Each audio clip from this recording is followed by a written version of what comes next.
Ladies and gentlemen, please take your seats. The program is about to begin.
Ladies and gentlemen, please take your seats. The program is about to begin.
Ladies and gentlemen, please take your seats.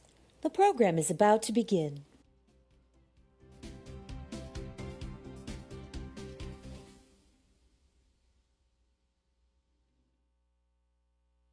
Ladies and gentlemen, please welcome to the stage Board Chair of the Family Online Safety Institute and VP of Civility and Partnerships at Roblox, Tammy Baumick.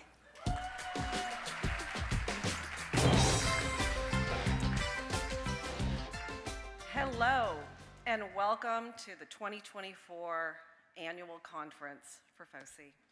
My name's Tammy Baumick. I'm the Vice President of Civility at Roblox, but my other hat is I'm Chair of the Board for FOSI, which I am so honored. This is our 18th annual conference, and I feel fortunate to be here with all of you in this wonderful, beautiful space. I wish it was a bit sunnier, but I think we're going to expect a little bit of rain today. We have representatives from 158 organizations from 22 countries today. Pretty amazing, right? So I'd like to particularly welcome our international participants who are joining us from all corners of the globe, both in person and through our live stream. So welcome to you all. I want to thank our many generous sponsors who have made this conference possible, and in particular, our two champion sponsors, Amazon and Epic Games. Thank you so much. Please visit their exhibit spaces and all of our sponsors' exhibit spaces out in the main hall. Incredible networking opportunities, and you can take the opportunity to learn about their technologies and their services. For those of you new to FOSI, we are an international nonprofit organization whose mission is to make the online world safer for kids and their families. FOSI convenes leaders in industry, government, and the nonprofit sectors to collaborate and innovate new solutions in the field of online safety. And through research, resources, events, and special projects, promotes a culture of responsibility online and encourages a sense of digital citizenship for all. This is achieved through an emphasis on three pillars of policy, practices, and parenting. To put it another way, we encourage enlightened public policy, robust industry best practices, and good digital parenting. And when we think of online safety, we believe it means to acknowledge the risks, to mitigate the harms while reaping the rewards of our and our children's online lives. Our theme for today is from protection to empowerment, and many of the speakers, plenaries, and breakout sessions will touch on this theme from a wide variety of angles.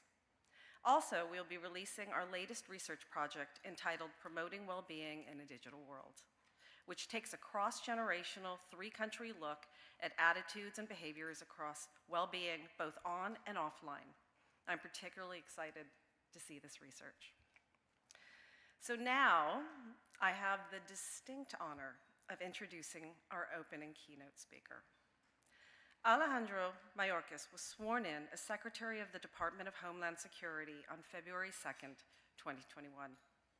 A political refugee born in Havana, Cuba, Secretary Mayorkas is the first Latino and immigrant confirmed to serve as Secretary of Homeland Security. Secretary Mayorkas began his government service in the Department of Justice, where he served as an assistant U.S. attorney in the Central District of California, specializing in the prosecution of white-collar crime, and nearly 9 years as a federal prosecutor. He became the youngest United States attorney in the nation.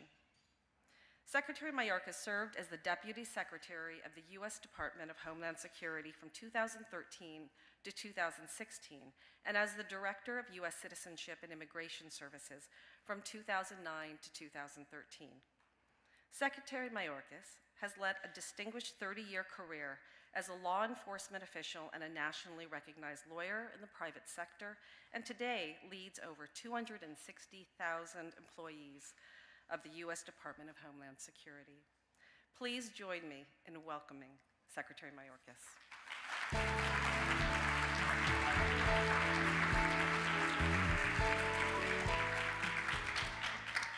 Good morning.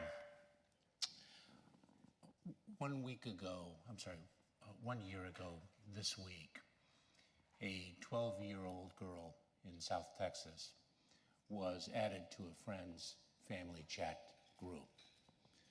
Over the next 30 days, one member of that family, her friend's uncle, exchanged approximately 30,000 texts with that 12-year-old girl. He coaxed the young girl to disclose her challenges, her mental health challenges and the other challenges in her life, and earned her trust throughout the exchanges. At the end of the 1-month period, the young girl had begun to exchange sexually graphic images with the uncle. The uncle planned to travel to South Texas to meet the young girl in a hotel room, explaining to her that age was just a number. The uncle was 32 years old. The National Center for Missing and Exploited Children last year recorded approximately 36 million reports of online child sexual exploitation and abuse. We in the Department of Homeland Security consider this problem, this scourge, to be actually a pandemic, one that touches every corner of the globe. The breadth of it cannot be overstated, nor can the depth of the depravity that it involves. We in the department, as a result, have lifted up crimes of exploitation in profile both within our department and throughout the communities that we touch, here domestically as well as internationally. We have named it as one of the 6 mission priorities of our department, aligned in equal stature with our fight against international terrorism. I cannot think of any work that is more important than the work of protecting our children. And I am here for one reason, and that is to express thanks. To express thanks to this organization, its leadership, and to all of you for your incredible work and your dedication to this mission. It is a noble one, and it is an imperative. As a result of raising the profile of crimes of exploitation, we have launched in the Department of Homeland Security a campaign of education called Know to Protect. And thanks to Tammy and her organization at Roblox, they are a founding partner. We are partnering with civil society, private sector, organizations and governments around the world to lift up the problem and to educate individuals, children, parents, teachers, trusted voices, to raise awareness of it and to develop digital literacy. At the same time, we're also training others to educate people as force multipliers. And we have an initiative called iGuardian to do just that. Earlier this year, at an iGuardian presentation, where one of our agents was training teachers and other community members, a young girl approached the trainer and shared the story of the 12-year-old girl that I shared with you just a few minutes ago. As a result, the agent interviewed the young girl, learned of the perpetrator's identity. The perpetrator was arrested and prosecuted and serving time in custody, and the young girl is on the road to relief and strengthening.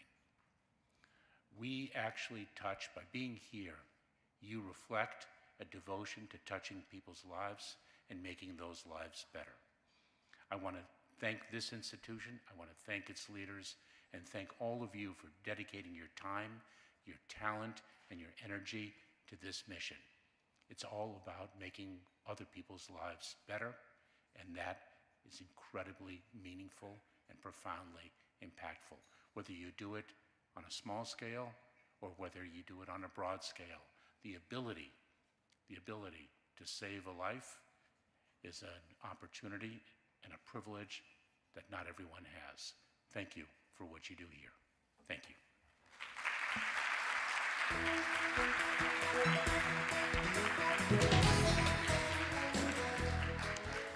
So huge thanks to Secretary Mayorkas and his incredible team, some of which are in the audience today. Without your focus and determination, our world would be in a different place. So thank you very much. I have the distinct honor of welcoming Stephen FOSI to the stage. Stephen, can you join me? Here's Stephen. You all know him. Welcome.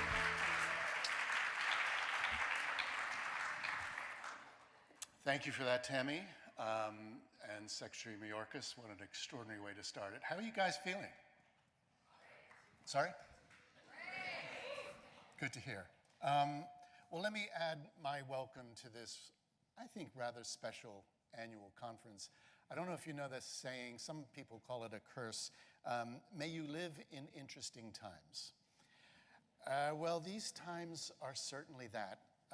It's hard to imagine a more tumultuous period in the world of politics, international relations, technological change, and even personal upheaval. The impact of our recent elections have already begun to be felt, even though we're still 6 weeks away from Inauguration Day. The new administration is likely to upend many policies in our space, from broadband expansion to content moderation to AI safety. And we're in for a period of uncertainty and unpredictability in our political, social, and personal lives. Even so, let's meet this moment with a clear mind and an open heart. We are part of a large and growing group of people who share a common vision and who are dedicated to a unifying cause, and that is to make the online world safer for kids and their families.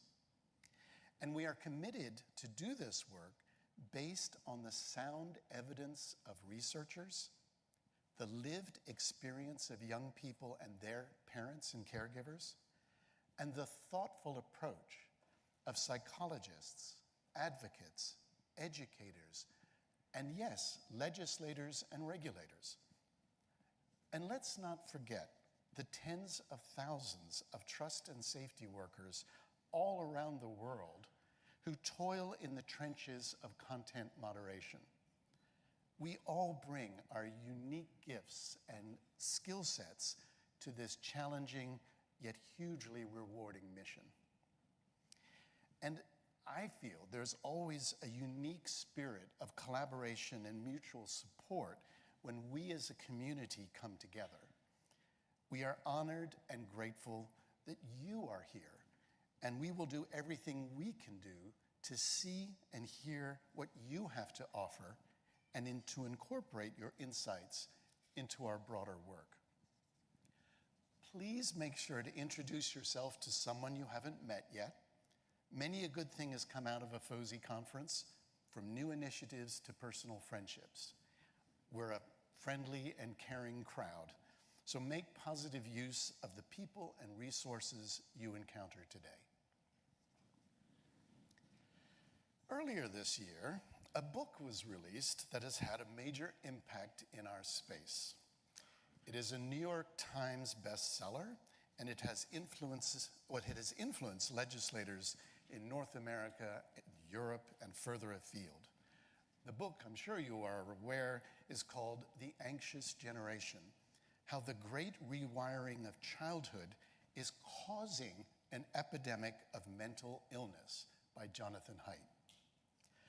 I won't dwell on its dubious methodology or the way it confuses correlation with causation, nor will I discuss its rather flawed solutions or the way in which the author paints an entire generation as anxious, using a broad and condescending brush across tens of millions of young people, both here and overseas. For all its flaws, the book and its author have hit a raw nerve. There is a large audience eager to latch onto the idea that the explosion of mental health issues among our teens has been caused by the emergence of smartphones and social media. Haidt's thesis seems commonsensical to worried parents, and its message has resonated with state, national, and international politicians looking for a culprit and an easy answer to a complex set of behaviors. And I couldn't agree more with his fourth proposal, for those of you familiar with the book, that kids should be given increased amounts of independent play as well as more responsibilities in the real world. But based on his book, bans have now been proposed, both on phones and social media, for teens under 16. Australia has now passed such a ban into law. Our own Surgeon General has called for a health warning for social media sites, and there are numerous other examples at the state and national levels. The problem with blanket bans on conclusions gleaned from questionable data is that such actions activate the law of unintended consequences. Bans affect young people's rights to access content and to participate online, something the UN Committee on the Rights of the Child clearly calls out. Implementing a ban effectively remains a daunting challenge, given no universal age assurance method that has been agreed upon. And crucially, it disincentivizes platforms from creating safety features for younger users. Ironically, a ban steers innovation away from the under 16 space, as it would be assumed wrongly that underage users will no longer be there. What we need instead are thoughtful restrictions, not blanket bans. Restrictions that are reached at the local level or within the home with the explicit involvement of young people themselves. Our own research, which we've just released a few moments ago, will highlight many of the positive impacts that social media in particular and digital media in general have on teens' well-being. But teens are also aware of the downsides of their digital lives. So their involvement in the discussions around cell phone and social media use is essential if we, parents, teachers, and yes, politicians, are going to reach a balanced and fair set of restrictions in how, when, and where they can go online.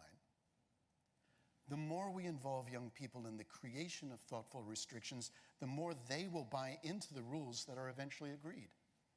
Bans handed down from on high will create a culture of mistrust and drive young people to find creative and far less safe ways around such laws. Which brings me to the theme of our conference, from protection to empowerment. And by the way, this is not an either-or proposition. Either we protect our kids or we empower them. No, it's a both and more concept, and one that involves government, the tech companies, parents, teachers, and the kids themselves. After all, we want to protect kids on the internet, not from the internet. So yes, we must shield our kids from the worst of the web, particularly in their younger years. There are parental controls of every shape and size, and it is unthinkable to offer a pre-K or elementary school-aged kid a device with unfettered access to the web. But beginning in the middle school years and certainly into high school, the training wheels start to come off. We move from being helicopter parents to being more like co-pilots with our kids, working together to explore the best ways to use the online safety tools that social media platforms and apps have developed for young people. From our research a couple of years ago, teens highly value the features that allow them to block, mute, report, or to stay private. And this ability to take control of their digital experiences is the beginning of the kind of independence and resilience we want to encourage in our teens. After all, a child born in the United States is, from birth, a citizen, and citizens have rights. We are bringing up the next generation of citizens who are, from a very early age, aware of and engaged in the online world. It is in all of our interests to ensure that these young citizens understand their rights and the awesome responsibilities that come with exercising those rights. And now a word to my friends in the tech industry. You can and must do better to create easy-to-find and easy-to-use controls for parents and online safety tools for teens and young people. You can and must do better to publicize and promote those controls and tools.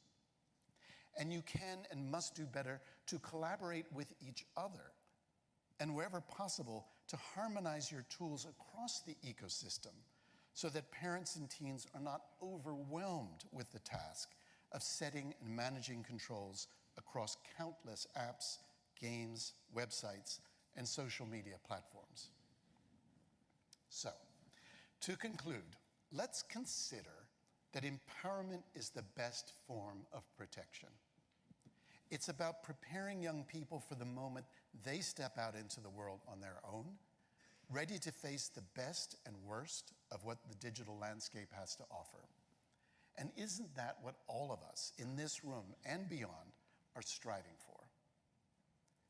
As we embark on today's discussions, let us challenge ourselves to reimagine what online safety can look like, not just as a range of restrictions, but as a foundation for resilience, confidence, and opportunity.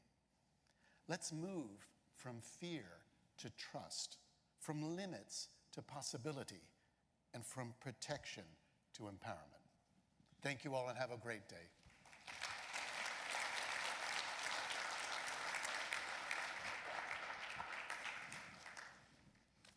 Turns out I'm doing the next bit too. And now I'd like to introduce to you the lead researchers, the thing I just mentioned, the lead researchers of this year's major research report entitled Promoting Wellbeing in a Digital World. Please join me in welcoming Chris Carbone and Cara Sunby of Kantar, who will take us through their findings. Cheers.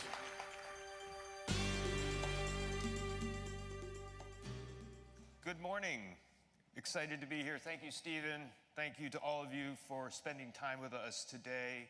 My name is Chris Carbone. I'm here joined, as Stephen said, by my colleague, Cara Sunby.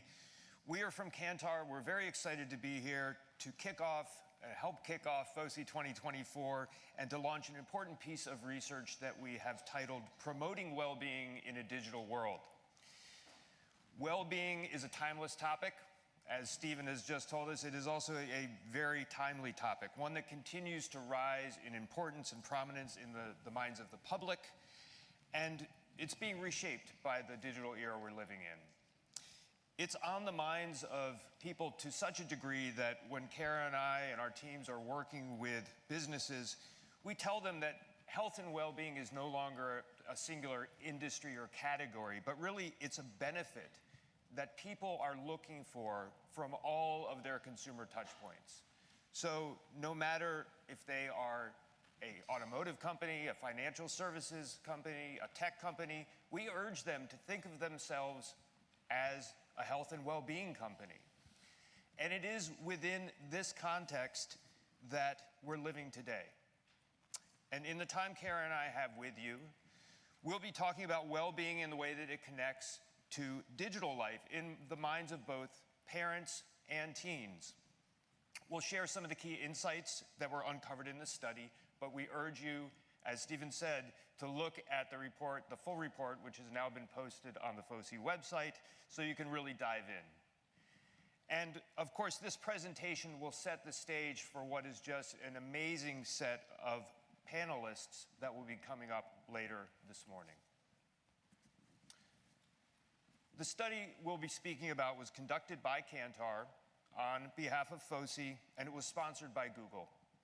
It explores how parents and teens view their overall well-being and the role, both positive and negative, that digital technology plays in how people feel.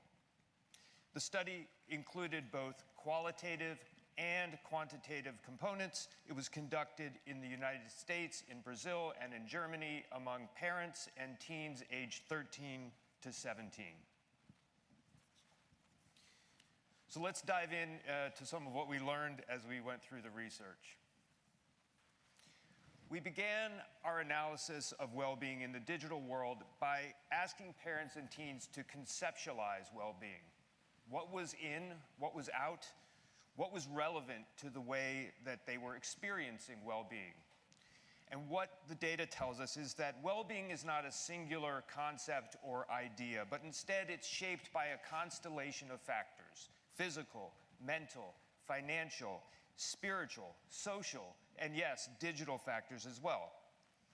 Parents and teens agree on that, and they also agree that physical and mental factors are the two biggest components to the way they experience well-being. But beyond that, their opinions begin to diverge. What we see is that teens place greater emphasis on social health than their parents, and parents place greater emphasis on financial health. Makes sense.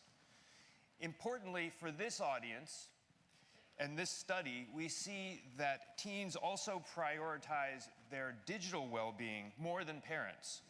You can see parents view it as the least influential factor to their own overall well-being. We also asked respondents to tell us what their top 3 well-being concerns were related to teens' online activity. And parents and teens both keyed in on topics related to online safety. The most mentioned concerns for teens' well-being were getting scammed or being a victim of fraud, negative interactions with strangers, and bullying, right? These concerns related to online safety came out stronger in our data than some of the things we see in the media often around body image or tech addiction, for example. And the data shows also that concerns are just one part of the story. Parents and teens in the US, Brazil, and Germany also clearly recognize the positive role that being online plays in supporting social health and overall teen well-being. In fact, 41% of parents and 44% of teens noted that connecting with peers was the most significant benefit to teens' well-being that comes from being online. In talking to parents and teens in our qualitative sessions, this rang true, right? We heard parents talk about the sense of belonging that their teens get from being online and the important connections that they create. For example, one person talked about her daughter and said she feels like she belongs, her friends are all there too, there's a sense of togetherness. But it does come at a cost, and what we found is that one of the primary costs is sleep, actually.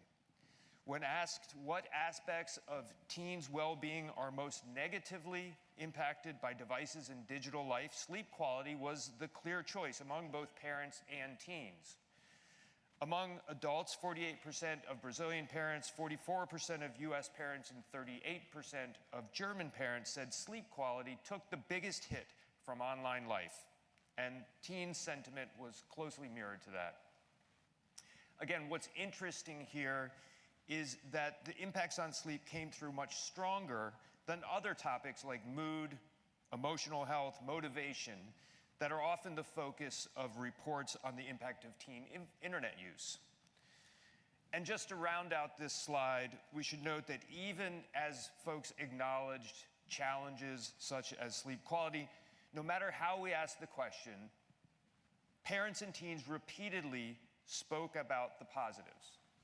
So we asked what the top aspects of teen well-being are that are positively impacted by digital life and tech and devices. And there were strong responses about the way digital life benefits knowledge, creativity, self-expression, and the development of friendship and even social skills. So what I hope is coming through as we look at these first few slides is that parents and teens have a highly pragmatic view of how digital life intersects with their well-being. They know there are risks and valid concerns to be aware of, and at the same time, they also report that teens experience real benefits from the relationships that they form and maintain online, the information they gain access to, right? And also the way that digital technologies allow them to be creative. So when we asked about the totality of their experience, both positive and negative, the message was clear. Teens in all 3 countries self-report more positive than negative experiences from spending time online. In fact, nearly 9 in 10 teens say that they always or often experience a positive situation from being online, which is markedly higher than those reporting a negative situation. And the most common negative situation teens self-report might not be what you expect. And I'd venture to guess it's actually something that we as adults have experienced as well. Our data showed it was the feeling, the need to check notifications. So with 38% of US teens, 49% of Brazilian teens, and 32% of German teens saying they always or often feel this need to check notifications. Now, is it concerning that a large share of teens feel this way, or that teens experience any kind of negative interaction online? Of course, that is concerning. But I think it's also reassuring that we already know that teens experience more positive experiences online than negative ones. And so as a researcher and as a parent myself, I think the question we're left to wrestle with is, how can we design policies, practices, products, and services that dramatically increase the share of positive experiences to negative experiences? Now we're going to dive into this question of responsibility. Who is responsible for digital well-being? We asked parents and teens who should be teaching or empowering teens when it comes to digital well-being. Should it be parents? Should teens be on their own or be partners in this? Should it be up to schools, tech companies, the government, the medical community? And what we found is that both parents and teens see digital well-being as a family responsibility. If you take a look at the visual here, across the countries, parents and teens agree that they are the top 2 actors responsible for promoting and teaching teens about digital well-being. This belief underscores the importance of parental involvement in shaping teens' overall health and well-being. And interestingly, we see a key difference emerge in the teens' perception of personal responsibility here on this topic. Teens express a much stronger sense of personal accountability for managing their own digital well-being than their parents do, or their parents even recognize. So in the US, 75% of teens believe they're primarily responsible for their digital well-being, compared to 58% of parents who share the same view. So we may not be giving teens enough credit. And there are similar gaps in Brazil and Germany. This sentiment was also expressed in our qualitative research. We had one young man say, ultimately, I think we ourselves are responsible because we're the ones making the decisions. We also wanted to know, how often do families talk about digital well-being? And as it turns out, most parents and teens have frequent conversations about how digital life impacts their overall well-being. In the US, 62% of parents report having these conversations either weekly or daily. That figure rises to 80% in Brazil, and it's about half in Germany. So this shared belief that parents and teens are primarily responsible that we talked about on the previous slide, coupled with this finding that they frequently talk about digital habits, shows how important the teamwork is between parents and teens as they collaborate to keep teens safe and healthy online. And importantly, we learned that in these conversations, parents aim to empower rather than to control their teens. They encourage balance between online and offline activities. They talk about the benefits and the drawbacks of digital spaces. And they try to guide them to be discerning and savvy users of the digital world. So with that, I'll pass to Kara to take us through the rest of the presentation. Okay, thanks, Chris. So I'll now share our learnings and our perspective on what comes next. So we know that families view themselves as primarily responsible. We know that household conversations about digital well-being are frequent. We also learned that there is openness for additional help. So when we ask parents and families how they would feel if tech companies or governments, and governments took a more active role in promoting and supporting teens' digital well-being, the message was clear. Parents and teens in all 3 countries welcome even more involvement from tech companies over governments.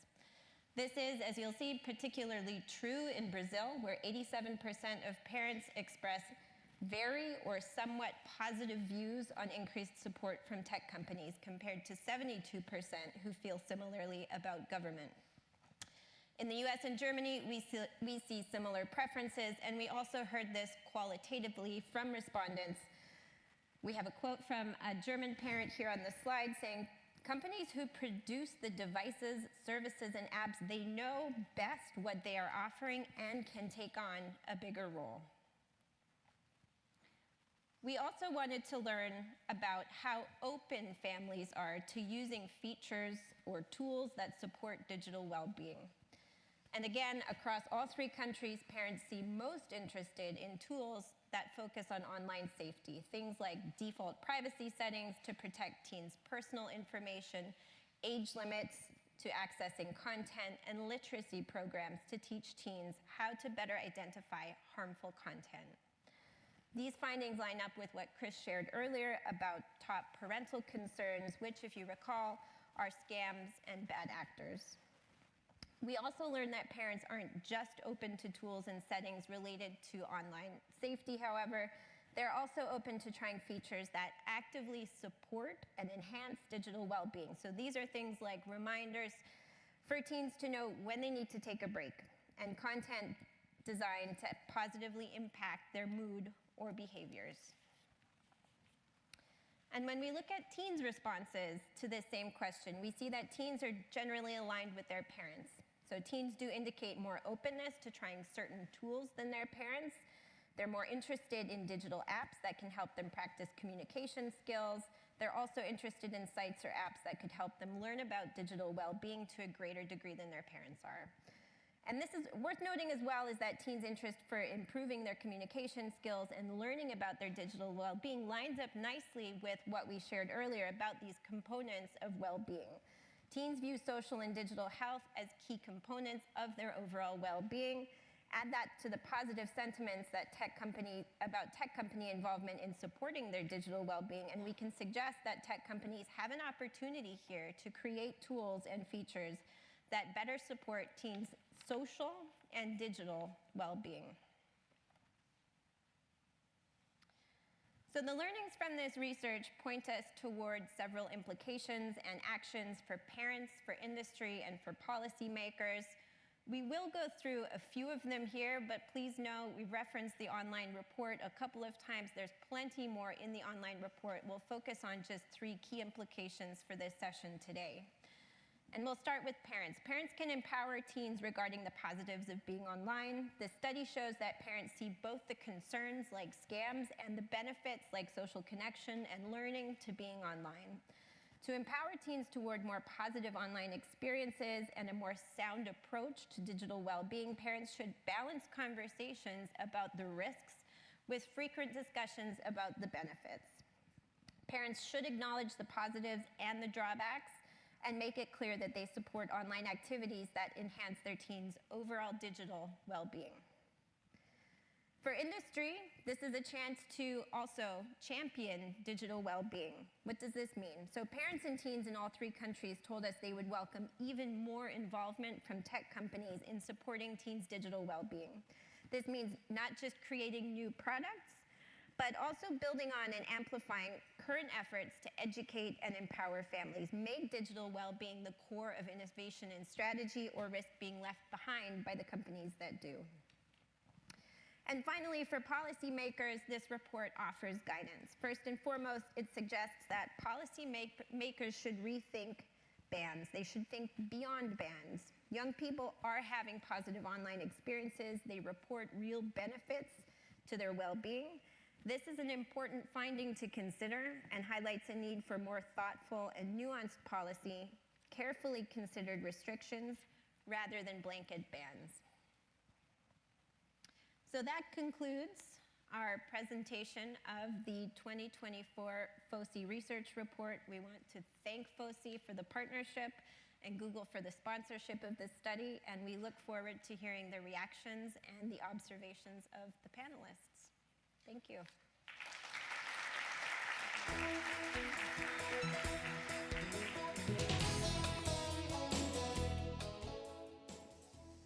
Thank you so much, Cara and Chris, and yet more for us to discuss throughout the day and throughout the year.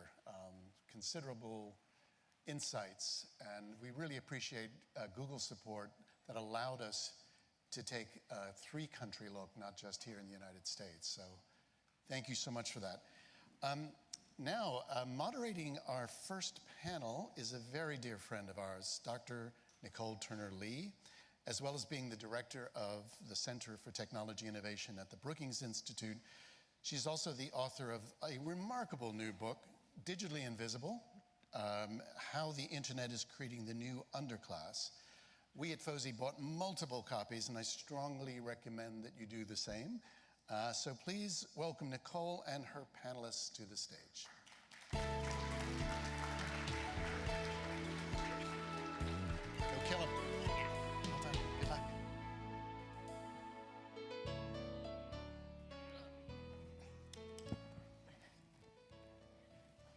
Good morning, FOSI.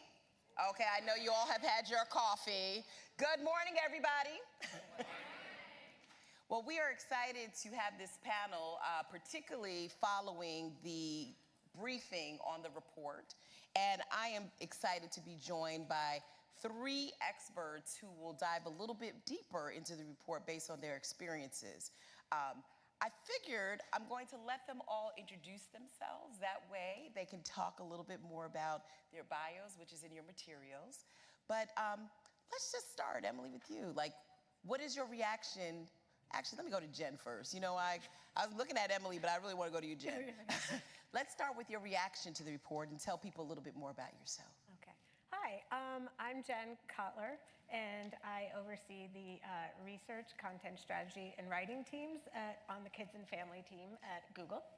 And I've been in this field for over 30 years. I'm a developmental scientist, and my dissertation in the 90s was on parental supervision of children's television use. And so this is 30 years later, basically. I know.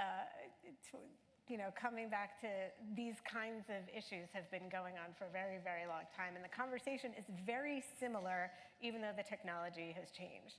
But what hasn't changed are that kids' needs haven't changed. And what kids and teens need from technology, from their parents, from all the organizations that serve them are the same important needs. So I think, you know, hearing sort of both the balance of the positive and the negatives from this study are really important. And I think that one of the things that just strikes me as someone who spends a lot of my time looking at the academic literature, looking at the popular press, looking at what people are saying about youth today and interviewing a lot of young people today, is that digital well-being or digital aspects of their lives is just a piece of a larger puzzle. And I think that is not what is often seen in these big headlines about digital media taking over childhood, taking over adolescence. And I think that it is a piece of well-being, and it is a piece of their whole entire life that is informs their well-being. It is not first and foremost what their concerns are and what they think about. But it can really enhance their life as well, and it can also be a part of something that needs a little bit of work. So I think just seeing how digital well-being fits into this puzzle is sort of like an interesting to say that isn't the first and foremost of what's on their mind. That's one. Two, this idea that teens think that their well-being is more their responsibility than their parents or anybody else, I think just shows how much that solutions that really only focus on what parents can do, what tech companies should do, what government should do, really takes away that agency from young people, and anything that doesn't take their needs into consideration and their voices and their opinions and their thoughts is not going to end well for anyone, given that they are getting so much good stuff out of it as well. Certainly we need protections, baseline protections, and we need the other people in their lives to be doing well. But just this agency that sometimes we talk about what we can and can't do for them without considering them is an issue. I think also the final thing I'd say is the fact that this interest in more tools that we can develop to help them manage aspects of their well-being in the digital world. And I think that is something we're always thinking about, and I know at Google we think about that a lot, about ways to really enhance the good and have the baseline protections as well. And I like that. I mean, I've been coming to FOSI for a really long time, so I really appreciate that this is really not like a formative thing, right? This is really part of the composite existence of young people, so we'll probably come back to that. Amanda, yes. How about your reaction to the report? What was your reaction? Also let the people know who you are and what you do. Thanks, Nicole. Hi, everyone. I'm Amanda Ferguson. I'm a clinical psychologist and also a senior researcher at the University of Cambridge, where I study digital technology use and how it affects the trajectory of mental health for young people.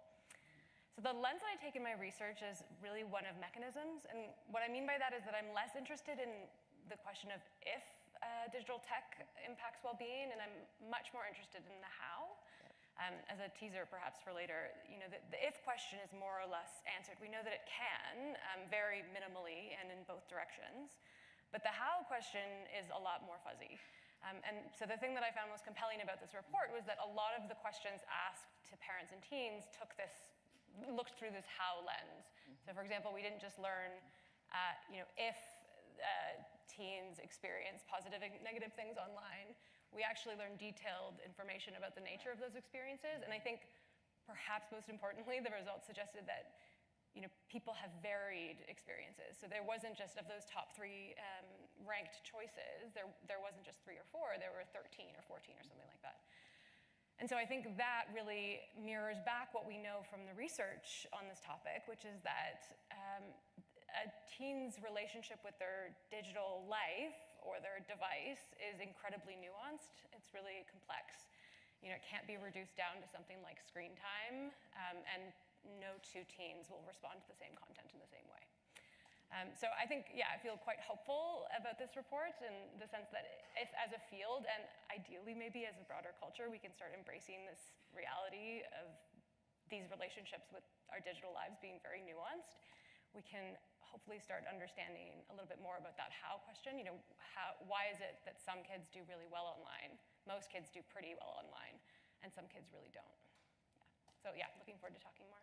No, it's interesting, and we'll come back to that because I do have a question on, you know, like you said, this how, because it's very nuanced, like you said, versus prior iterations of this report and research, where we're finding a lot more out.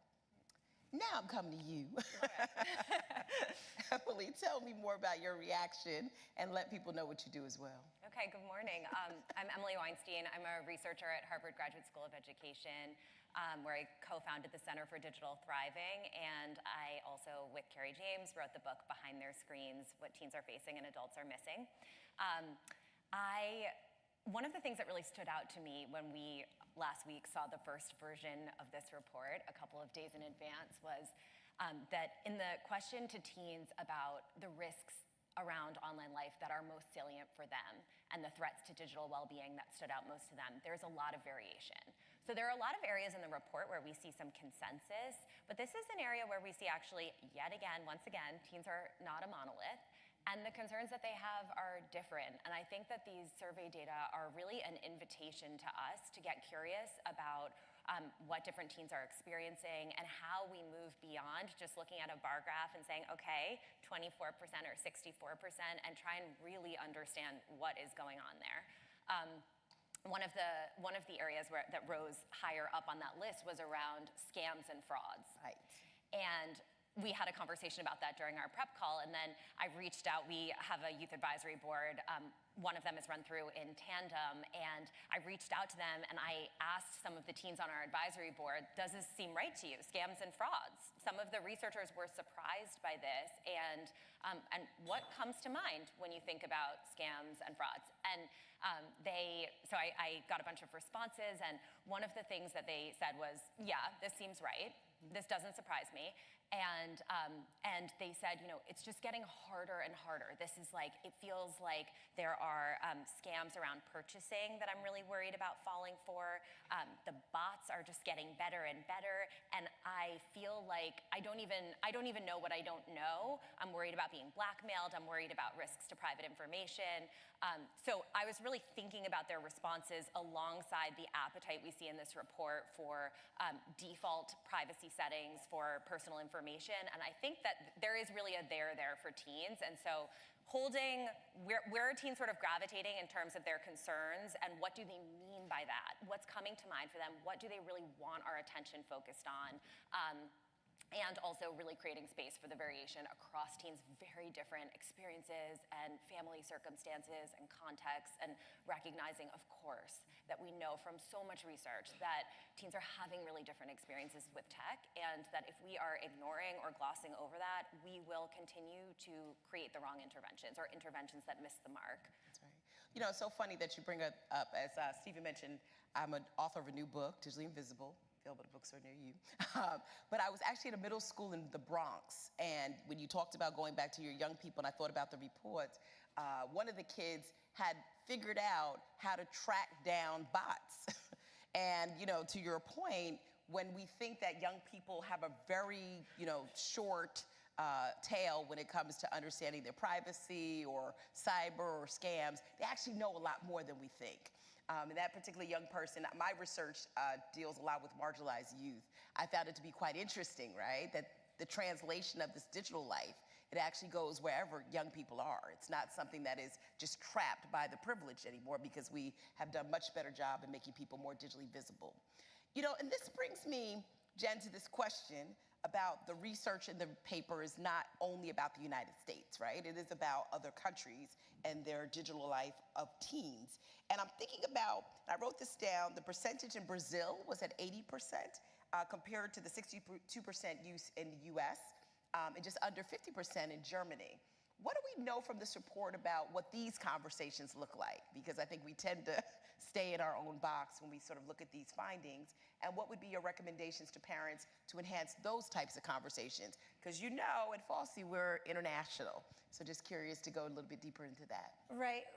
What's interesting, I think these conversations vary. Yes. About, across country, within country, depending on the parents' concerns, the teens' concerns. I think what's fascinating, and if you haven't read it, check out the Save the Children report that Amanda Third led the research for, where these conversations that teens tend to have with their parents, when something bad happens, the parents tend to react in a way like, well, then shut it down. I'm taking this away from you. I'm not letting you do this anymore. Instead of saying, okay, this bad thing might have happened. Let's see how next time you might feel more comfortable stopping it, or I'm so glad you came to me. Instead of, I think some of it, these conversations are reactive and probably pretty negative. Like, you're on your phone too much. You're doing this too long. I don't like the look of that. This or that. And so I am thinking that a lot of the times when young people do talk with their parents about either something that concerned them or something they saw, that these conversations turn into that overprotection, taking away agency. And I think there's a lot more that, and we know from a lot of literature about parenting, that in fact, being open to problem solving together, giving control, and really understanding what that young person might need, we need to be really fostering those kinds of conversations rather than, okay, stop, we'll get off of it, next time, don't do that. Well, that's interesting, right? Because I want to go back over here, Emily, on this whole analogy. I mean, Stephen writes in the beginning that we're starting to equate big tech to big tobacco. Now, I don't know how many of you in this room remember the big tobacco campaign, and we see a little bit of this and some of the warnings that are coming out, and to Jen, your point, right, where people are saying shut it down, ban it. I mean, I'm just curious if that paradigm even fits what we're talking about today, particularly since the digital lives of young people are quite autonomous.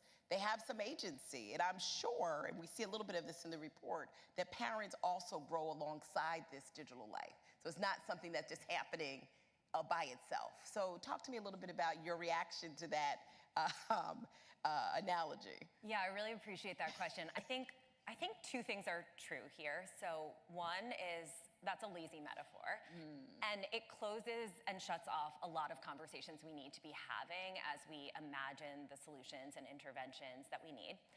And it's resonated with a lot of the public, I think, for reasons that we have to engage with and we have to pay attention to in this conversation. So if we want different kinds of metaphors and different kinds of conversations, I think we have to acknowledge that a reason that the big tobacco metaphor has taken hold so strongly is because people have seen too many examples of design features that prioritize attention over agency and focus on maximizing time spent by a young person without really any care for what that time has actually meant for a young person.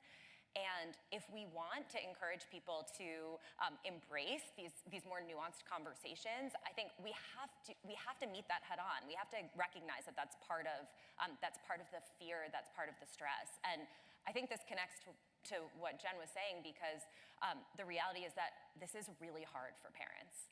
This is really stressful.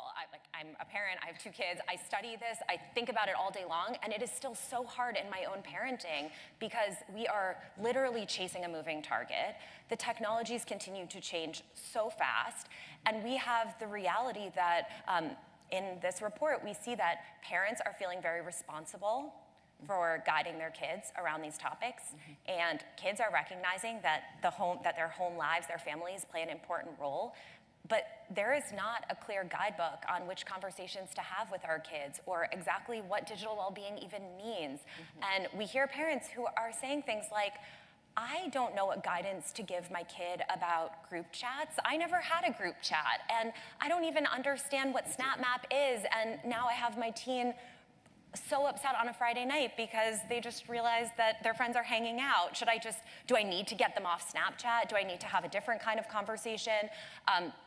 And I think in those moments you started by asking about what guidance we might have for parents. And I think we for sure we all need to help parents with the chase of this target. We need to make that chase easier and less exhausting through resources and supports. And I think that there is a lot of power in also helping parents embrace the mindset that there is a lot familiar here, even when the form it's taking feels really new and different. So maybe you never found out you were left out on Instagram or through Venmo even, but you probably know what it feels like to feel left out. Yes. And maybe you can actually remember what it felt like to be 15 or 16 and really care about what your friends thought about what you were wearing, even if it was totally not something your parents wanted you to wear. And these are familiar experiences, and I think when we help parents move beyond this is also new and scary, and they can tap into what's familiar, they fall into empathy. And that changes the entire tone of the conversations they will have after. And it also gives them a source of genuine wisdom and expertise that they can draw on in a context where I think so much change and so many scary headlines have made parents feel like there is just nothing I know, and I'm so out of my depths here. Yeah, I mean, you're speaking to me, so I'm gonna be one of those people that says, ouch. You know what I tell my kids when I want them to get offline? When I was younger, I used to stay out until the street lights came on. And it doesn't work anymore because of the street lights come on a little earlier in our neighborhood. So it doesn't work quite so much. But this gets me to this whole conversation, though. I think part of the other reason that people get concerned, and the report talks a little about it, is because of the mental health of kids, right? And I remember my daughter telling me during the pandemic, if it had not been for social media, she would have felt more lonely. You know, and so I want you, Amanda, to kind of come in and chime into this conversation. There really is a tension, right?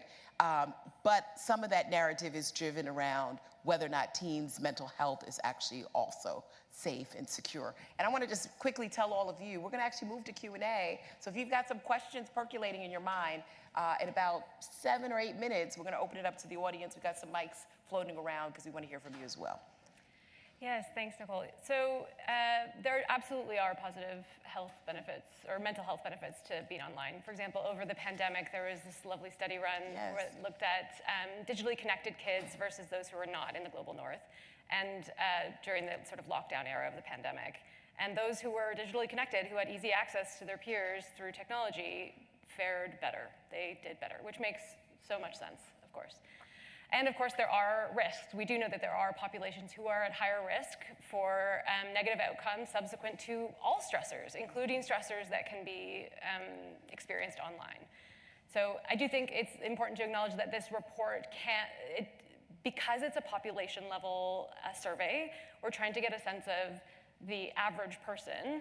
And when we get a sense of the average person, what they are experiencing, what they're willing to report, we lose the people at the edges, just as a function of statistics. And so there is this group of people who are not the average. They're doing worse than average. They're maybe quite a bit worse than average in terms of their mental health. And I think we have good reason to think that they might respond differently to some of these questions. But we don't have that data, but it's possible based on what we know so far. For example, we know that not only do kids who have a little bit worse mental health use a bit more, something like social media, they tend to be online a little bit more. They also tend to engage with content differently. So it's actually not just about them being there more or them seeing specific things. It's about the psychological and internal processes that that they bend towards more often. Right. That are some of these kind of mechanisms that might impact mental health outcomes negatively. So yeah, I think additional research is just always needed. Yeah, because this wasn't a clinical study, right? No. So, you know, for folks who are going to read the report, this is basically not necessarily, you know, it's empirical research, but not necessarily clinical research. But that really does beg the question of how much more clinical research, because I like the way you frame it. It's really people are coming in with some pre-existing issues that we have to address. And if I could just add to that, this is not just this is a very common issue. This systematic review that came out of my group at Cambridge recently looked at the proportion of published research that is claiming to study the connection between social media use and something like depression and anxiety. Only 6% of those studies actually included clinically depressed or anxious kids. So this is an overlooked group that that deserve a little bit more looking if we're going to make claims about the impact of something like social media on depression. Yeah, they're invisible. That's what I use a lot of, this term of invisibility. But this also reminds me of, some of the interventions that we've taken over the years when it comes to tech companies and features. So I want to kind of return to that because I think this audience is quite interested in then what then do we do to make sure the technology itself is attentive to some of these ebbs and flows that come out of the report and then what we're hearing. I'll start. Now, Jen, I could go to you. I know you work for a tech company. And I'm sure you all will be able to find out everything that Google is doing. But top of mind, what are some of the technical tools and advice that we've been giving to companies like Google and others to actually make sure we address these needs? Yeah, I mean, there are a lot of protections already in place that we have, and we're really industry leading in that way. And when we know someone is, and when we know the age of a young person, a minor, they are given a different kind of experience with certain things turned on and certain things turned off already. So I think there's definitely pieces to that. I think there's also ways that we're promoting higher quality content.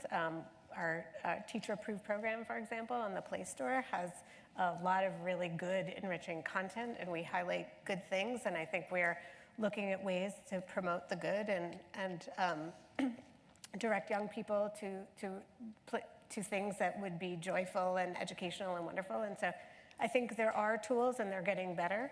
And I think we're always thinking of ways that we can make that experience even better. Emily, what about you? What are some of your advice to developers and technologists on this?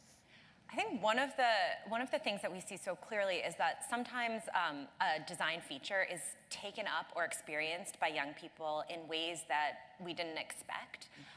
And it's hard for us to know from sometimes we might know from user data, but if we don't have young people at the table with us for conversations, we are left doing a lot of guessing.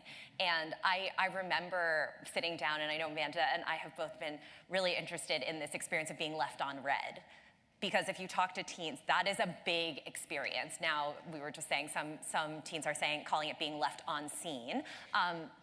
You can probably think through the design changes of the linguistic shift, but the basic idea of being a teenager, and you see that your message from your friend has been read, and you start thinking, do they hate me? Did I say the wrong thing? Are we not friends anymore? And you can go in this kind of anxious thinking spiral. And this is so interesting because the design feature did not create that kind of tendency to wonder what other people are thinking, that mind reading, cognitive distortion, but it's really amplifying it. And that has to do with the collision of a design feature and a developmental sensitivity. And it would be easy for us to think, because our experience maybe as adults is, oh, that's helpful because now I know that Jen read my message, she's probably just in transit. But we need to be having conversations so we understand, oh, this feature is actually generating a lot of stress for young people. What do we make of that? And is it actually generating more stress than good? I mean, how do we think about the downsides and the upsides of a new feature? So I think a call to action to just invite young people into the conversation, be in conversation and in collaboration with them, and be looking for the ways that a feature might be experienced in ways that are backfiring or having an unintended impact. And then I think, of course, we have to empower the people who are advocating for those changes within the company to really be able to implement them. So when you have a kids and families team or a trust and safety team advocating, this is something we're hearing from young people. We have to talk about this. We need to make sure that their voices are being heard and taken very seriously. And I think that the call to action we all feel around digital well-being will hopefully put some oomph and momentum behind that. Yeah, no, I think that's so interesting. As a sociologist, we as academics constantly struggle with human subject concerns and the extent to which you can actually get young people to the table. I know in my work, it's always hard to sort of have these conversations as the middle-aged adult, right? Without having a young person sitting there validating those concerns. So I hope everybody's hearing this, right? Some of these design implications actually act out differently or behave differently than we intended them for. And the more we could actually do research that's more inclusive of younger people's voices, it could be interesting, right, for tech companies. But I'm not sure if we could do that, right? Right. Well, I'm just thinking, when I was 15 years old and had a boyfriend who didn't call me back, and I wrote a song, Allergic to the Phone. You don't have to be 15 and not, look, you don't have to be 15 and not have a boyfriend call you back. Right, and I was like, and so, and it feels so bad. It feels bad, right, but it's the same kind of thing. It's like back then, we would just wait and go, did the answering machine break? Did he not call me? Like, is he gonna call me? And then you'd stay at home because you couldn't leave the house. Did you hear Jen say the answering machine? Yeah, I'm just saying, like, I mean, I totally hear you, and there's definitely things that we can do feature-wise but there also is a part of just being a young person, and no matter what generation we're born in, that we are still going through it if people don't behave exactly the way they want to. And so, and same for adults as well. So, I mean, I think that's a great example of a feature and what it does and how we're using it, but I also think it's just analogous to that not getting a phone call returned and not knowing if someone's calling you back and why they haven't. So I think it's always a little bit of like, how can we help people navigate these feelings? How can we make features that support it, but also understand that it is trying to understand just young people in general and how to support them the best we can. And Amanda, jump in. Yeah, I just wonder if I could add. So I totally agree with both of your points. I wonder if an area that needs more attention is not just these instances online that have this increased ambiguity, this increased uncertainty, like being left on red, which is so aversive to everyone, especially young people. And of course, that existed before the internet. I wonder if what is important is the relative shift in ambiguity online. So for example, there are instances where you have way less information about what somebody is thinking and feeling online, like when they leave you unread. But there are other instances where you have much more information. You have literally quantified information about how somebody feels about you. And I think that balance, that shift, which might be like more confusion about what people are thinking and feeling and less confusion or like less ambiguity about your social status or how you relate to people, that shift could be something that's really important to look at. Selfishly, because that's what I study. Well, and I think that's why the report really embraces digital well-being, right? It's no longer around digital interaction, but it's about digital well-being because it has a compilation of all these factors. Okay, I did promise I was going to go to Q&A, so I'm time correcting myself. Are there any questions in the audience? Okay, we do have one because I was prepared to keep going. So we get a microphone to the middle, be great. I think I saw someone with a microphone earlier. Perfect. You got it? Okay, thank you. And say your name so everybody knows who you are. Hi, Denise Taylor with Privo. Thank you. So I'm wondering, are we really talking about just teens here? Has the research taken into consideration the vast number of 11 and 12-year-olds who have fibbed that they're 13 or 18? So are we really covering the bases? Anybody want to answer? Sorry, can you clarify? Is the question? Should we go lower? So are we really talking about teens, or are we really talking about preteens and others? I can speak a little bit about that. There is quite a lot of research looking at that younger age group as well. And some evidence that there are these sort of windows of sensitivity to something like social media use that are different for boys and girls and occur earlier, as you're describing, for girls. So I think it's 11 to 13 for girls and 14 and 15 for boys. During those time windows, it seems like the relationship, even though that relationship is weak, and I can talk more about that, it's quite weak, it's stronger in those windows. So I think you're right. I think there's something to do with perhaps pubertal stage, or? I would just say that greater than 60% of kids have all lied about their age. So Right. when we're talking about teens in distress, are we really talking about teens, or are we talking about 10, 11, 12-year-olds masking the raving around this teen and adults? And so how is that skewing this research?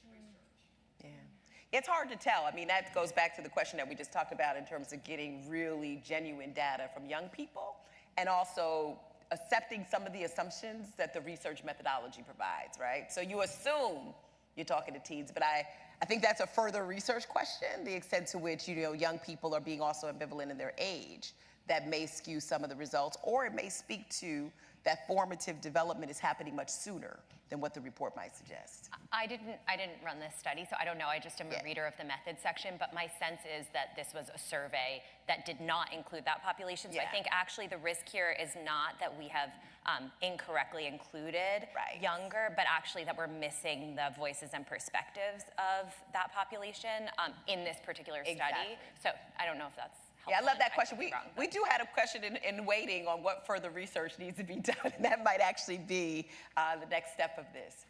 Before we keep going, are any other questions from the audience? Oh, we got one over here. Thank you. This is amazing because this is a big group. I wasn't sure how many questions we were going to get. Hi, thank you for the presentation and the discussion. My name's Pasita Rada, I'm with Wikimedia. I was just curious about the relationship between the parents and the kids. Was there any kind of attachment methods that were conducted with that? And also, I was also totally separately wondering about bullying. Was that ever really delved into in this research as well? Anybody want to respond on that? Now, again, we didn't write the report. We're responding as external researchers, but would love to hear if anyone nuanced that data with regards to that question. Relationship between parents and kids, or maybe stuff that you actually study as well, be very helpful. I had a similar question when I was reading the report. I didn't see anything about attachment or or not only not just the attachment, but I think a really interesting question is, okay, you see that I think it was 60, we have these high percentages of parents saying that they're talking about digital well-being with their kids. But of course, we know the quality of those conversations varies so much, and the impacts are almost certainly linked to what's being covered and with what tone, because there is a huge difference, which you could conflate and just asking have you talk to your kid about digital well-being, you end up with the person who's screaming at their kid about their cell phone, saying like, yeah, we talked about digital well-being. I did talk with my kid the person who's like, yeah, I'm feeling so understood and seen by my mom. And I think about that so much because like I had a teen in a session on Friday who was talking about having this like shift in her relationship with her mom about tech and how big of a difference it made in their relationship to change how they were talking about tech. Like she said, basically, my mom is now like seeing more eye to eye with me about what's hard for me and why. And the impact of that was spilling over to the relationship in the same way that we also know the relationship will spill over and inform the kind of quality of conversation. So I think you're asking the right question. I don't think we have the data from that in this report, and I think that is one of the critical areas for more research is how do we better understand what effective tech parenting looks like and how we help all parents get there. Right.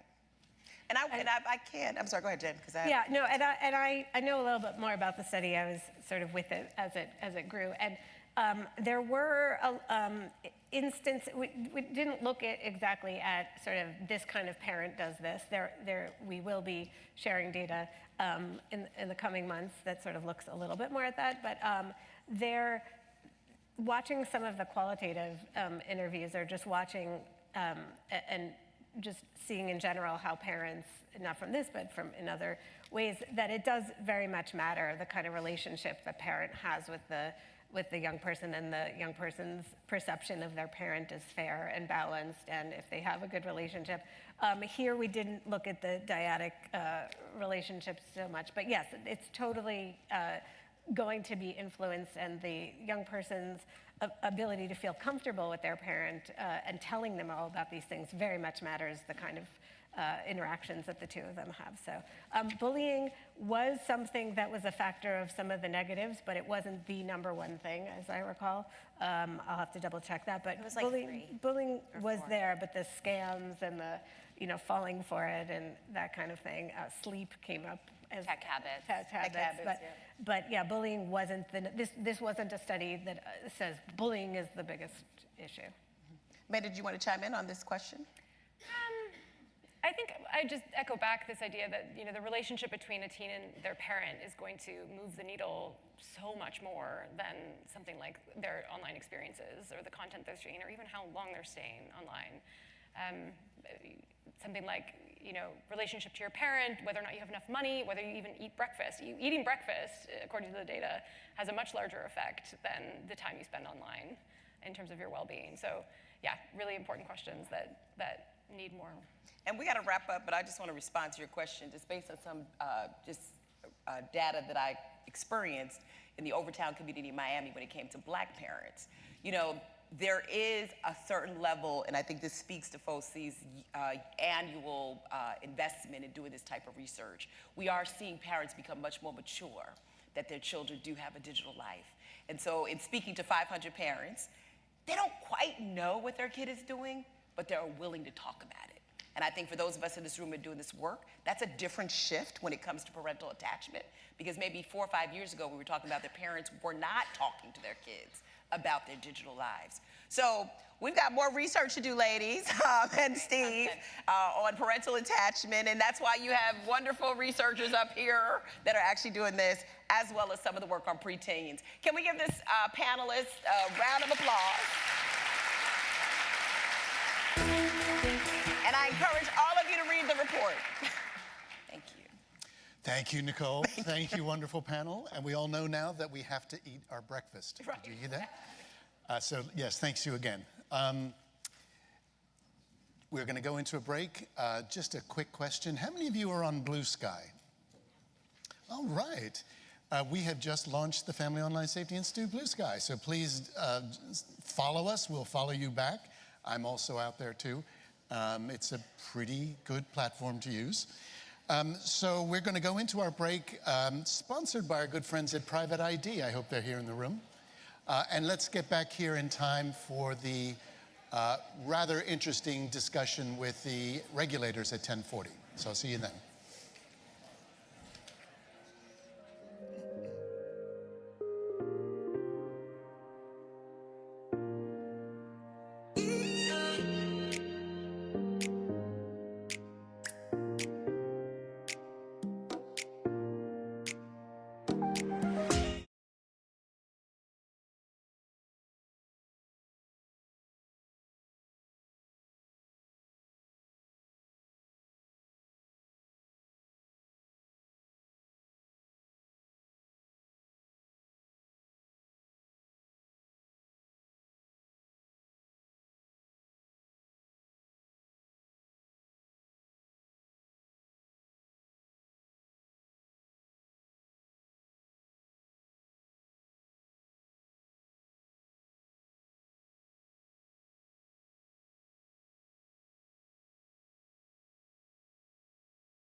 Ladies and gentlemen, please take your seats. The program is about to resume.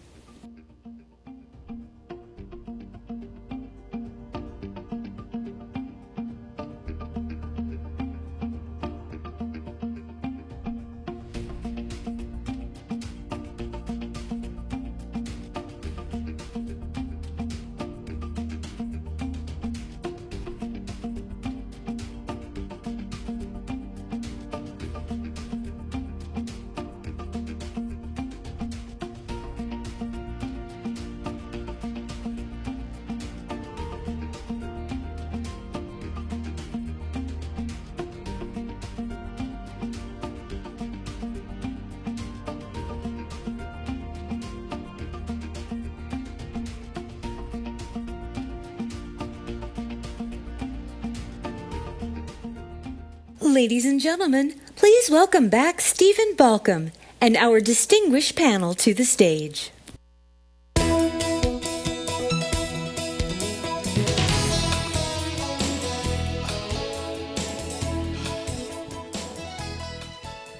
Thank you, guys. Thank you for being so prompt, and welcome back. We do have a rather special panel. You heard me mention and called out regulators in my opening remarks, and so here we are, 3 regulators from around the world, just by chance. They were here in Washington. No, we've been talking to them for ages, and we're absolutely delighted for them to join us at this rather opportune time. So I'm actually just going to hand it over to Julie to introduce yourself and say maybe a few words about your roles and responsibilities. Sure. Well, I spent 9 years of my formative professional career here in Washington, D.C., and Stephen and I go way back to the mid-1990s when we were shaping the Communications Decency Act, and I was defending Microsoft in the context of the US DOJ antitrust trial. I've been in Australia about 24 years, also spent 17 years with Microsoft, 2 with Twitter and with Adobe. And I've been the online safety regulator, the first in the world for Australia, for the past 8 years. Brilliant. Benoit? Thank you. Well, I'm Benoit Lutrel. I'm board member of ARCOM. ARCOM is the French audiovisual media regulator. And as I used to say, we are not the French online safety regulator. We are the French player of the EU team of digital safety regulator. And I've been working a long time ago in this city at the World Bank, being in banking, and then for a long time in telecommunication regulation in France. Brilliant. Jill? Thank you, Stephen. Thank you for having me back. So I'm Jill Whitehead. I have for the last few years been leading the implementation of the Online Safety Act in the UK on behalf of the communications regulator Ofcom in the UK. And I have also for 2024 taken over from Julie as chair of our global online safety regulator network. Thank you. And actually, we're celebrating the 2nd anniversary of the establishment of the network on this very stage, Julie. Why don't you tell us a little bit about why did you help to create it? What does it do? Who are the members? The who, what, where, how questions. Well, I can say being the only online safety regulator in the world is a pretty lonely and daunting job. There was no playbook to follow. I mean, if you picture a peloton, you're at the front of the peloton, nobody's drafting behind you. You just have shrapnel coming in your face all the time, like pebbles. And so when we saw the prospect that we might actually have friends with Fiji, Ireland, and the UK pursuing online safety bills and forming similar regulators, we looked to the Global Privacy Assembly and ICPEN for the competition regulators and thought, we should build that because no regulator should be an island, on a big island trying to regulate on their own. There is so much more power when we do things together. And the way we started, we launched here in November 2022. We spent the first year really building the governance strategies and also explaining to stakeholders how online safety was compatible with a range of human rights. but also establishing the guidelines for independent regulators, because there are quasi-regulators. You could say some of the AI institutes may become quasi-regulatory. Some of the digital services coordinators are either traditional media regulators or they may be DPAs. And we really wanted a set of regulators who had a core focus on online safety and were at arm's length from government. Okay. Jill, give us a sense of why Ofcom joined this network. I think Julie describes it well in a cycling analogy, and I love a sporting metaphor. So I think that one works really well, which is, there is so much you can learn from other regulators who have broadly similar powers, sometimes similar, sometimes a bit different, but who are on the same quest and on the same mission as you. And I think that learning point is really important. But secondly, and I think if you're a regulated firm, this is really relevant, is the importance of coherence across borders and across boundaries where possible. And I think our view remains that we stand a better chance of ensuring really strong compliance with online safety regulation around the world if the regulators are joined up and sharing and promoting coherence where it's possible. Brilliant. Benoit, you're a more recent member. When did ARCOM join? We joined 1 year ago, and I guess you want to know why. I do. You want a candid answer? Yes. We have one specific reason to join, and that reason was Brexit. Because of Brexit, Ofcom left the club of European regulators, and from our point of view, it was really a shame. So we joined primarily to have another opportunity to continue working with Ofcom, because we have a tradition of very strong link between the French regulator and British regulator. So that's one reason. A second reason, more we look at this industry and we discuss with them, trying to foster greater accountability, we always realize when you discuss with them, they would tell you, well, okay, your idea is interesting, but does it work at scale?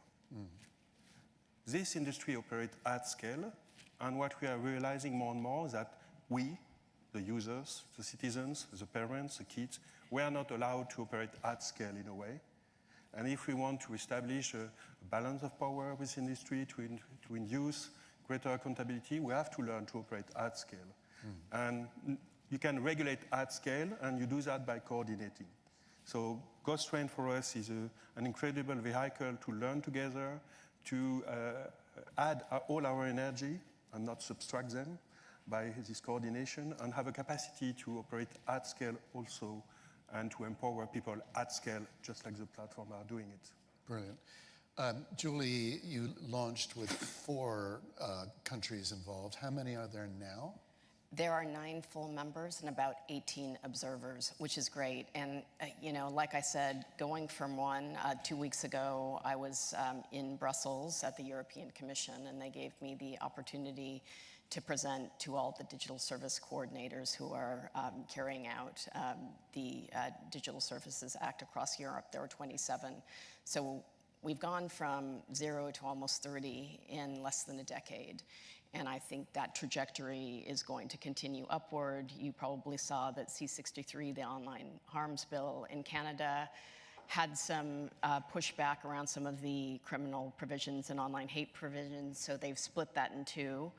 So they're just focused now on setting up the Digital Safety Commission and looking at online safety for kids. So we now have members from almost every continent except North and South America. To get the Canadian Heritage, as well as C3P, the Canadian Centre for Child Protection, are observers. So they're benefiting from what we've learned in terms of trying to work with their policymakers and shape what the legislation looks like in Canada, and learning from us in terms of what has been successful and what's failed. And the United States? We've had many conversations with the United States. In fact, tomorrow we're partnering with Homeland Security and the Department of Justice to deliver a Safety by Design workshop. Safety by Design was something that really I tried to move forward in the latter days of my time at Microsoft. It wasn't the right time, so as a regulator, I decided safety by design was something that we had to do with industry rather than to industry, so we agreed to the principles, and I felt like I was shouting from a canyon, the safety by design thing, it makes sense. It's like embedding seatbelts or erecting digital guardrails. It's what we require of medicines, of food handling, of consumer goods. It can apply to the tech sector too. And we're really starting to see safety by design take off, and we're pleased to have more than 30 companies joining us in this. So, and we've had a really great relationship with the White House, particularly around the global partnership to counter gendered online harassment and violence. We hope that continues. If it doesn't, the sort of fight around technology-facilitated gender-based violence may move to a fora like the OECD. All right, full disclosure, FOSI is an observer of this network, so obviously big supporter. And we've been talking to our friends in the administration. In fact, we're going to be talking to the head of NTIA right after this panel, whose own report suggested that the United States join as an observer. So I'll bring it up with Alan on your behalf. Great. You mentioned something, and I think the term is regulatory coherence, and that's been a focus of your chairmanship. What does that actually look like? So what we've tried to do, so I'd say aside from Julie, where you're much more established as an online safety regulator than perhaps the rest of us has been, this year has been really defined by implementing a lot of online safety regulation in other countries around the world. And as we've done that, we've taken the time to map out our regimes very clearly, and we've published that mapping.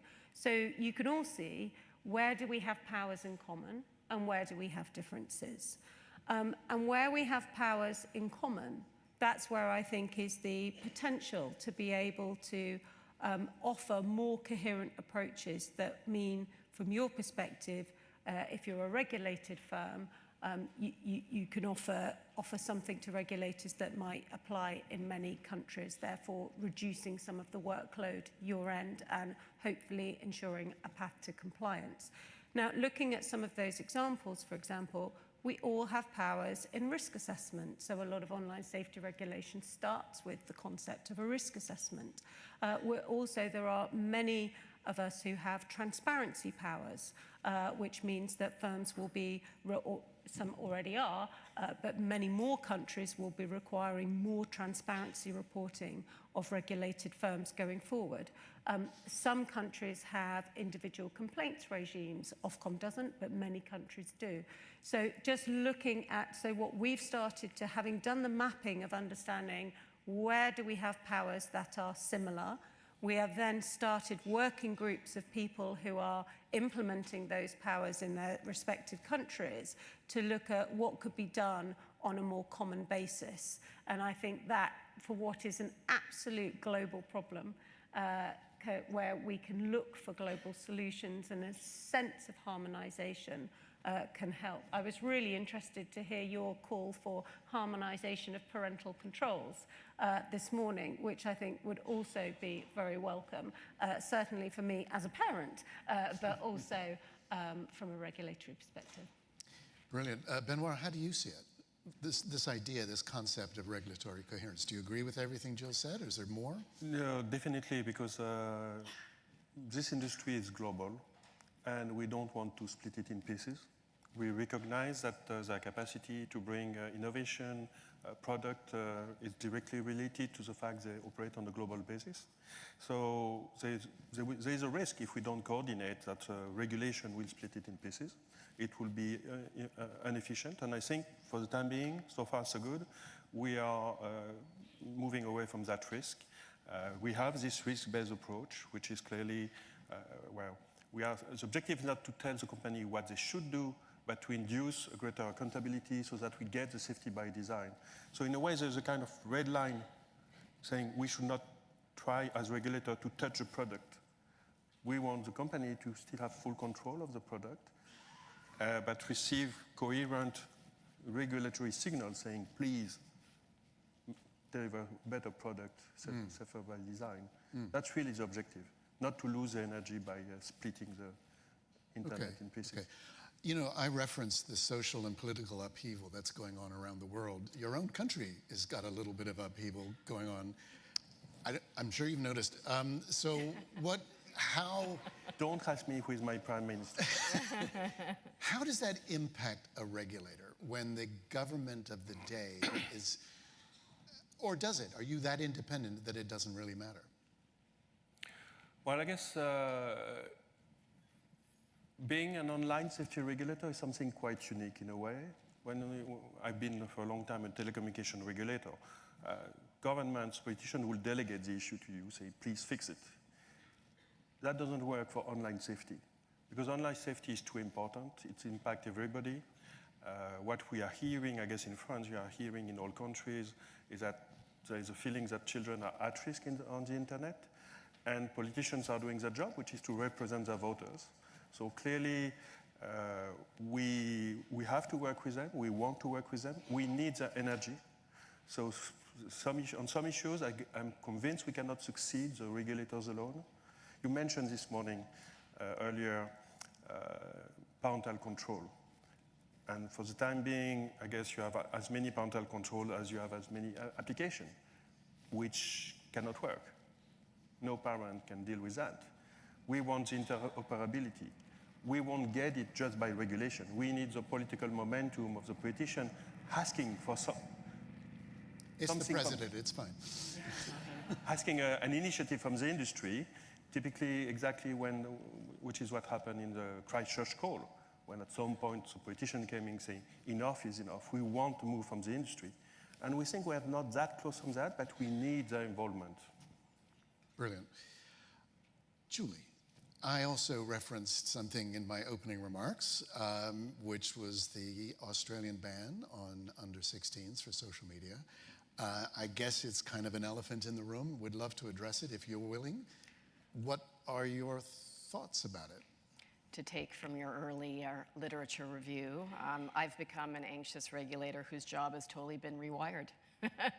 And really what I mean by that is, you know, it was really interesting hearing from Kantar because it made me realize how much online safety and regulation of the tech sector is really governed by the values of a country and a parliament and where levels of trust sit. So in Australia, there was a very well publicized research that showed that 84% of Australians don't trust big tech, and they believe that they should have a social license to operate and should abide by our laws. They were defined as an extractive industry, taking data and revenue, but not abiding by our laws, and that probably had something to do with the case we had against X Corp around their refusal to remove terrorist content video when all the other companies did so. But also 80% supported having a regulator for online safety. And I think, again, we've kind of been routinized into daily Australian life. They don't see us as threatening their freedom of speech or suppressing that. They see us as someplace they can go when their children are being cyberbullied or their intimate images are online. So we've just done a huge Online Safety Act review and really cherry picking some of the best elements of the DSA and the UK Online Safety Bill. But there was a huge political momentum, a political juggernaut that was really driven by a News Corporation campaign called 36 Months. So let's raise the age of social media access to 16, and it may or may not have had something to do with the dispute they had with Meta around the news media bargaining code. But the premiers in 2 states took this on. They're like the governors, and they were in the ruling Labour Party. And one said, let's make the age 14. Another said 15, and we'll do parental consent here. And then the opposition federal party came out and said, if we're elected next year, we will, institute this in 100 days.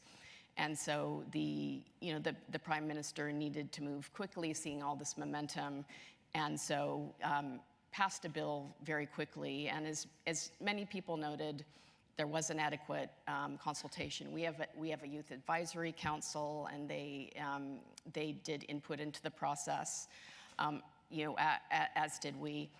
It's not really a social media ban. I look at it as a social media restriction bill, and because everything is so vague, the power or the task will be given to me, and working with my minister to figure out how this works. So my commitment to the industry and the mental health advocates and the youth and the academics is that consultation is going to be our first plan of action. I mean, age verification isn't new. Remember the Internet Safety Technical Task Force in 2008? We spent 2 years working on an age verification roadmap where we recommended in March 2023 that we do an age verification trial first, and once we have that data, then we move to mandates. That wasn't accepted. There was a lot of pushback from the child protection sector. So the same week that the bill was passed, the age verification trial started. So in some ways, we've got 12 months to build the plane as we fly it. But we'll stay close, and I think the technology has evolved immensely, as has the ecosystem. But we need to decide what the criteria is we're going to apply to age-restricted social media sites. And that is where, because I take complaints and we have regulatory insights, we can provide some evidence to the minister about who's in and who's out. And I think there will be a focus on dark patterns and opaque algorithms and addictive design features. Gaming and messaging platforms are exempted, explaining what that is, as we're seeing a morphing of these things. You think about WhatsApp, for instance, used to be pure messaging. Now they have channels. So the distinctions aren't very clear. So we're going to have to thread the needle very carefully. And the first thing I said when this came out is I talked about Australia in terms of excelling in water safety, and that was as a result of tragic backyard drownings in swimming pools. So in Australia, we require fencing around pools, and we back that with enforcement. So we try and keep those spaces where kids are in safer. But we don't try and fence the ocean because it's somewhat futile. But what we do is we teach kids to swim at the earliest age, and they're taught in school and they're taught at home all the way until they're very strong swimmers. They know how to tackle an algorithmic rip and not try and swim against it. We have shark nets where there are predators. We teach them to swim between the flags, and we have lifeguards. But the digital literacy piece and the education piece is going to be critical for us, and making sure that the unintended consequences of particularly kids from vulnerable communities who feel more online, they feel more comfortable than they do in the real world, and they can find their tribe. That won't be totally negated because of the gaming and messaging opportunities. So it is a bold social experiment. I'm going to, I've got an incredibly seasoned team. We will try and minimize the unintended consequences and the risks, and harness the protective factors. And I'll just finish by saying, we know that 84%, based on our youth survey, of 8 to 12-year-olds are already online. And in 80% of cases, an adult has helped them set up an account before they have been 13, and in 90% of the cases, that's parents. So we need to continue enabling, empowering parents as well. And only 13% of those kids from 8 years old have ever been suspended for age-related issues. So a really important safety by design intervention here is applying age assurance technologies that are more robust than just age gating. And so it'll be a challenge, but one we'll have to take on and do the best we can. Well, let's all invite her back next year, folks. What do you think? We will watch this carefully. If anyone could thread that needle, Julie, it will probably be you. But my goodness, well, let me ask the other regulators on the stage here. We were talking about regulatory coherence. Is something like what Australia is about to do, would that apply in the UK, for instance? So I think, obviously that's a matter for the UK government rather than the independent regulator to set that policy. What the UK government has said, Peter Kyle said, it's on the table, but he absolutely sees the implementation of the Online Safety Act as being the #1 priority and the focus of all effort. And I think to that, and I think, you know, we see similar trends to what you're seeing, and it is a sort of perhaps a bit of a contrast to the Kantar Google research from earlier. You know, 22% of 8 to 17-year-olds in the UK have a social media profile aged over 18. And so they are experiencing content that isn't necessarily age appropriate for them. And then go even to the younger end, a quarter of 5 to 7-year-olds in the UK have a smartphone, and a third of those that do are using social media unsupervised. And we can see from our research that children are coming across pornography, often violent, stumbling across it rather than searching it out actively from the age of 8. So it's really important that the implementation of online safety regulation comes first. And that is designed to protect vulnerable children, to protect children who are not seeking out these sort of empowered experiences. And I think that remains an absolute top priority.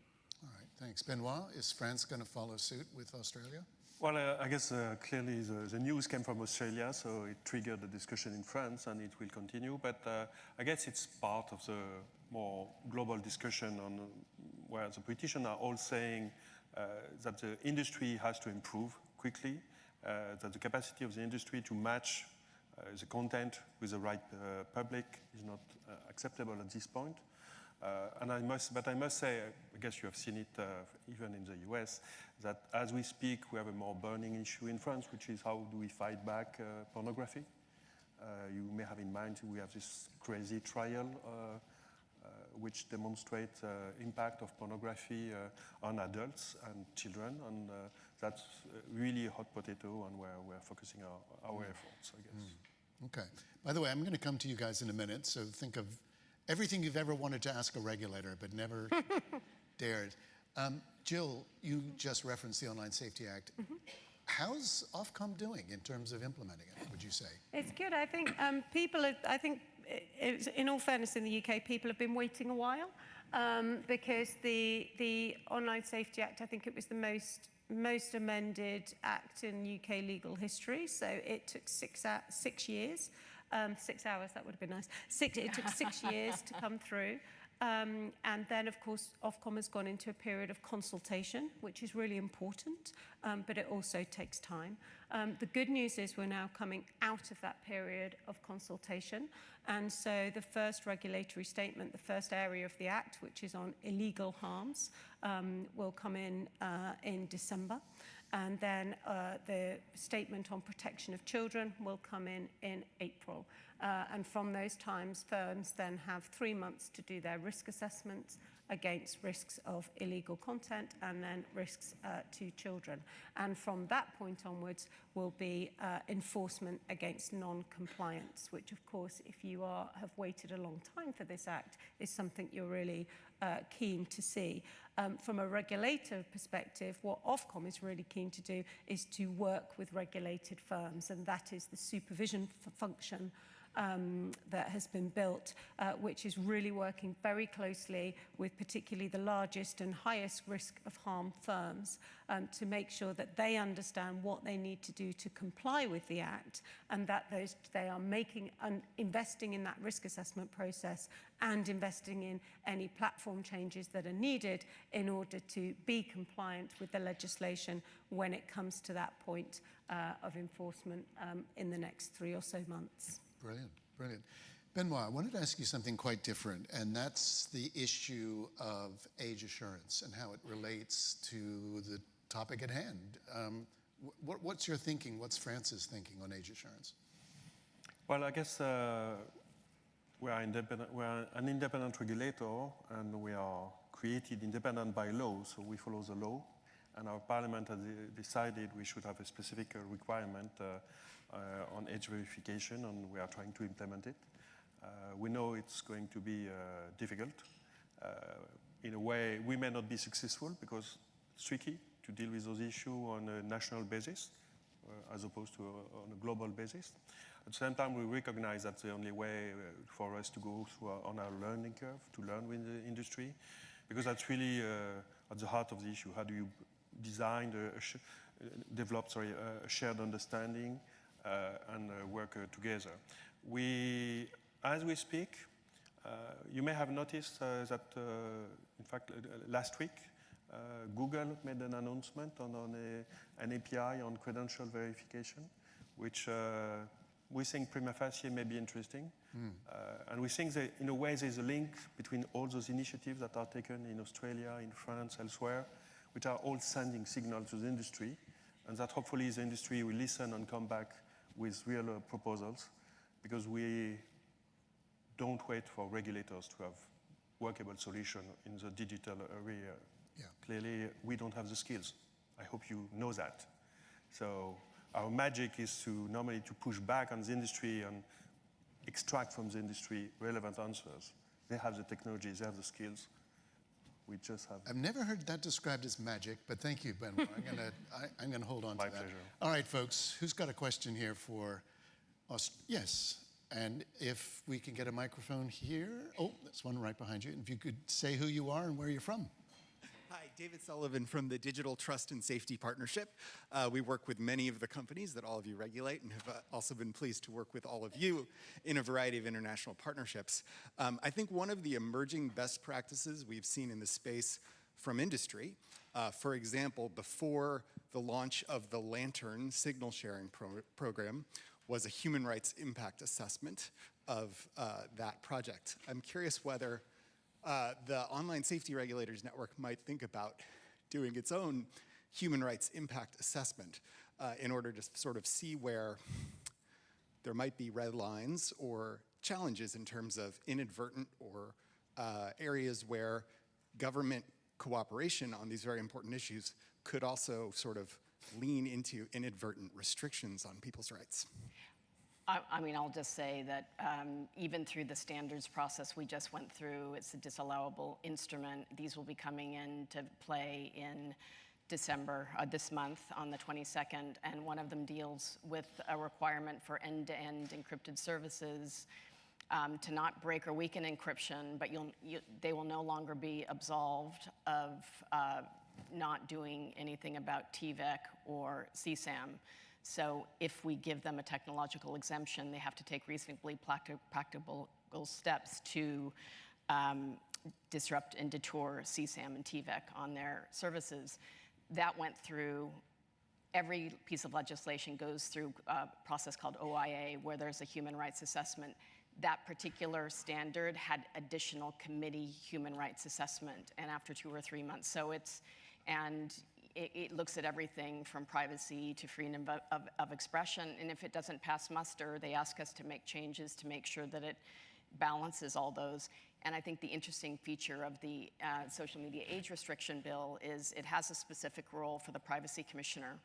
And then there have been amendments that stipulate that digital ID or government ID can't be the sole form of verification of the child, but then, you know, after ID, you've got biometrics and some behavioral signals.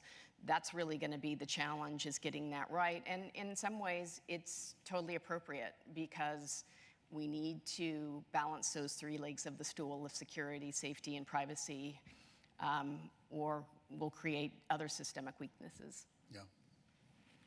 I just sort of similar, but possibly at a more just to illustrate how it works at a more granular level. So in Ofcom, we have a human rights team, and that team has the responsibility of assessing every single policy proposal and every single code measure. So at that very granular, and it has a sort of veto right, if you like. So at that very granular level, every single thing we put out is assessed. Okay. And maybe I can ask that from a European Union point of view, at the heart of the Digital Services Act, half of the text is just huge transparency obligation to force the platform to disclose what they are doing.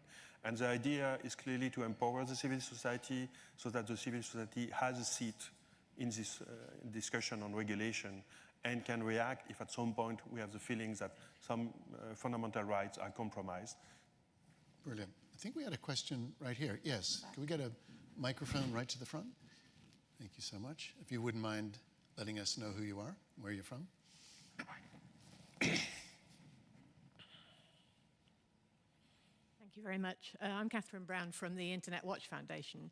I'm very interested to pick up the point that Julie just started to touch on there around encryption, and I'd be very interested to know what the kind of regulatory convergence is around the risks of encryption and the increasing amount of material that's being moved into encrypted spaces. And one could argue a lack of proactivity on the part of tech companies in addressing the risks that Julie's just started to touch on there. So where is the regulatory convergence on this, and what more can be done? Because we're seeing a huge amount of child abuse material moving into encrypted spaces.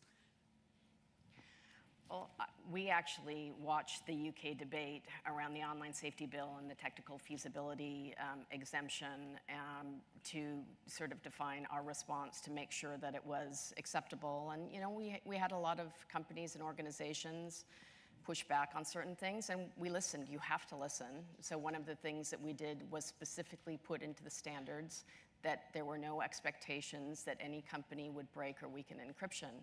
But that doesn't totally absolve them of responsibility either.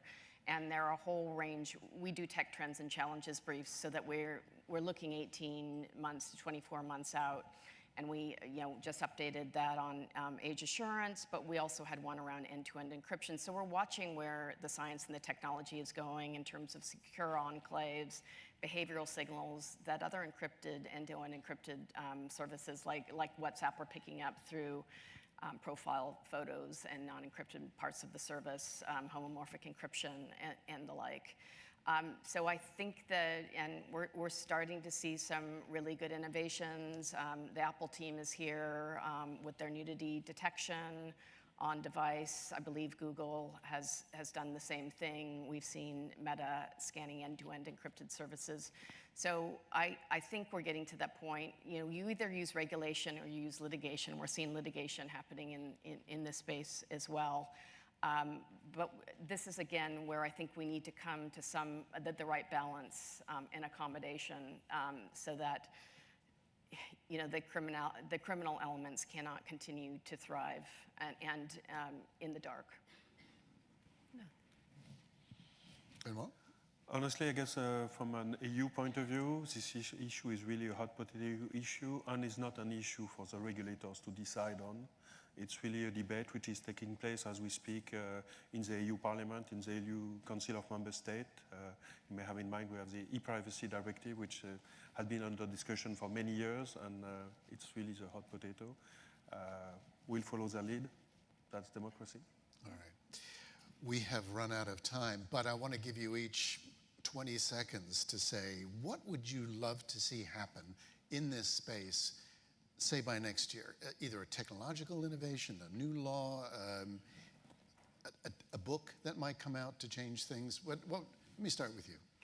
I think there's a fourth elephant in the room, so let me start there. And I think it's around AI safety and the fields of AI safety and online safety, which I think intersect quite strongly, being considered as different. And they've sort of started from different places, and I think they're not necessarily converging. And in firms, they are the responsible AI initiatives and the digital safety compliance initiatives are laddering up differently. And I think that's a problem. And I think we have so much that we can learn from each other. We are, certainly as online safety regulators, we are seeing the harms of AI in children's lives today, and we're seeing that around the world. And I think that's only going to increase. So what I would love to see and help shape, if I can, this is what I'm doing at Oxford Internet Institute, is to see much more collaboration between those two worlds. Brilliant. Benoit? We need interoperability. We need the big companies, the big tech companies to come together to a table with the civil society, with regulators to really start building on a handful of issues, a capacity to operate, interoperability to allow the users, the children, the parents to be empowered to deal with the internet. We've gone too far in having silos, Apple on one side, Google on one side, Meta. At some point, we need an initiative. And I hope we'll have it next year. If not, we are seeing the political energy increasing very fast. Brilliant. Julie, I'd just say the only way we can safeguard our children and our citizens is by learning lessons from the past. And instead of learning from the social media era of moving fast and breaking things, we saw the great AI drag race of 2023. So on one hand, we saw the same sort of, jockeying for market position. We'll figure out the safety issues later. But it also woke up governments to think about safety in a new and different way. And I think it represented a tipping point. So I would ask anyone in immersive technologies or invasive technologies like nanotech and AI to think about a safety by design framework at the front end and understand the risks and the harms, embed the safety protections rather than waiting for others to clean up, because the detritus is our citizens if this is deployed and you can't put the genie back in the technological bottle. Brilliant. Well, as I say, we'll come back in a year's time and see how you guys have got on with your wishes. In the meantime, please join me in welcoming this wonderful panel.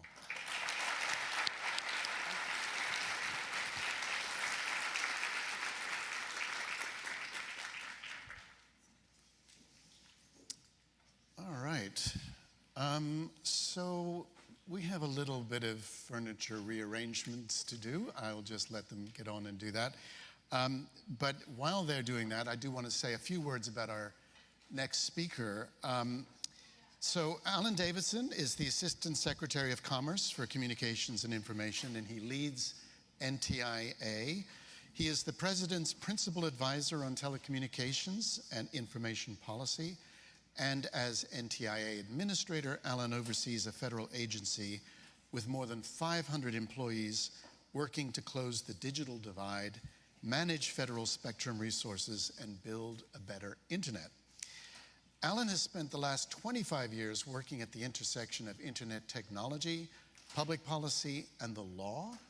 In his roles in government, public interest groups, and companies, Alan has focused on how society makes choices about the technologies we build.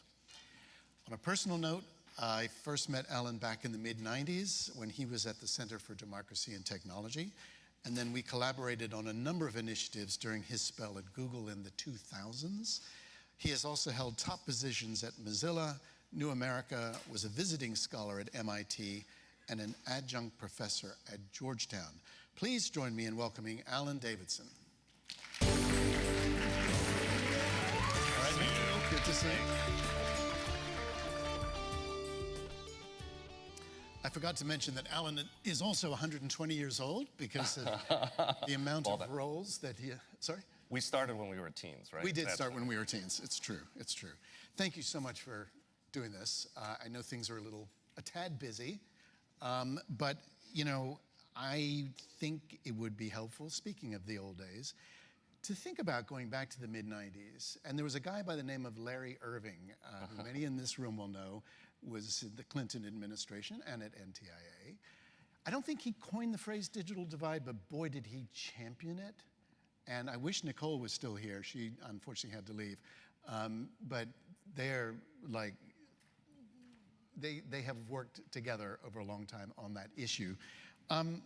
Just take us back to those days. And have we progressed? Has Larry's notion of bridging the digital divide been realized, or are we still at the same problem? Well, first of all, let me say thank you for having me, and congratulations to you and to FOSI on really a legacy of incredible contribution in this space. You've been in it for almost all of that time that you're talking about. And if we do think back, it's kind of amazing. It was about 30 years ago, the 30th anniversary. In fact, last week we celebrated the 30th anniversary of the Internet Use Survey, which was the report that NTIA did, the survey that led to coining that term and popularizing that term, digital divide. It's also the 30th anniversary of the Center for Democracy and Technology, my old organization. And so we're hitting these 30 marks. Our SAC is coming up on its 30th. Yep. And I do think actually it's helpful to think back about what we got right and what we got wrong then. Partly it helps us learn, but it also helps us today think about what might we be getting right and getting wrong now. And I think one of the things that we really got right back then was an understanding that this was going to be really important, that the internet would be something that was really a central focus in people's lives. We were optimistic. I will have to say we were not this wildly optimistic about what a central part the internet plays in the lives of people, and particularly children.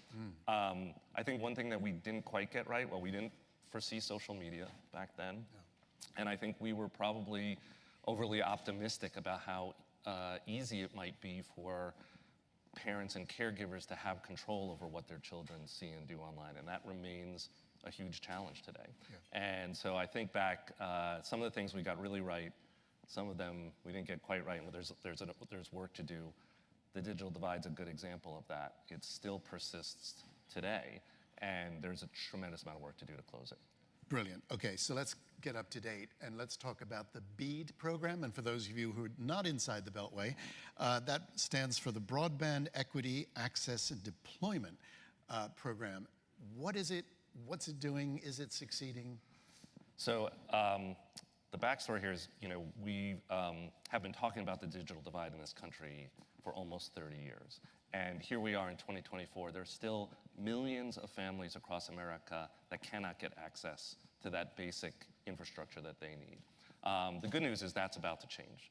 The bipartisan infrastructure law here in the US created a set of grant programs, nearly $50 billion that NTIA is administering, with a simple but ambitious mission that the president's given us: connect everyone in America with reliable, affordable, high-speed internet service. And we are well on our way. We are making huge progress on these programs. We've given out billions of dollars to tribal communities for middle mile access, for digital equity programs, and our big state grant program, the BEAD program, is about to finish obligating all of its funds to the states who will go out and build the network. So we're making a huge amount of progress on this issue. And I will say, this is kind of a once-in-a-generation thing, right? Generations before us did really big things. They connected everybody with electricity and water in this country. They built the interstate highway system here. This is our generation's big infrastructure moment. This is our chance to connect everybody in America with what they need to thrive in the modern digital economy. So it's very exciting to work on it. We're making a huge amount of progress. We're on track to have everybody connected by the end of the decade. And it raises important questions, like one of the most important things I hear as I go out in the country and talk to people about connecting and getting connected for the first time: how are they going to protect their families online? And these issues are just central in our conversation about connectivity too. Yeah, it's almost a little mind warping, because on the one hand, you're rushing to connect, and yet we hear of bans and restrictions on the other side. How do you square that in your head about, how do we do this safely, I guess is the best way of putting it. I think it's a hard question. You folks are grappling with this, right? And we did something in the Biden administration. We set up a task force, the Kids Online Health and Safety Task Force, which I was the co-chair of. And I co-chaired it with some colleagues at HHS. We pulled together, Health and Human Services, I should say. We pulled together, really, we had an all-star group of folks from across the administration looking at what we could do about kids' online health and safety. And there were three big things we focused on: resources for parents, a research agenda for what we need to do, because there's so much more that we need to do to understand, and a set of best practices for industry, which is something I think we need to really lean into. But one of the big things I think we still need to do here, and one of the recommendations of this task force, is we still need legislation in this space. And the US has fallen a bit behind by not having a strong legislative framework for addressing these issues, either around privacy, which is a huge issue for young people online, children's privacy, and we also have the COSA Kids Online Safety Act. So those are things that we need to do. We have homework to do ourselves to get better at this. Your task force report, which, by the way, I'd highly recommend to everyone in this room, and I believe Emma Lanzo is with us today as well. Right here. Hello, Emma. Every one of these task force reports has somebody behind it who is actually the brains and does a lot of the writing. And Emma, with some colleagues from our sister agency, was that person for us. Highly recommend the reading of it. And one of the recommendations that come out of the report, ironically, was for the United States to join the Global Online Safety Regulators Network as an observer. You just heard from our friends. Do you think that's going to happen? I hope it will happen. It was definitely a strong recommendation for us to join.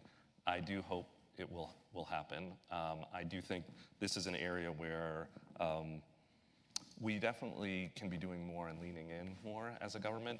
You know, we do struggle a bit with the fact that the work is distributed across a broad set of agencies. So, you know, you heard from Secretary Mayorkas, you know, we have these incredible heroes in our law enforcement community at Department of Homeland Security, at the Department of Justice doing the enforcement work. We have people at the Federal Trade Commission thinking about consumer protection, a Surgeon General who's been out really using his bully pulpit as a leader and thinking about what parents and caregivers need to know. And groups like NTIA and our colleagues at who work on mental health and kid safety at HHS, the real researchers on this work. And so together, there's a lot that we can do. I hope we'll join the Observers Network. I know we've done a lot to try to coordinate with others around the world. We just signed a child safety memorandum with the UK and US to partner on some of these issues. So I'm hopeful we'll see more of that, and it'll continue.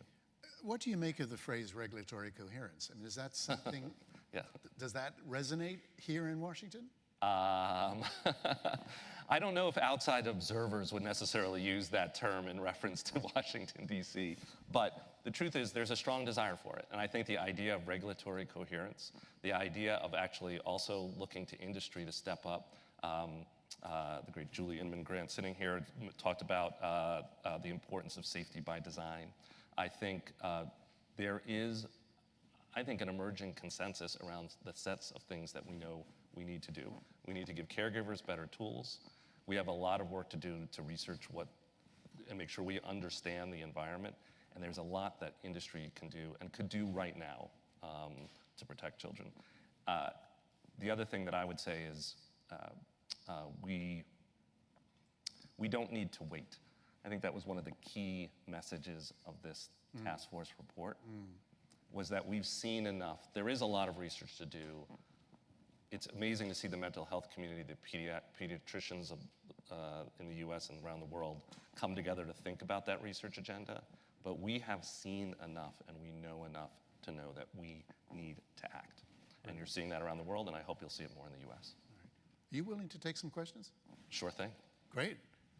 Who would like to ask a question of the head of NTIA? This is your chance and opportunity. It's once in a lifetime. Well, yeah.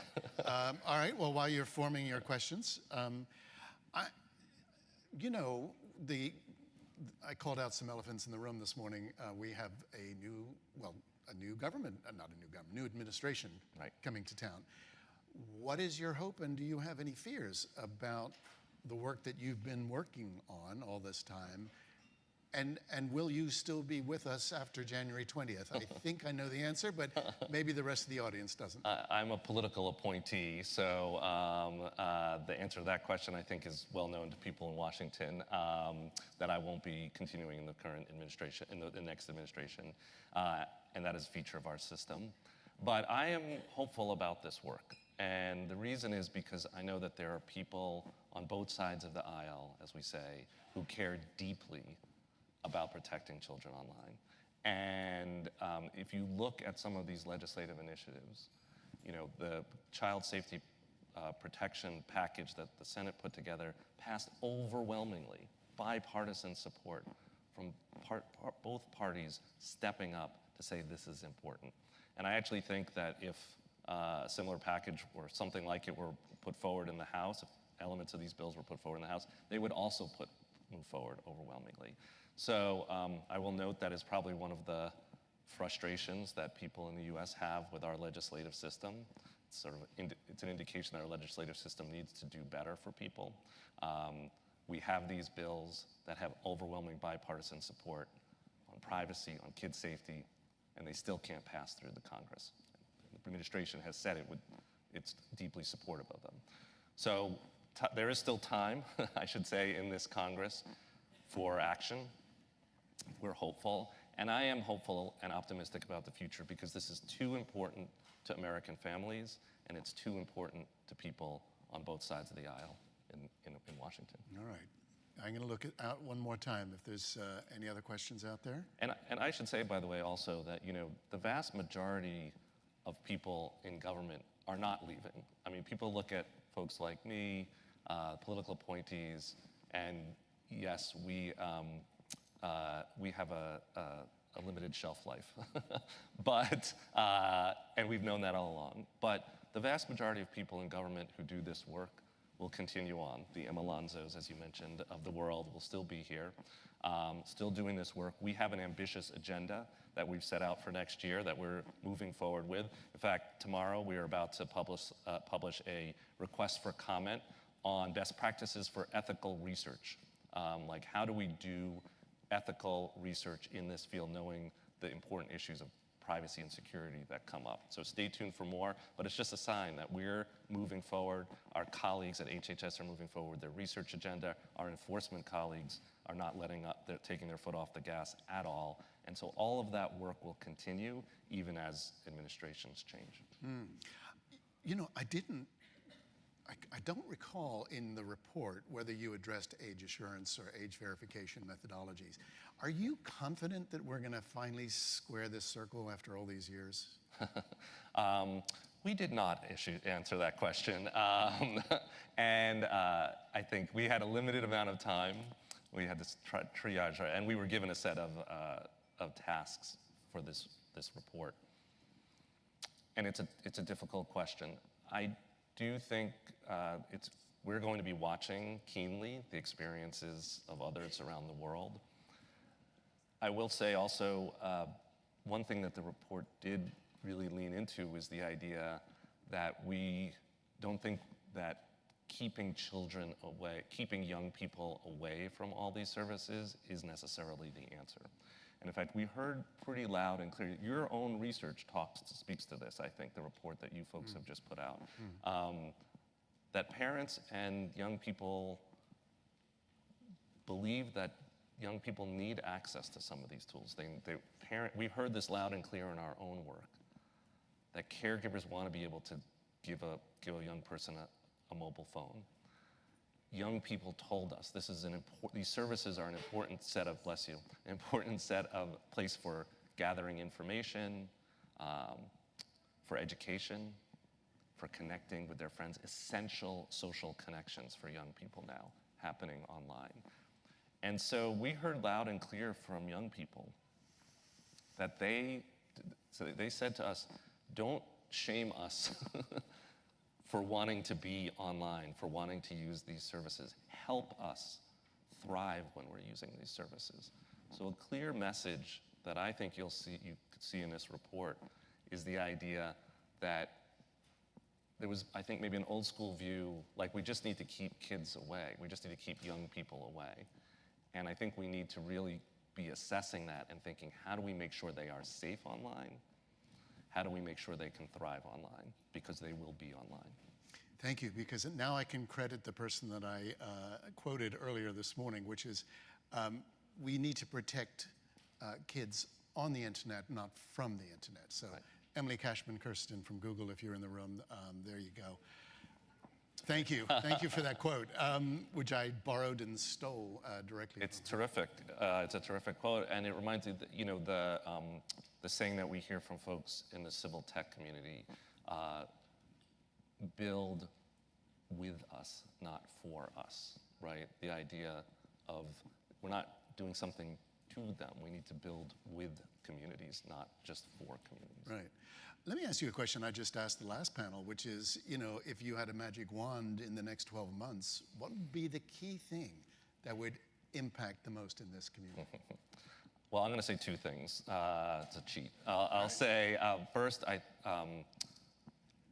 think that we have an opportunity to do something legislatively and I hope Congress will lean into that opportunity.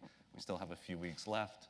I think you see, even in the news today, again, bipartisan support over the weekend for doing something to protect children online. And so we're cautiously optimistic, and that would make a big difference here in the US to have some of those baseline protections in place. A second thing I'll say is what we called out in our task force report, which is better best practices from industry, right? More and more, we have heard that families and caregivers themselves are overwhelmed. They can't figure this out all themselves. There are a lot of great resources and tools out there, but that's not enough, right? Industry has so much that it can do right now to protect children better online. The defaults that are set, the practices that are built in, they can be better. We've seen some of that work from industry. I think we could see more. And I will say in our US system, the First Amendment plays a big role, makes it harder for government in some cases to do these things, but it does absolutely protect the ability of companies to be able to do this kind of content moderation. And so I would just say that we encourage companies and the platforms, the online services out there to be thinking continuously about how to improve around safety. Brilliant, brilliant. Well, listen, thank you so much for taking the time out, for taking us on this sort of tour of the last 30 years, and I wish you all the best on January 20th next year for your future employment. We are very optimistic about the future. I do really think that we have this, looking at this room, I will just say, we have come a long way. Yes. If you think about these last few decades, we have an incredibly sophisticated community of people thinking about these issues, researching these issues, colleagues around the world, regulators who are working on these issues and coming up with innovative solutions. And I'll just say I salute all of you here today, you, Stephen, and folks at FOSI for what you've done, because it's making a big difference. And I hear it when I'm out working on these broadband issues. This is the top concern that we hear from families, from caregivers. How do we protect our kids online? The work that you all are doing is going to make the world better for these families and for these young people. So thank you. Brilliant. Thank you for what you're doing. Thank Please you thank all. Alan Davidson. Thank you so much. That's it. Brilliant. Thanks.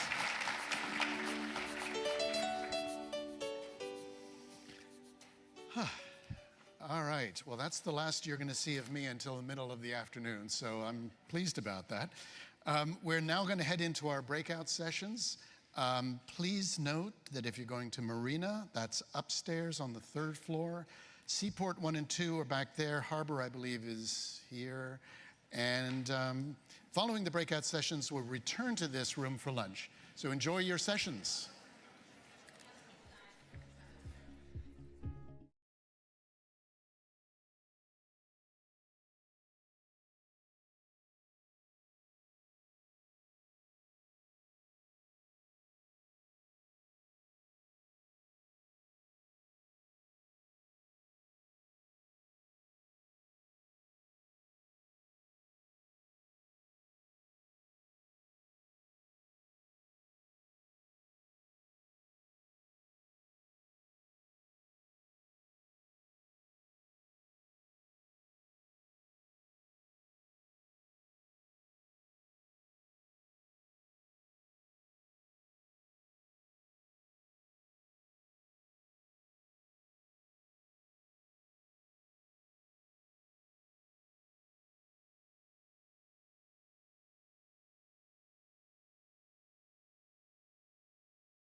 Ladies and gentlemen, please take your seats. The program is about to resume.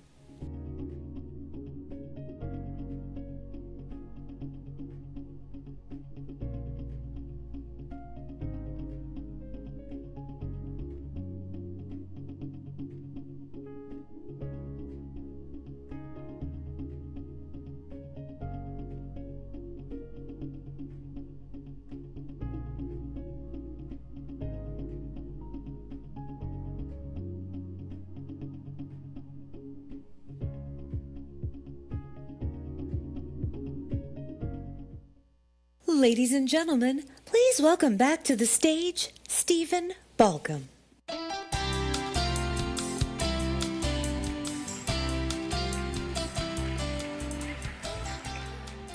How are you guys doing? Yes, we're just about to lower the... You enjoying the sunshine? We did this just on purpose, so you can watch the blinds come down. We promised to bring the blinds back up once the sun goes down, so you can see all the Christmas decorations outside. Okay, actually, I've been asked a couple of questions just to let you know. Links to reports and photos are already starting to go up on our website. The link to my remarks is now up on the website. We're also putting stuff up on LinkedIn and this thing called Blue Sky. And thank you to all of those people who followed me this morning. I've followed you back. So let's keep using that. Oh, and videos are going to come probably next week on YouTube for all the plenary sessions. So it is now my very great pleasure to introduce the moderator of our next session. Pat Vance is the president of the Entertainment Software Ratings Board, and in her position, she leads the teams responsible for assigning age and content ratings to video games and apps, enforcing marketing guidelines adopted by the video game industry, and operating the ESRB privacy certified and FTC approved COPPA Safe Harbor Privacy Seal Certification Program. She also serves as founding chairperson of the International Age Rating Coalition, is a member of the board of directors of the Academy of Interactive Arts and Sciences, and is a former chair and longstanding director of FOSI. Did I mention she's a rock star? She's a rock star, and that she is. Please join me in welcoming Pat Vance and Cadella Montero of Epic Games.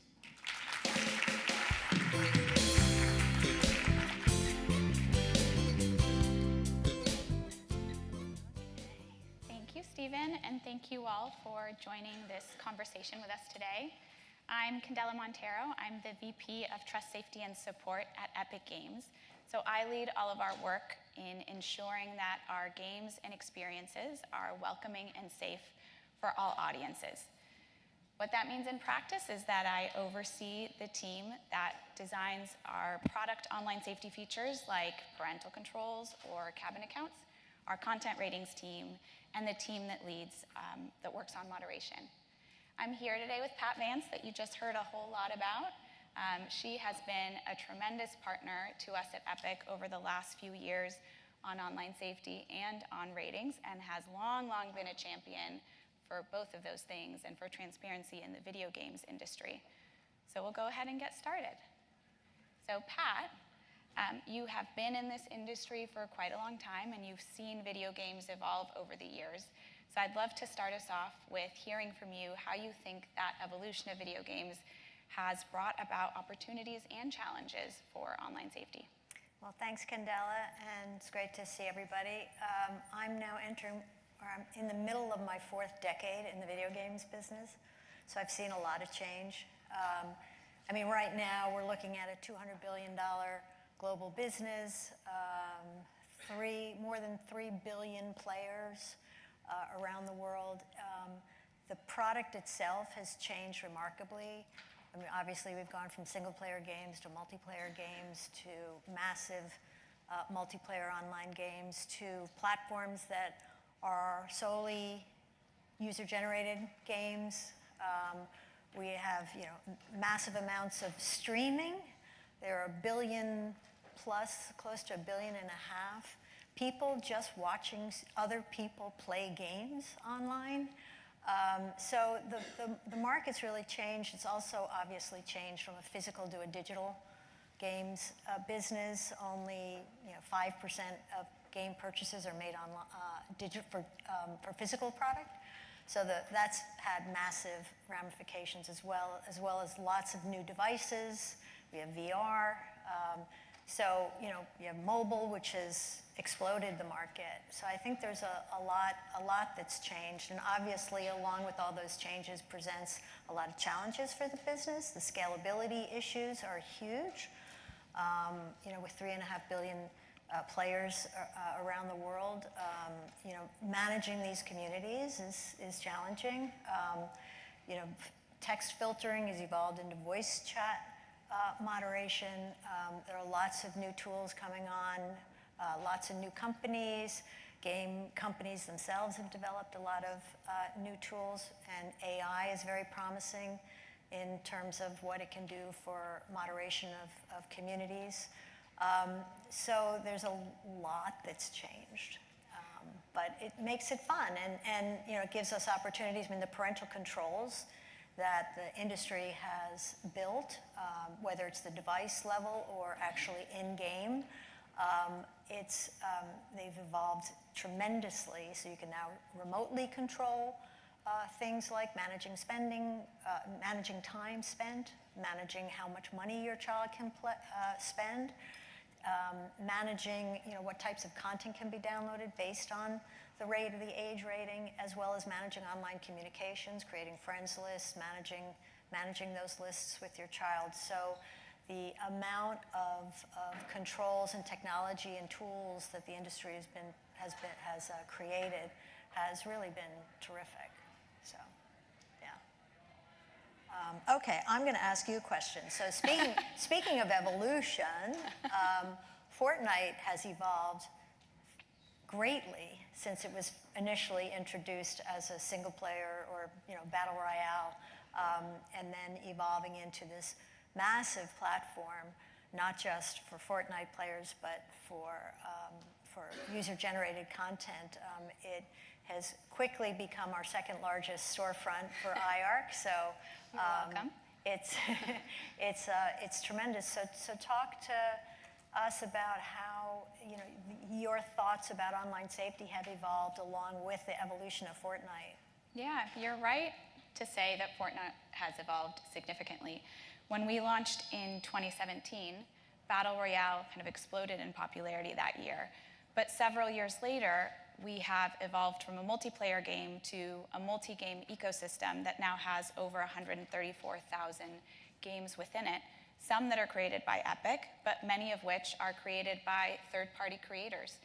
And there really is something for everyone. You have games that are rated E, like Fall Guys and Rocket League, E10+, like Lego Fortnite, or even teen for Battle Royale. So we know that our audience is diverse and that we really have to think about all of the different age groups when we think about online safety. I think for us, that really translates into a safety by design approach, centered around intentional product design that keeps all of our audiences in mind.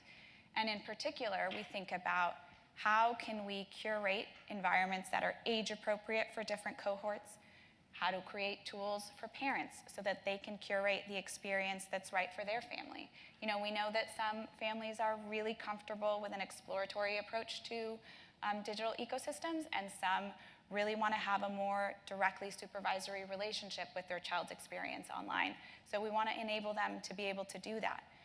We think a lot about content ratings and presenting that information in a way that's very clear and intuitive so that players and parents can make informed choices about what they might want to play within Fortnite.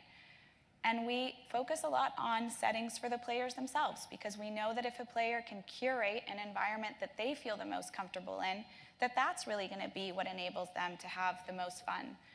We think about safe spending by design. That's also really important.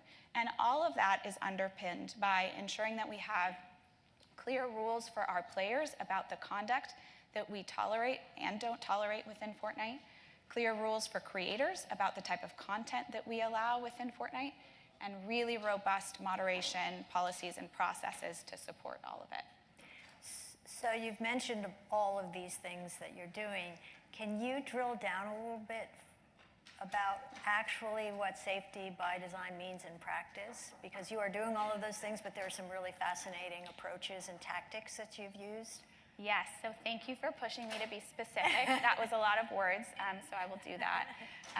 I think a really great example of how we're doing this in practice is how we are curating environments for our younger players. We've talked a lot about today about how important tools are for parents to be able to do that. And we think that's important too. We released a new parental control to be able to limit your child's playtime in Fortnite just 2 months ago. But we also really believe that those environments have to be safe from the moment that the player comes into them, regardless of if a parent has engaged with the parental controls or not. So an example of that is that all of our players who are under the age of 18 have more protective settings from the start. That means that settings like chat are off by default, or their profile details are hidden, for example. And then for our youngest players, players under the age of 13 or their country's age of digital consent, we've created a new type of account called a cabined account. So as everyone in this room is probably very, very familiar, global privacy laws and online safety regulations require that a digital service gets consent from a parent before they can allow that service to collect the personal information of a child or give them access to certain features. And there's generally 2 ways that companies will go about meeting with these requirements. The first is that they might create a kid-specific version of that service, and that will typically have limited content, maybe more restrictive features, and kids might not find that attractive because, let's face it, nobody wants to be at the kids' table at dinner. They want to be where all the action is. And the second approach is that they might then just lock kids out until the parent provides consent. And we don't think either of those approaches are optimal. So cabined accounts takes a different approach. When a child creates a new Epic account, if they indicate that they are under 13 or under the age of digital consent, they are asked for their parent's email address. And the parent then receives an email that lets them know that their child has created an Epic account and gives them instructions for how to go in and complete the account setup, including giving consent to the privacy notice. But while the child waits, they can go ahead and they can play Fortnite, Rocket League, and Fall Guys much in the same way that anybody else would, with the same rich gameplay that all the other players can experience, but they're doing so in a high privacy setting where chat is disabled until the parent agrees that they can use it. Real money transactions can't be made until the parent gives permission. And the verified parental consent process is actually powered by Kids Web Services, which is a wholly owned subsidiary of Epic that specializes in consent management tools that we actually made free for all developers to use because we know this is really hard. And what's really unique about that verified parental consent flow is that it doesn't just collect the consent for our privacy policy, but it also has the parental control setup embedded within it, so that by the time a parent is done with that account setup, they don't have to then go find parental controls on the web or in the game. It's already done for them. And we think this approach of allowing kids to meaningfully participate in the ecosystem, but not compromising on their privacy and their safety while they do it, maybe helps to motivate this, or to mitigate this motivation to bypass an age gate. So that's an example of a feature that we built end-to-end with the purpose of online safety. But another thing that our team does is we ensure that any feature or product that Epic releases meets our safety standard. And a good example of that is text chat. So today we announced that text chat has undergone a complete redesign and expansion within Fortnite. So now text chat will be available in all of the games within Fortnite. And so we worked with that team to identify, well, what are the risks of this feature for different age groups, and how can we mitigate those before we launch? And one of the ways that we did that is we are releasing a new personal information filter with text chat. And that filter will redact information like email addresses or credit card numbers if they are sent. It is required to be on for all players under the age of 13. It is defaulted on for players under 18. It's required on in any public channel, so you can't share your address with the world. And of course, any adults can use this setting and they can enable it for themselves, like I might want to, even though I am not underage, though I look it, I know. Yes, you do. So that's another great example of some of the work that our team does. But that was a lot about Epic. So I'd love to switch gears and ask you about IARC and the work that we've done together to bring ratings into Fortnite. So I'll start by asking, why did you establish IARC? And what are some of the things that you've learned along the way in adapting it to games like Fortnite or to other storefronts? Yeah, well, International Age Rating Coalition, which Stephen mentioned, was created about 10 years ago as the mobile market started to evolve. It was clear to us as a rating agency in the US that we wanted to ensure that our ratings were available across the game ecosystem, whether it's mobile, console, PC, VR, wherever. And that in order to do that, we needed to create a scalable and globally streamlined solution for digital games. And so we also needed a solution that created very, very low barriers to entry for developers and creators who don't have the resources that traditional game publishers have. So we set out to create a SaaS solution, a software as a service solution, that would be licensed to storefronts and platforms. And then we took that solution around the world to other rating agencies. Many rating agencies outside of the US are government agencies. Some of them are self-regulatory, like the ESRB is, but many, in fact most, are government agencies. And those countries require game publishers to have age ratings from that territory displayed on the product when it's distributed in that region. So lo and behold, we got the support of 7 rating agencies from around the world. We're adding 2 more next year. And 11 storefronts or platforms to date have licensed the solution.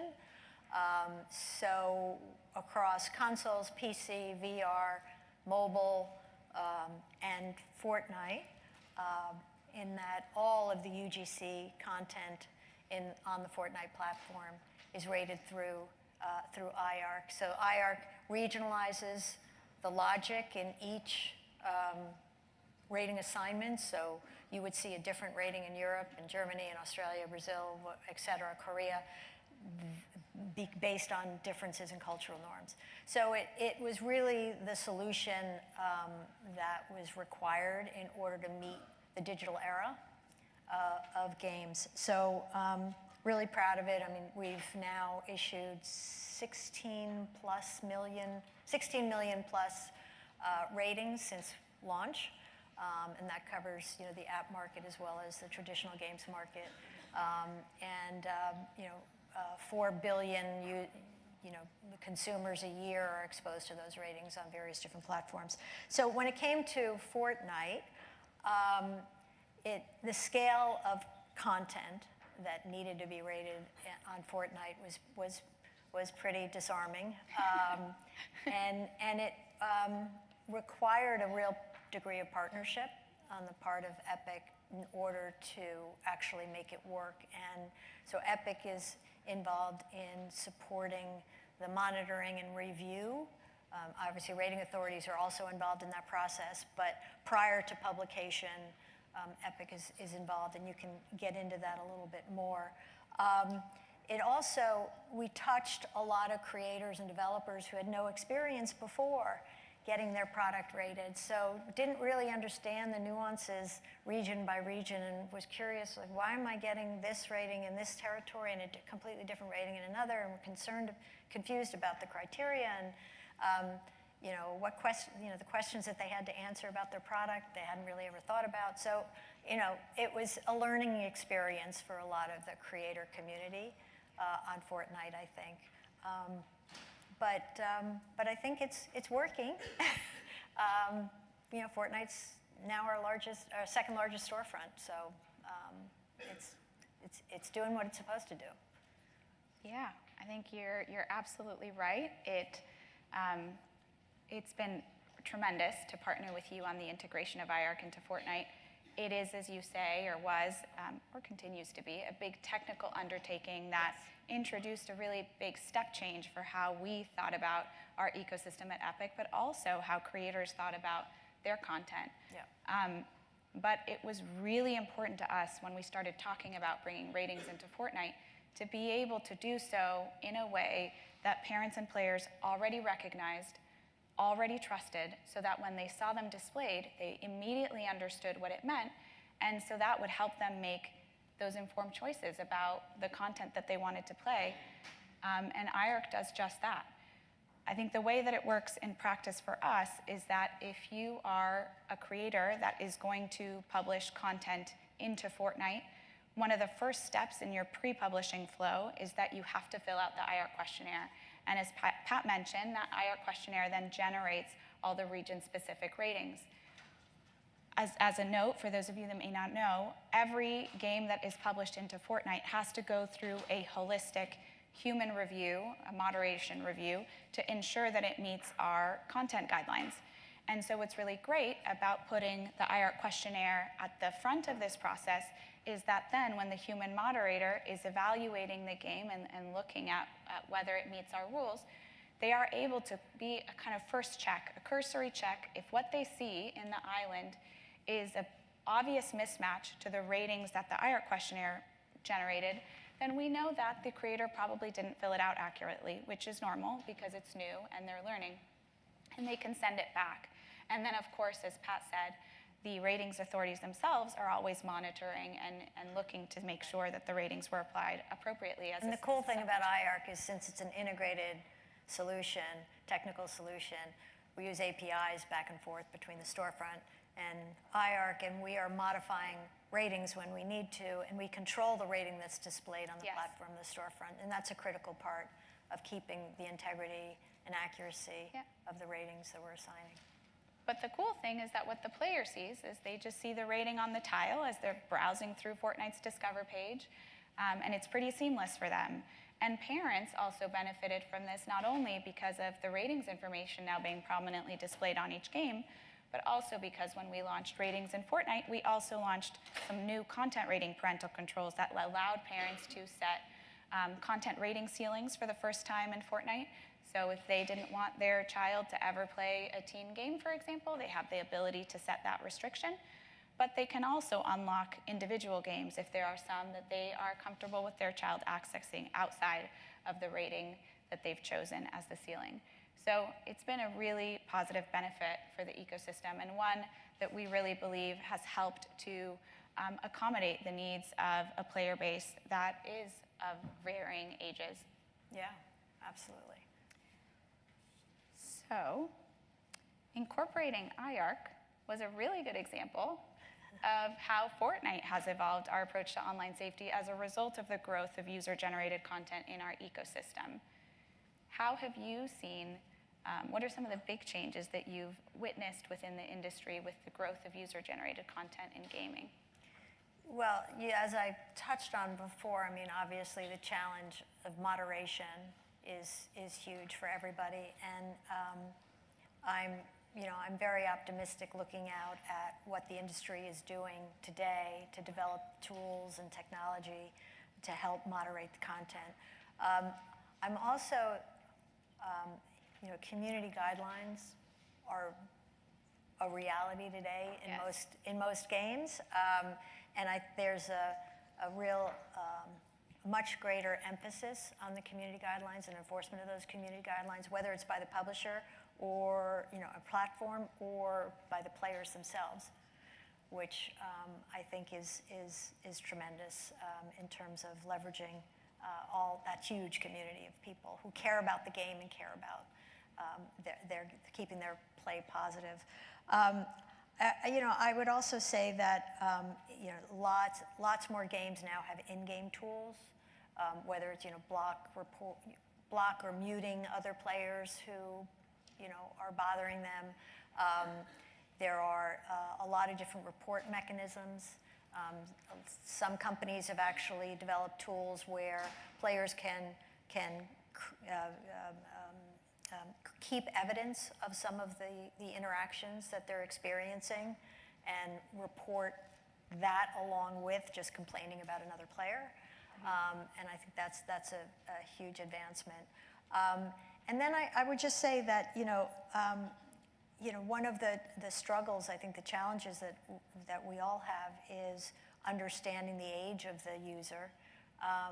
Age assurance is a term that gets tossed around quite a bit, but the reality is that it's hard for companies to figure out the age and the exact age. I mean, it's one thing to estimate an age, it's a whole other thing to actually, block kids based on what you think their age is instead of what their exact age is. And at least in most territories, it's still very difficult. We don't have national ID system, and most territories are still struggling, I think, with that, and companies operating in those territories are struggling with that. So, it's evolving, but we're now labeling all of the games that come through IARC as well as through the ESRB with a user interaction notice. So our rating system is 3 parts. It's age ratings, content descriptors, and interactive elements. So every time there's in-game interactions, we're now labeling those products up front so that particularly parents know when they download or purchase a game that it's got that interaction, user-generated content within it. And I think that's a really important notice and warning to parents. I think that is very important. And I think both notifying parents that those interactions exist within the game is very important, but also you touched on reporting, enabling players to be able to report inappropriate conduct or inappropriate content if they see it within the ecosystem is also cornerstone. Last year around this time, when we rolled out ratings, we launched a way for players to be able to accompany their voice reports. So if they were having a voice chat conversation with a player, to accompany it with audio evidence so that our moderators could more effectively review those reports, listen to those audio clips, and then better determine if there was a violation of our community rules, and then enforce our community guidelines, our community rules more effectively. And as well, we were talking about text chat earlier. Tomorrow we will also be launching very similar feature for text chat where players will be able to send text transcripts along with their reports of inappropriate conduct, again, so that our moderators can effectively action any inappropriate conduct in the ecosystem. So in addition to all of these player-facing features and parent-facing tools that are really important from an online safety perspective, I know you in particular and the ESRB have been huge champions of educating parents about the tools available to them, but also the video game industry at large and what these games are and what they mean for their kids' lives. And we've heard a ton today about how important these online safety conversations are for parents. So what do you think are some of the most important things to parents as they relate to video games? Well, keep it simple for one. They need simple instructions, and simple guidance and tools. They're overwhelmed as parents. Many of you are parents, and so what we try to do, with age ratings, we don't consider them dictates to parents. So if your child is 9, then they can't play in every 10+ game. We provide ratings as guides, as guideposts, as flags to parents that maybe if this rating is higher than the age of your child, maybe you need to look at the content descriptors. Content descriptors will indicate the nature of the content in the game. If that's not enough, we have rating summaries for a lot of the games that we rate. Rating summaries is a paragraph or 2 which give you examples. So if we have mild language, well, what kind of mild language? And that's in the rating summary. So we have several levels of information that we think are really important to parents. And then we have users, the interactive elements. So we have users interact, we have in-game purchases, we have in-game purchases with randomized items. So we have other information that's available as well. All 3 parts of the rating system are equally important to parents. The good news is that we have a generation or generations now of gamers who are now parents. And we're finding that 75% of parents are actually playing with their children now. The number one way to decide about whether or not a game is appropriate for their child is playing the game themselves. That's new. You know, it's always been the age rating, and age rating is a close second, a very close second, but now it's, I'm going to try the game first before I let my child play. There's been a real evolution in terms of how parents are interacting with games and how they're making decisions for their kids. Parental controls is an increasingly important part of the picture. So 80% of parents indicate to us when we do our annual research that they are activating parental controls on one of the game devices in their home. It could be a PC, it could be a mobile device, it could be a console. That's a lot of parental controls that are being activated. The number one challenge that parents have is screen time. It's consistent across all platforms, not just games.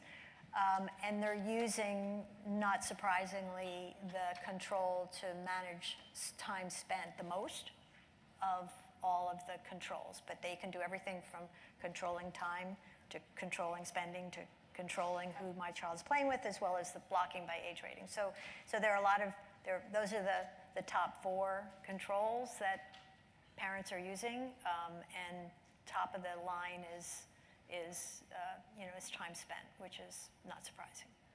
So. Thank you for that. Yeah.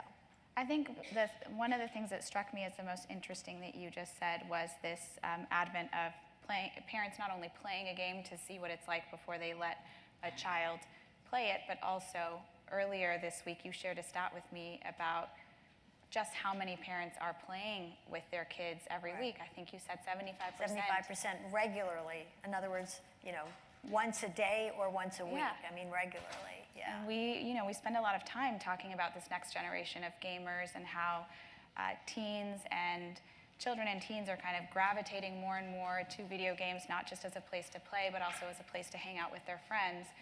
And I think that all of this points to that families really do see the benefit of digital play within their homes, but they really want to have the confidence that when they are going into these environments, that their children and they themselves will be safe as they do it. Right. I think it points to a continued need within our industry to put safety by design at the forefront of how we design our games and our digital ecosystems. Yeah. I would mention 2 things. More and more companies are actually designing reward systems in games to encourage positive behavior. So, call that safety by design. And the only other thing I would also add is we've got an incredible resource for parents called parentaltools.org, which has family gaming guide, which has step-by-step instructions on how to set up those parental controls. So we've got blogs, we've got all sorts of resources for parents. So that's been a real hub for them to go as well. Yeah. So. Well, thank you so much, Pat. This has been a pleasure. Thank you. And we look forward to continuing the conversation with all of you the rest of the day. And thank you, FOSI, for organizing such a wonderful event. Thank you.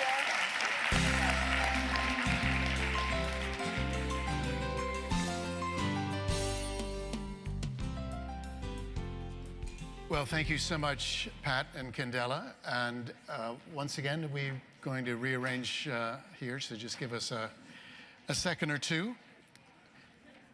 It is interesting how much the gaming conversation has entered into this space. And in fact, I think it's about 1/3 of FOSI's membership are now gaming companies. So, and as you saw from the research this morning, it's a major impact, it has a major impact on kids' well-being, both positive and negative, but mostly positive. So, given the theme of our conference, the next panel is particularly relevant to our discussions.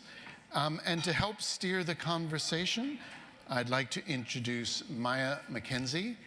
Maya is the Senior Counsel of Tech Policy at the Entertainment Software Association, where she leads video game console makers and publishers in the development of legislative and regulatory policy on emerging issues in technology, including privacy, e-commerce, and trust and safety. Prior to joining ESA, Maya was an associate at DLA Piper and Paul Hastings, where she focused on privacy and cybersecurity. And most importantly, she is a proud HBCU alum of Alabama State University. Go Hornets. Please join me in welcoming the next panel. Good luck.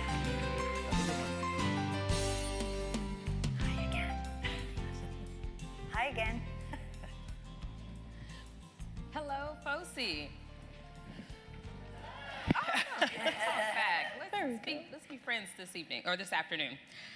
Well, hello, everyone. I am excited and honored to be representing the Entertainment Software Association at this year's FOSI conference. This year, ESA is celebrating 30 years as an association. And over the last 3 decades, video games have evolved significantly into fully immersive, innovative, and creative products. Now, as video games have pushed the boundaries of entertainment, they've also created new opportunities for connection and collaboration with the introduction of online play. So we're here with our esteemed panelists to have a conversation about the history of the industry's commitment to online safety, how that approach has empowered players, and the important considerations that policymakers are taking into account when considering enacting policy targeted towards protecting kids and families online. So I am joined by these 3 esteemed panelists, and we'll start to my left with Blair Durkee. Hi everyone, I'm Blair Durkee. I'm the Associate Director of Gaming for GLAAD. If you don't know, GLAAD is the world's largest LGBTQ media advocacy association. We're a 40-year-old nonprofit, and when we were founded in 1985, it was with the knowledge that so much of the bias and the animus against our community is rooted in misinformation and misunderstanding about our community that often comes through the media. And so we've worked for 40 years now to ensure that first of all, that our LGBTQ stories are told in media, but that they're told fairly and accurately. So I've been leading our gaming division at GLAAD for about 7 years now, working with industry stakeholders to ensure that LGBTQ stories are told fairly and accurately, and educating about LGBTQ players and how we can better reach them and engage them as they play online. And next we have Virginia Delegate Michelle Maldonado. Thank you. Hi, everyone. It's so good to be here. I'm Delegate Michelle Lopes-Maldonado, and I always start out by saying I'm a recovering tech lawyer. It's been a while. Mostly worked early on in the tech industry, both as a lawyer, really cutting my teeth on online privacy, back-end platform technologies, and e-commerce. And in the Virginia State Legislature, I founded our Technology and Innovation Caucus, which is intended to help educate our legislators on these very cutting-edge issues. And this year, I was really pleased to be able to pass Virginia's very first Online Child Data Privacy Act. And no stranger to the stage. Do I need to repeat? I'm Pat Vance. I'm president of the Entertainment Software Rating Board and chair of the International Age Rating Coalition. All right, so let's begin. Entertaining the world is a privilege that the video game industry takes very seriously. Now, while the average age of a video game player is 36 years old, we know that kids love to play games too. Considering that more than 3/4 of Gen Alpha and Gen Z play video games regularly, the industry has taken affirmative steps to invest in tools and resources to protect all consumers, but especially kids, which is different than some other industries. So Pat, tell us about the video game industry's history and commitment to providing consumers, especially our youngest gamers, with information and tools to keep them safe. Yeah, well, for the last 30 years, Entertainment Software Rating Board has been assigning ratings. The rating system has evolved quite a bit over the 30 years. Started out with age ratings and content descriptors, and then we added the interactive elements that I mentioned on the last panel. We also have something that's critically important, which is called the Advertising Review Council, which is monitors and enforces marketing compliance with the marketing guidelines that the industry has adopted. So everything from making sure that ratings are displayed on all ads to where ads, particularly for the mature rated video games, are targeted. That's an active and very important program. Our rating system actually has an enforcement component. We can fine companies, we sanction companies for not complying with our ratings disclosure rules as well as with our advertising rules. We also started a retail program about 20 years ago where we work with retailers across the country to make sure that they're enforcing store policies not to sell mature-rated video games to kids. We also have one of the first COPPA Safe Harbor programs, whereby we are helping companies with online products and services comply with not just COPPA, but privacy regulations here and abroad. We also do a lot of consumer education on behalf of the industry, particularly consumer-facing education, to make sure the parents are aware of the ratings, using them, we've gotten very high awareness and use over the years. We're now at 84% awareness among parents, and 78% of parents say they use the ratings either all the time or most of the time. So that's pretty good. Yeah. So parents aren't the only folks, though, who are taking notice of what the video game industry and its surrounding infrastructure has done. Kids' online safety has been a huge topic in state houses and on Capitol Hill this year.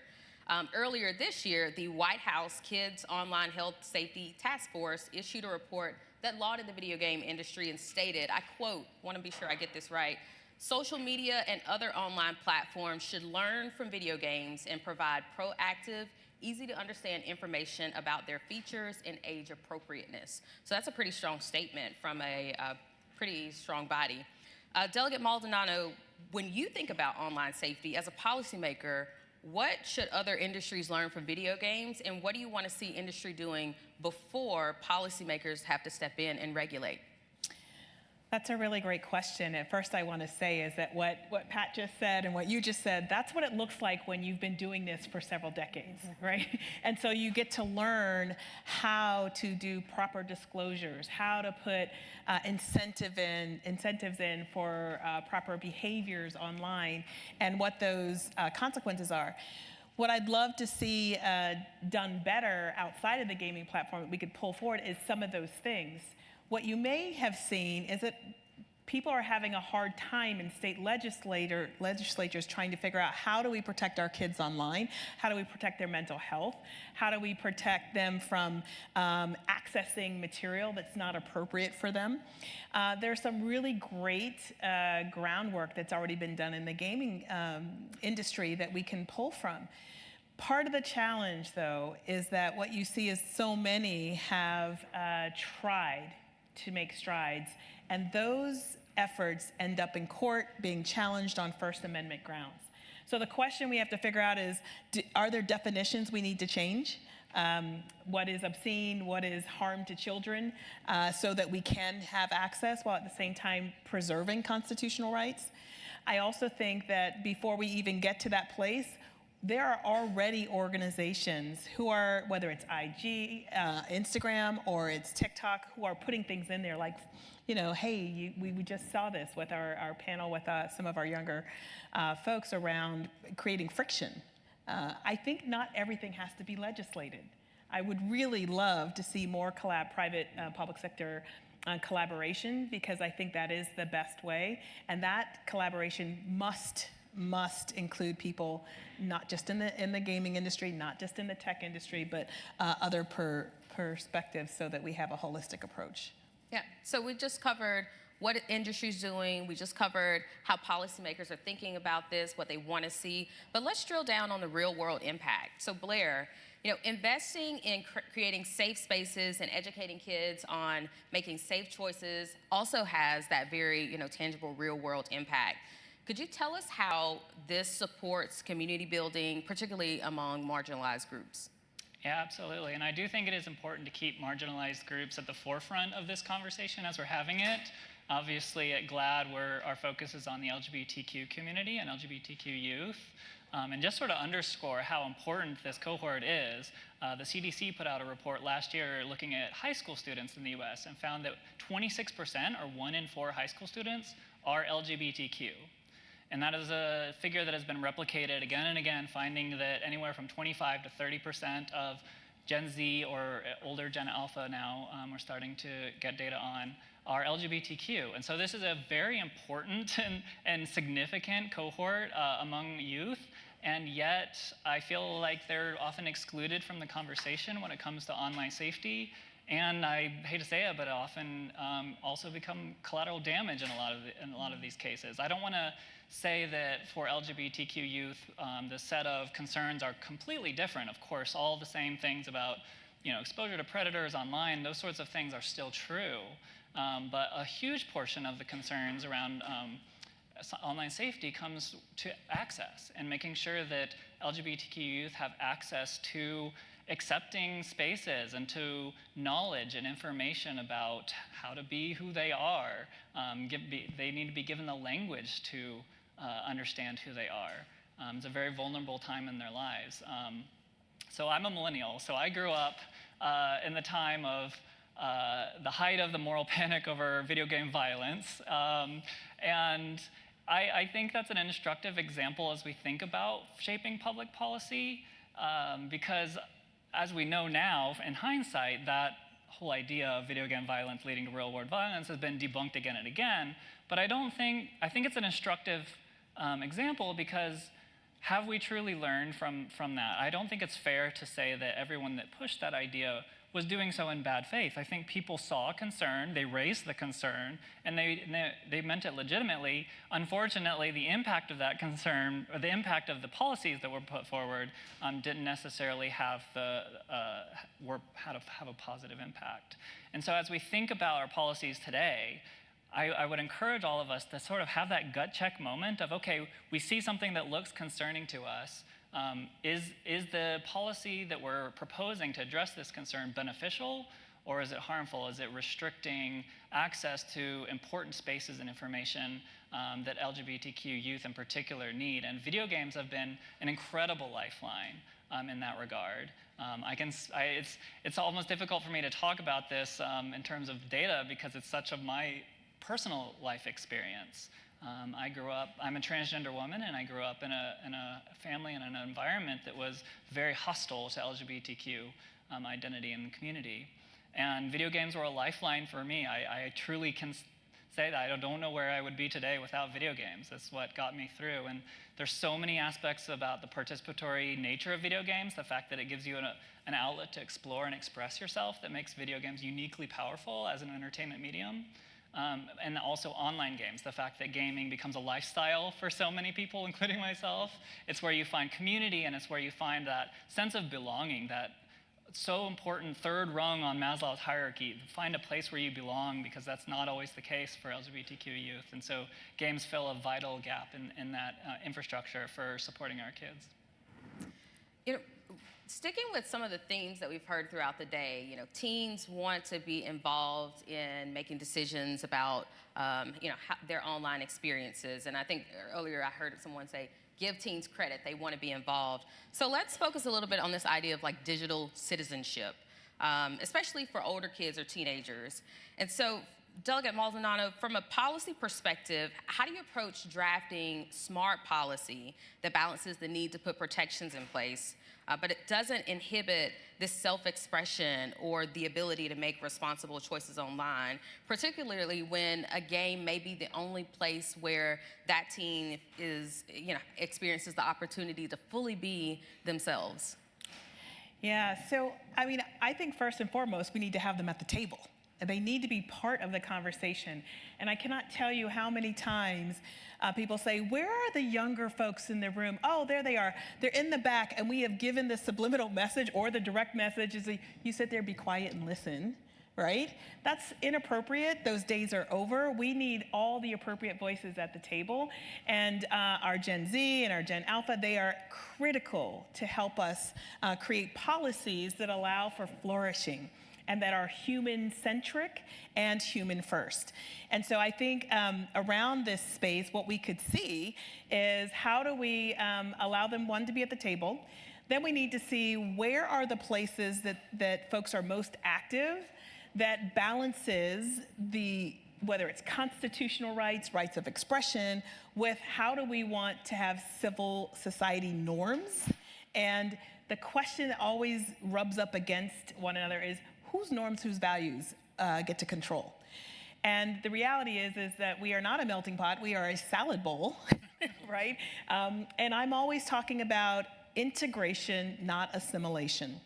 And integration allows all of us to show up fully, as we are, and the gaming platforms and the policies and regulatory frameworks around them, we can make them breathable and flexible to allow for that, or we can make them very strict and preventative and sort of smothering. So I think those two things are important. The next thing I would say is that as policymakers, the one thing that is always at the top of our minds is the mental health of our kids and the mental health of our young adults. And that runs across our LGBTQ+ youth, our youth who are questioning, our youth who just feel alone because we have a loneliness epidemic happening right now that was exacerbated by COVID. And we have to figure out, how do we allow people to write policy that still allows them to feel like they belong, that is a bridge between the virtual world and the physical world. And in those policies, I think they should be incentivized to take action. There are places, obviously, where we want to have a heavy hand, but I always like that to be the last resort. But I think when we give carrots versus sticks, we tend to come out of it, the co-creative process, a lot better. Well, thank you all for those wonderful insights. And so as we transition to discussing more about how we can empower our players to find their community, I want to prompt you all that Q&A time is coming up. And so I know you have questions for this amazing set of panelists. So we're all here, you all included, because we work in online safety, and we are deeply focused on solving some very important and complex issues in this space. But one thing that often gets overlooked when we're discussing the challenges in getting online safety right are the benefits of the interactive entertainment environment, and how these benefits run to players of all ages. Our own research has shown that playing video games can promote problem solving and cognitive teamwork and collaboration skills. Third-party research has also shown that playing video games teaches kids to learn how to learn, and also promotes careers in STEM fields. So since the theme of this year's conference is From Protection to Empowerment, and at ESA, we truly believe that the commitments the industry has made to player safety over the last 3 decades lay the foundation for gamers of every age, race, ethnicity, and sexual orientation to be able to have positive experiences while playing. So whether that means learning a new skill, about a new culture in a video game, or connecting with others to just simply find joy through play. All right, so Blair, ESA's latest report, The Essential Facts in the US Video Game Industry, illustrated the idea that everyone plays and that in video games, there's a space for everyone. In fact, as you quoted earlier, about 17% of Gen Z video game players identify as being a part of the LGBTQ+ community. Under your leadership at GLAAD, you recently published a report titled The State of LGBTQ Inclusion in Video Games. Could you tell us about your research and what you found about how games can be a way to cope and create safe spaces for self-expression and belonging? Yeah, absolutely. We found that video games were an incredibly positive force in the lives of LGBTQ gamers, and all gamers, as you would expect. On top of the benefits that you just mentioned, Maya, there's a whole host of additional benefits to LGBTQ gamers in terms of giving that outlet for them to explore and express themselves. And when in a time and in a day and age where the broader public policy landscape has largely turned against LGBTQ youth. We've seen over 100 bills that are hostile toward LGBTQ youth passed across this country over the last several years, and the outlook is looking worse over the short term. So it really is more important now that the private industries like gaming step up and fill the gap to provide that refuge, that safe space, and games so often are that for our community. And I do encourage everyone here to go read our research report. It's on GLAAD.org. There's lots of great numbers there to back up what I'm talking about. For this panel, though, I thought it'd be helpful maybe just to give a couple of quick examples of how this works in practice. I would say there's 2 main ways that games benefit LGBTQ players. The first is that ability to see themselves and also to express themselves in a game. My favorite example, even though I know it's the one that comes up every time we have this conversation, but I think it's interesting to look at The Sims, which came out 24 years ago in the year 2000. that game had the ability, and I think everyone knows this game, it's a life simulation game. You can create characters, they fall in love and get married and have a career and hobbies. But from day one, that series had support for same-sex relationships, which was quite astonishing in the year 2000. I mean, that was, back then, same-sex marriage was illegal in all 50 states. 60% of the country said that same-sex relationships were immoral.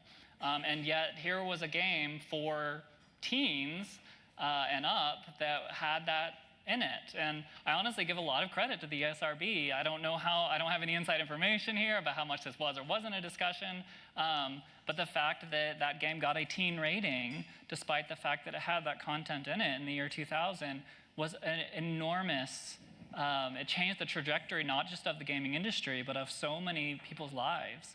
I know sex is sex. It's woohoo in The Sims. It's a little different. But yeah, it's just woohoo. It's just woohoo, and you can't see anything. It's just under the covers. Exactly, yes. But I know so many people my age who are LGBTQ who have stories of playing The Sims and seeing a possibility for their lives and their future for the very first time in a piece of age-appropriate media. And it's an amazing fact, but it's also a sad indictment of just how LGBTQ people have been excluded from the discussion around age-appropriate ratings and things like that historically. Of course, we're getting much better at it now. I want to give one more example just about online spaces, because that has been a huge change we've seen. So The Sims continues to be a single-player game, although there are online communities that form around it. Recently, we saw something called the Dream SMP. I don't know if anyone knows what that is. If you are or were the parent of a teen during pandemic lockdown, you probably have heard of this. It was essentially a collaborative storytelling medium that was among 30 different creators on YouTube and Twitch. And they told stories in the game Minecraft. And they created videos and live streaming content around it. And there was an entire community that formed around this, both as a whole, and even in the followings of each individual specific creator. And one of those creators is named Erit, and they came out as bisexual and gender fluid in the fall of 2020 and gained a huge following of LGBTQ gamers, teen gamers. And their community turned into a sort of informal support group and a place for solidarity. And I want to talk about this because I think a lot of people, especially if you're a parent, you wonder, like, what are my kids doing online? What are they saying online? And if I want to do something a little bit unorthodox, if that's okay, and pull back the curtain a little bit, because I went on one of these live streams that took place. It was, I think, around 2021. And just pulled out a few of the comments that teens were saying in this chat. There were thousands of viewers in this stream. Some of them were positive. One said to Erit, "I came out to my mom yesterday, so I'm out to my entire family now. I couldn't have done this without your streams. Thank you so much." Another says, "Erit honestly has played a huge part in me being more comfortably being non-binary." And some had concerns or were asking for advice, like, "Erit, I want to come out to my grandparents, but I'm scared. Hi, I kind of want to come out as bisexual to my mom, but I don't know if she's going to accept me. Can you please give me some advice? Hi, Erit, I came out as trans to my mom a few hours ago and she wasn't accepting. I want a pride flag for my room, but my family are homophobic. Little do they know they have a lesbian teenager.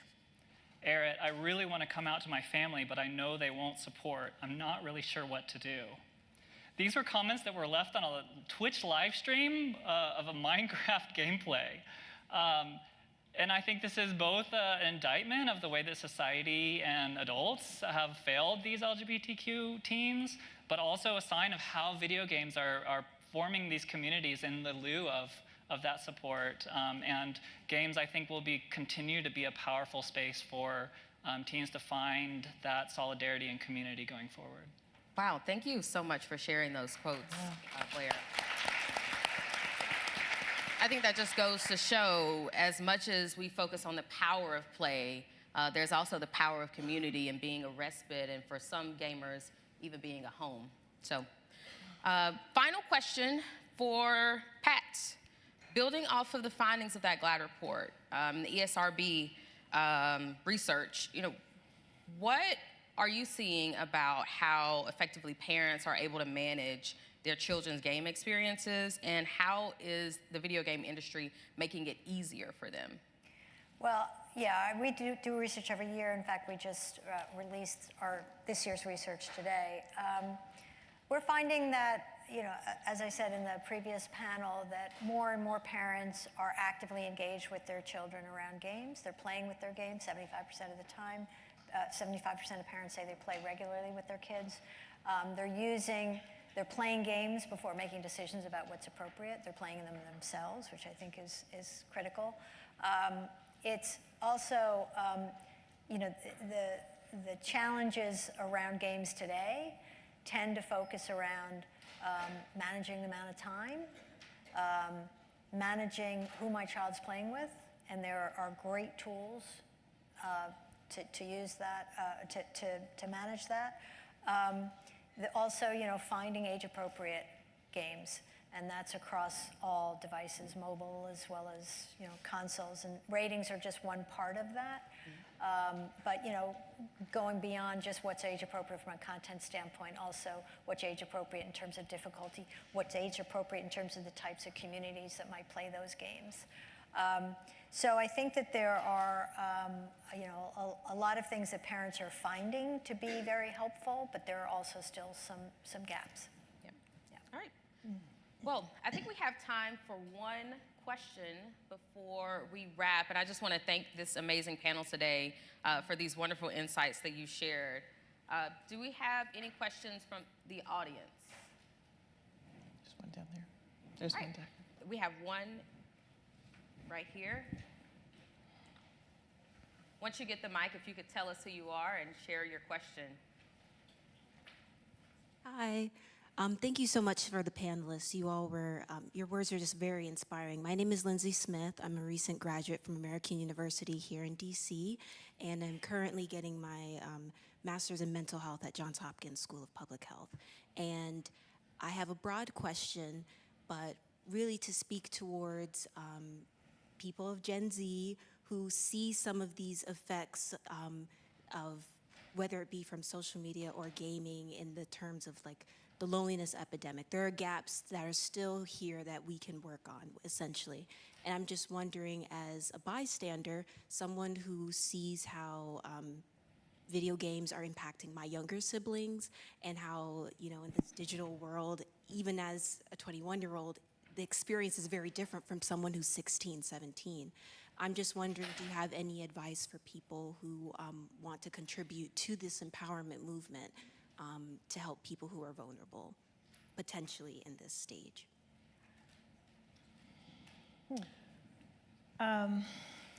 So I think there are many ways we can get involved, and I think involvement is so important because it is the holding of this space and the people in it that makes the experience one that is healthier. I'll just share this one thing that I think is important as we evolve these games going forward and what that looks like for people getting involved. So both my husband and I come from tech, so it's no surprise that our son is in game design as a major at school. And after COVID, what he learned was, he said that the gaming helped him work through his trauma. And he said, if you can find the right music, find the right storyline, and the right imagery, those combinations coupled together can create an arc of a story and a journey that helps people be entertained as well as address some of their mental health issues, some of their social issues. So I think that is something we can infuse in, and I think the more we get involved together, regardless of age, we help to inform not just the narrative, but the experience itself. All right. Well, thank you so much, Delegate Maldonado, Blair, Pat, for your thoughtful sharing during today's discussion.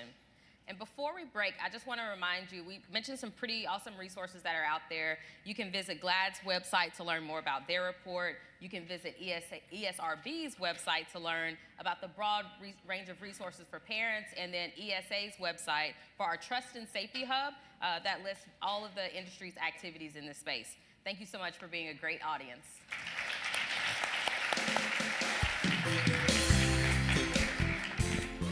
Well, thank you, Maya, and all of the wonderful panelists. I have been told that there's bacon out there for all of you. I have never seen that before. You have a break now. Please be back at 4:05. Thank you.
Our national advertising campaign on comment filters and family pairing, and we'll talk about a lot of that in the next half hour.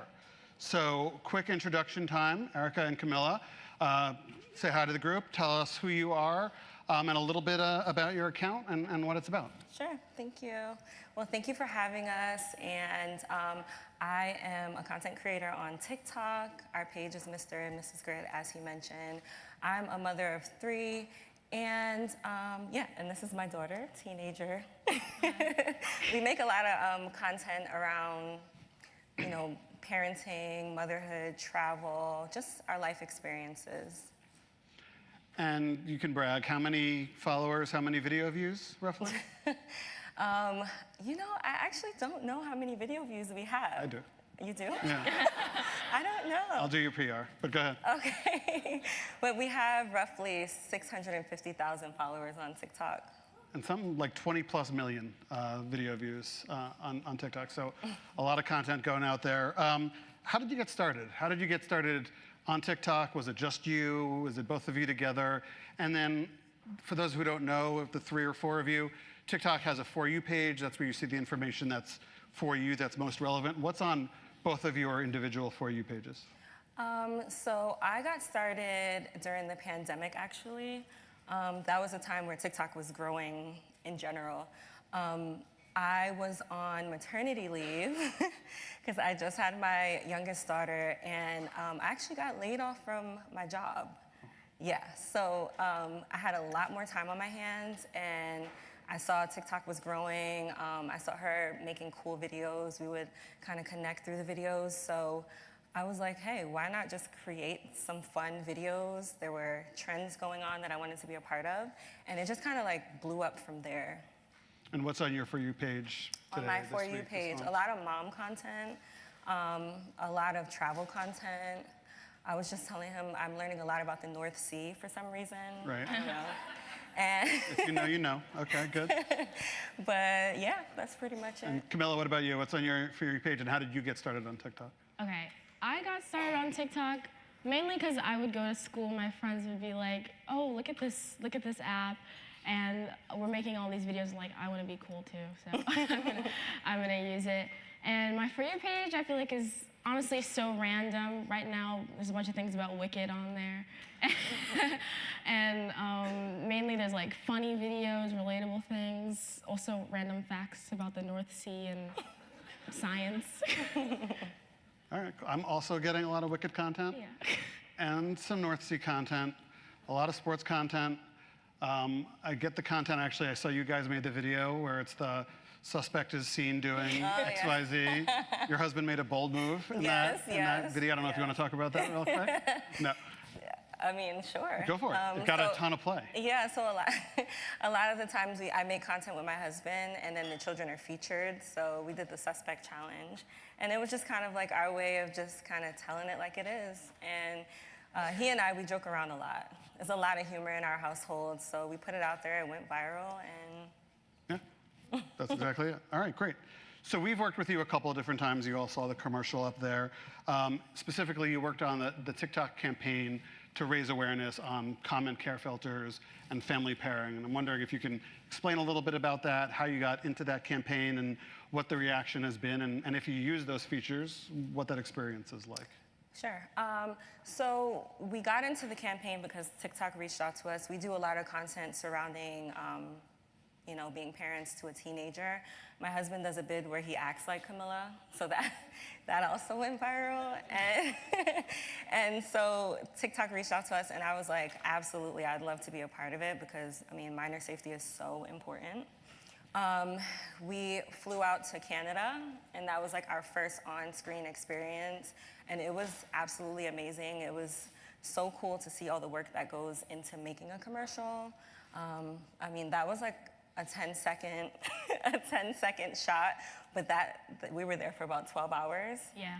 But the staff was so amazing. The food was so good. I'm sorry. Nice. Can I come back? But yeah, no, it was a great experience, and I felt like a lot of the features that I was talking about, I do use because it's important to me to keep my kids safe online. Even for me, the internet, you know, it can be a bit uninhibited. People will say whatever comes to their head. So you do have to make sure that you set boundaries. With 650,000 followers, you want to make sure that you're in control of what's being put on your platform. So talk about that a little bit, the boundaries and the being in control. Is that something you do in a conversation with you and Camilla, or is that something you do by using features on TikTok, some of both, or something different? I think it's both. I apply it to my platform. I do not let anyone, you know, write negative things on our comments. I like to filter out certain words. But being on TikTok has also opened up the conversation for me with my children about internet safety. I mean, it's a real thing. You know, we're living in a digital world, so you want to make sure that your kids, even from a young age, understand how important digital footprint is. So I think, yeah, I was just honored to be a part of that campaign and let everybody know that there are ways that you can put restrictions on your kids, you know, on your kids' social media in ways that you can kind of incorporate it into your family life and not make it seem like such a scary thing, but also have them have that awareness from a young age.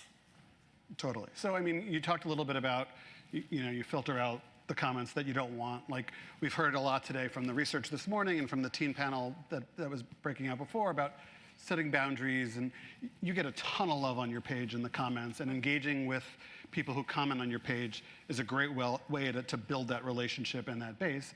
But there's always trolls. You're going to get a little bit of a hate in any platform anyway. How do you use the comment filters to accentuate the positive and get rid of or minimize the negative?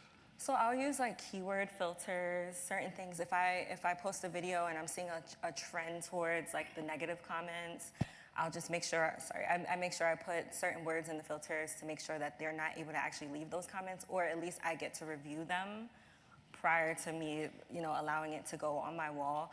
I feel like it's important to kind of foster like positivity. The entire reason why I wanted to create content was to build like community and like a positive experience, especially during the pandemic where everybody was just kind of like, what is going on? Right. You know, so yeah, so I do like comment filters. There's certain words that I won't allow, certain phrases I won't allow, and yeah, it's important. Okay. What about within the house, within the family, having conversations? Like in my house, I use family pairing, which is this great feature that TikTok has that we'll talk about in a second. But I also do little things like my daughter's phone does not live in her room at night, and that's a decision that we made as a family. It charges downstairs, where myself or my wife has access on it to see what's going on and if we intervene at any given time, and that's part of the conversation we've had. Do you do that? Do you do something different? How do you handle that? Yeah, we do something similar. Also, it's always open, so I want to make sure I'm able to see what she's seeing online. I want to make sure that I'm reading the comments. Her pages are private, so I generally only want like her interacting with friends, people that she knows online. I mean, it's always school first, so we're not getting on our phone, we're not scrolling until schoolwork is done, extracurriculars are done. And yeah, I mean, at night, the same thing. We, you know, plug up your phone outside your room, and yeah.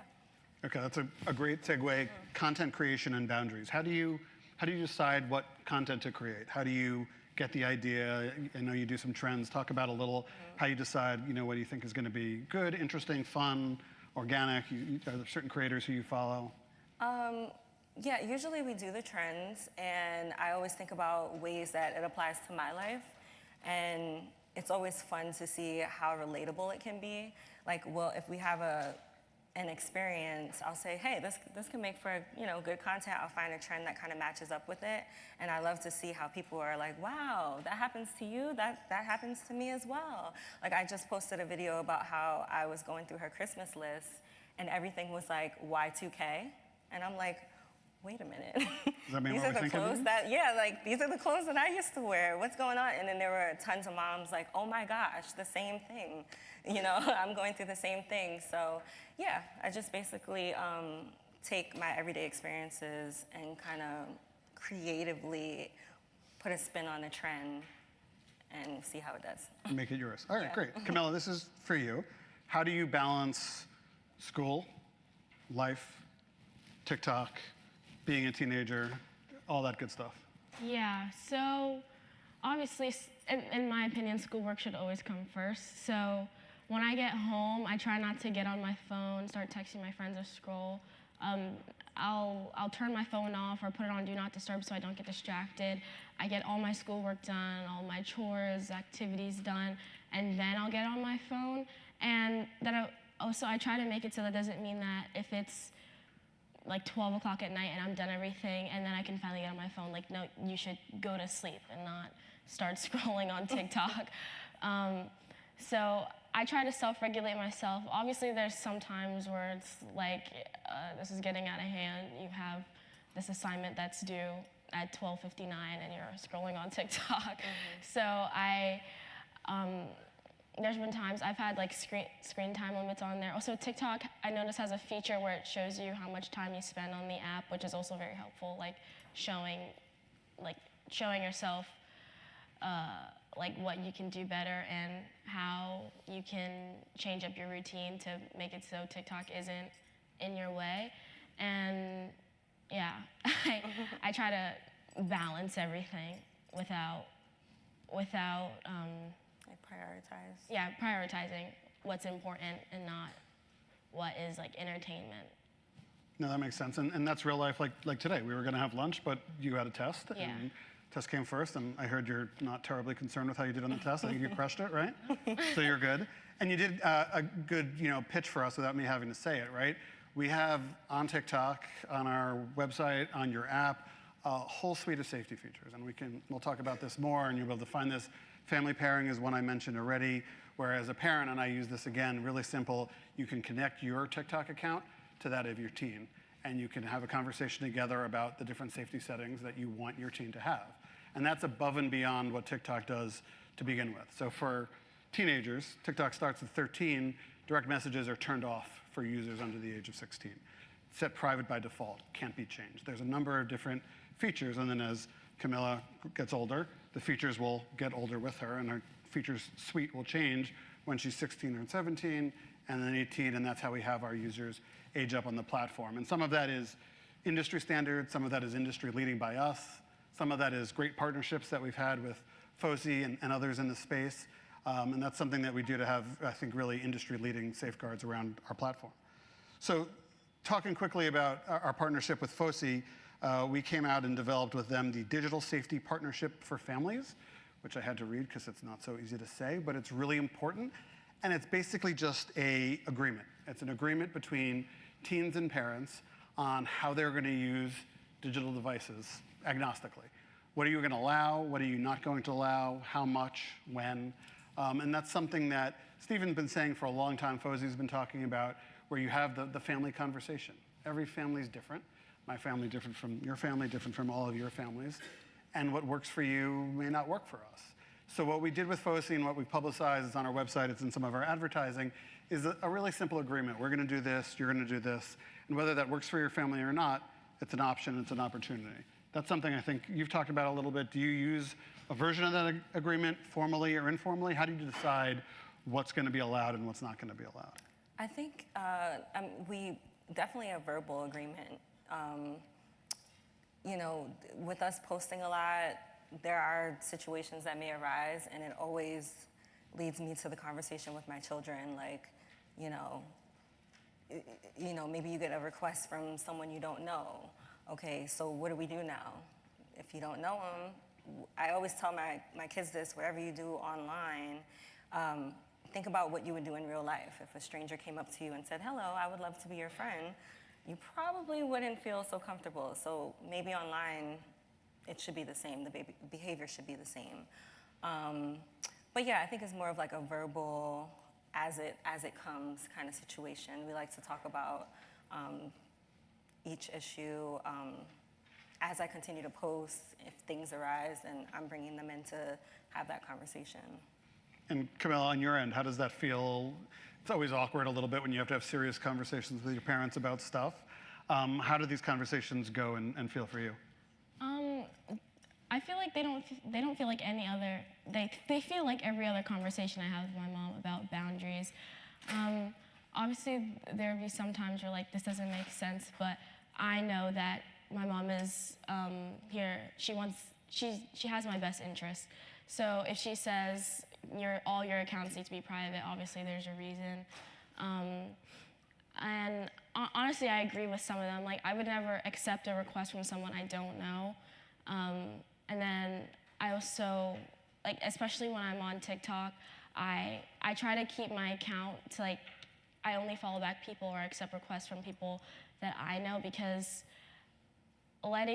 it's like what she said, a random person comes up to you and is like, I want to be your friend. That would just be weird. So honestly, I agree with most of the things that we've like come to terms with when it comes to being online. And on behalf of the dads out there, is this a mom and daughter conversation, or is your dad involved as well, or do you have it all together, or some things, one way or the other, as much as you're willing and comfortable to share? I think it's an all-together thing, because I feel like, I know they're content creators, but I feel like some things can also apply to them too, like communicating with people online, or the amount of information you should put about yourself online. I feel like it's a whole family conversation too.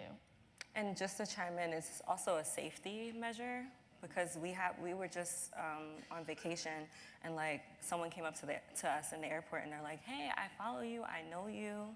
And those situations are always like, oh, okay, but it's like you have your kids with you, and it's like you don't want to put out too much information to where the wrong person, gets that information and uses it in a negative way. So, yeah. So how do you handle conversations where you're out there a little bit, you're TikTok famous, so when people come up to you, how do you engage with your community, both in real life and then on the platform, in terms of comments that you might want to respond to for another video? Generally, when we're out, people are like, so far, the encounters that we've had have been very positive. They'll usually come up to us, either myself or my husband, so we still, we're still like, okay, because we don't know you, but I always let them know, hey, we're online, they may know your name, they may know certain information about you, but you still have to understand that this is someone that you don't actually know. So just be aware, especially our little one, they might know her name. Like, hey, I follow your mom, come with me, So we just let them know, like, even though they're nice and they're kind and they follow us, they're still not actually friends. So just be precautious, and as long as they're respectful and they talk to us and say, hey, and not directly to them, right, then, we're okay with that. And then online, generally they don't really see the comments. Like, I don't know, do you actually go through our comments? I actually try to like shield them from that. I'm like, don't read the comments, because although some of them are, well, most of them are kind, but it could be that one, comment that could get to them. So I don't think, honestly, after a while, I don't even read the comment. Like, if it goes to you get so many at some point. Yeah, if it gets to a certain level, I don't even read the comments. But I try to shield them. Like, I don't want them really going and reading through each comment. It's just, yeah. No, that makes sense. Camilla, another question for you. At least back in the day when I first started with TikTok, everyone was like, TikTok is for young people, and I'll give you the punchline at the end. But how do you feel that, your parents are famous TikTok creators with a pretty big following on the platform? Honestly, if you told me this like 3 years ago, I'd be like, no. That would never happen, because I've seen like kind of the growth of TikTok. I remember when it was like Musical.ly back in the day. But like I've seen it grown from people like, this is an app for like teenagers and little kids, to my parents being on it and making content about being parents, which is, I honestly still am sometimes like, this is not my life. Honestly, I think it's a good thing that anybody can be on TikTok, because I feel like TikTok is a space where you can find people that you relate to, because I'm sure there's a family or a girl just like me out there who's like, I wanna watch someone who kind of projects what I like and what my family is like, but I can't find that in the real world, so it's here on TikTok and I can connect to it. Awesome. And the punchline is that the average age of the TikTok user in the United States is in their 30s. So something that we always educate people about in most rooms, and they're often surprised. But if you watch TikTok and you see the range of content on the platform, it's less and less surprising. So last question for the both of you, and then I think we'll have a couple of minutes to turn it over to the audience for questions. Give us some advice. You know, you've kind of grown up with the platform over the last couple of years. You're your own OG from Musical.ly days, so full credit to you. What kind of advice do you have for parents, for teenagers, for, on the one hand, having conversations about how to be safe online, and then on the other hand, you know, creating content and having fun and bringing your family in it? Obviously, you guys have a close bond. This seems to help as part of that. What would you tell, you know, the audience out here or on the live stream? In terms of parenting advice, for me, I believe that having the conversation is so important. We live in a digital world, so we can't ignore it. You know, obviously it's up to you to what extent you want your children to be online, but I would just say, please don't ignore it. Like, give them the information that they need so that they can navigate the internet safely. And then in terms of content, I feel like I would just say have fun. That's at the basis of everything that we do. It's just have fun. I'm like, hey, do you feel like doing a TikTok today? She's like, not really. And I'm like, all right, we'll move on. You know, so if it's not, I feel like if it's not fun, it won't like, it won't translate well in the video. So you want to just have fun and kind of post content about what you're passionate about. For me, it was my family, and people will see that. And yeah, that makes a ton of sense. What TikTok is all about authenticity, and that comes through. That's what makes TikTok different from other platforms. It's why TikTok was able to become as successful as it was, and that comes through in your content. It's authentic. It's you guys. Camilla, what about you? Advice for either other teens or maybe other parents who aren't sure how to have the conversation with their teenager about, like, hey, what's that device you're using a lot today, and what is that hot, cool new app all the kids like? I think I would say, like, an app like TikTok or just like social media in general, it's honestly a part of like everyone's life now. So it's not something that you can really ignore, but make sure, I always say, like, don't put anything on your page that you wouldn't show to a stranger or to your principal at school. And I feel like TikTok can be used for so many positive things. Like, sometimes I look back on my videos from a year ago, I'm like, look how much I've changed, look how much I've grown as a person. And on her videos too, she's had her, how long have you had your account? Like 4 or 5 years now. Yeah, 4 or 5 years. And I look back at her old videos, I'm like, wow, 4 or 5 years ago, I was like in elementary school. So, and I'm a freshman. So, like, have fun on the app. It's nothing to be afraid of. Obviously, there's some precautions you should take, but it's something for everyone on there. And as long as you're safe, it can be a great platform. Perfect. Let's kick it over to the audience for questions. If you run out of time for questions, come find me, come find us. We have a booth out front with a ton of happy, excited TikTok employees who would love to talk to you and answer your questions.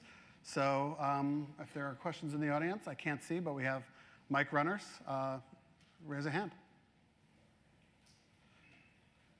I see a couple in the back, I think.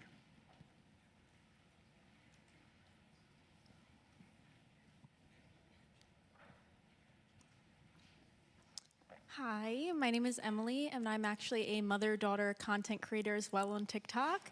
My question is for you, Camilla. My daughter's 10 right now, and my content is definitely based on myself and my perspective as a mom, and she's kind of featured in that content. But I'm curious as to your thoughts on things that your mom does for you that you really love, because I really want to foster my relationship with my daughter online, as she's a little bit younger. So just what are some things that you love that your mom does while you're creating content together that I can implement as, obviously, my daughter's younger and as she's getting older? Yeah, so my mom doesn't post, normally before she posts something, she's like, do you like this? Do you think this is okay for me to post? And I'm like, yeah, and if anything, if I say I don't want her to post something, she won't post it. And I think that's the most important, making sure that your daughter's also comfortable on the app, because digital footprint is real. So if you post something embarrassing about her, in 2 years, someone may look up her name or your account and they'll be like, oh, look at this. This is weird. This is not okay. So making sure that she's comfortable with everything you post is, I feel like, the most important. Great question. I promise that wasn't a plant. Next question, if there are any. See a hand in the middle.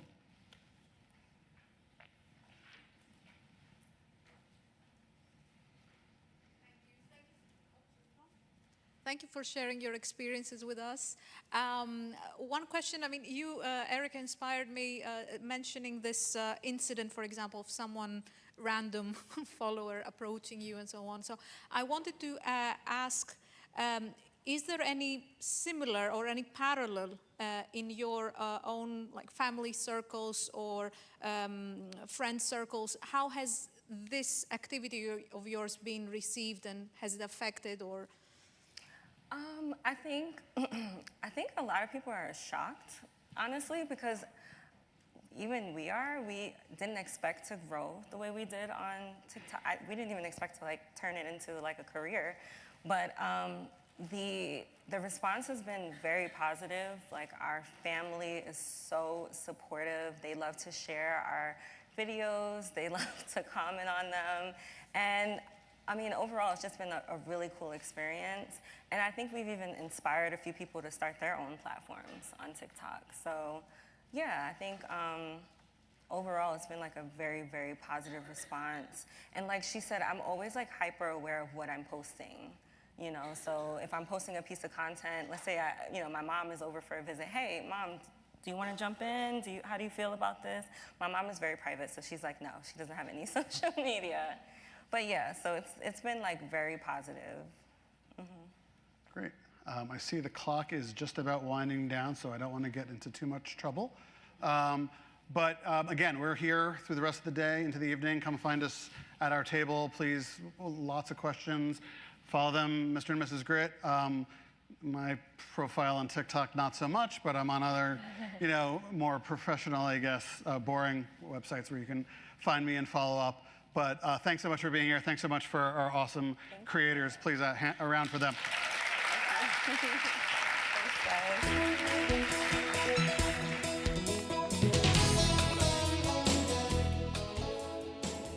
Thank you, Erica, and Kamala. I think we have a lot to learn from their experience. Great to see that we have other creators in the room as well. I think we're going to raise the blackouts. That would be nice. So that'll be happening. So now we'll be joined by a panel of parenting experts. And to lead us in a conversation about parenting in a dynamic digital world is a very good friend of mine and FOSI's, Catherine Titelbaum. Catherine is the head of Family Trust for Amazon Kids, where she directs initiatives that empower families to confidently navigate the digital world. Catherine is a former educator, an industry veteran with over 2 decades of experience in trust and safety and privacy. She previously led trust and safety at Twitch, Amazon's live streaming service, and Yahoo, where she oversaw the award-winning Yahooligans and Yahoo Education products, as well as global policy initiative. And this session kind of came out of a really good conversation on the West Coast back in the summer, and I'll let her talk about that as well. So please join me in welcoming Catherine and her wonderful panel to the stage.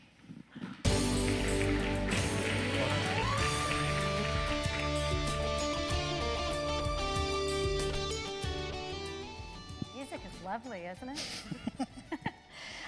So yeah, I'm Catherine Titelbaum, and I'm head of Family Trust for Amazon Kids, and maybe more importantly today, I believe this is my 15th FOSI event.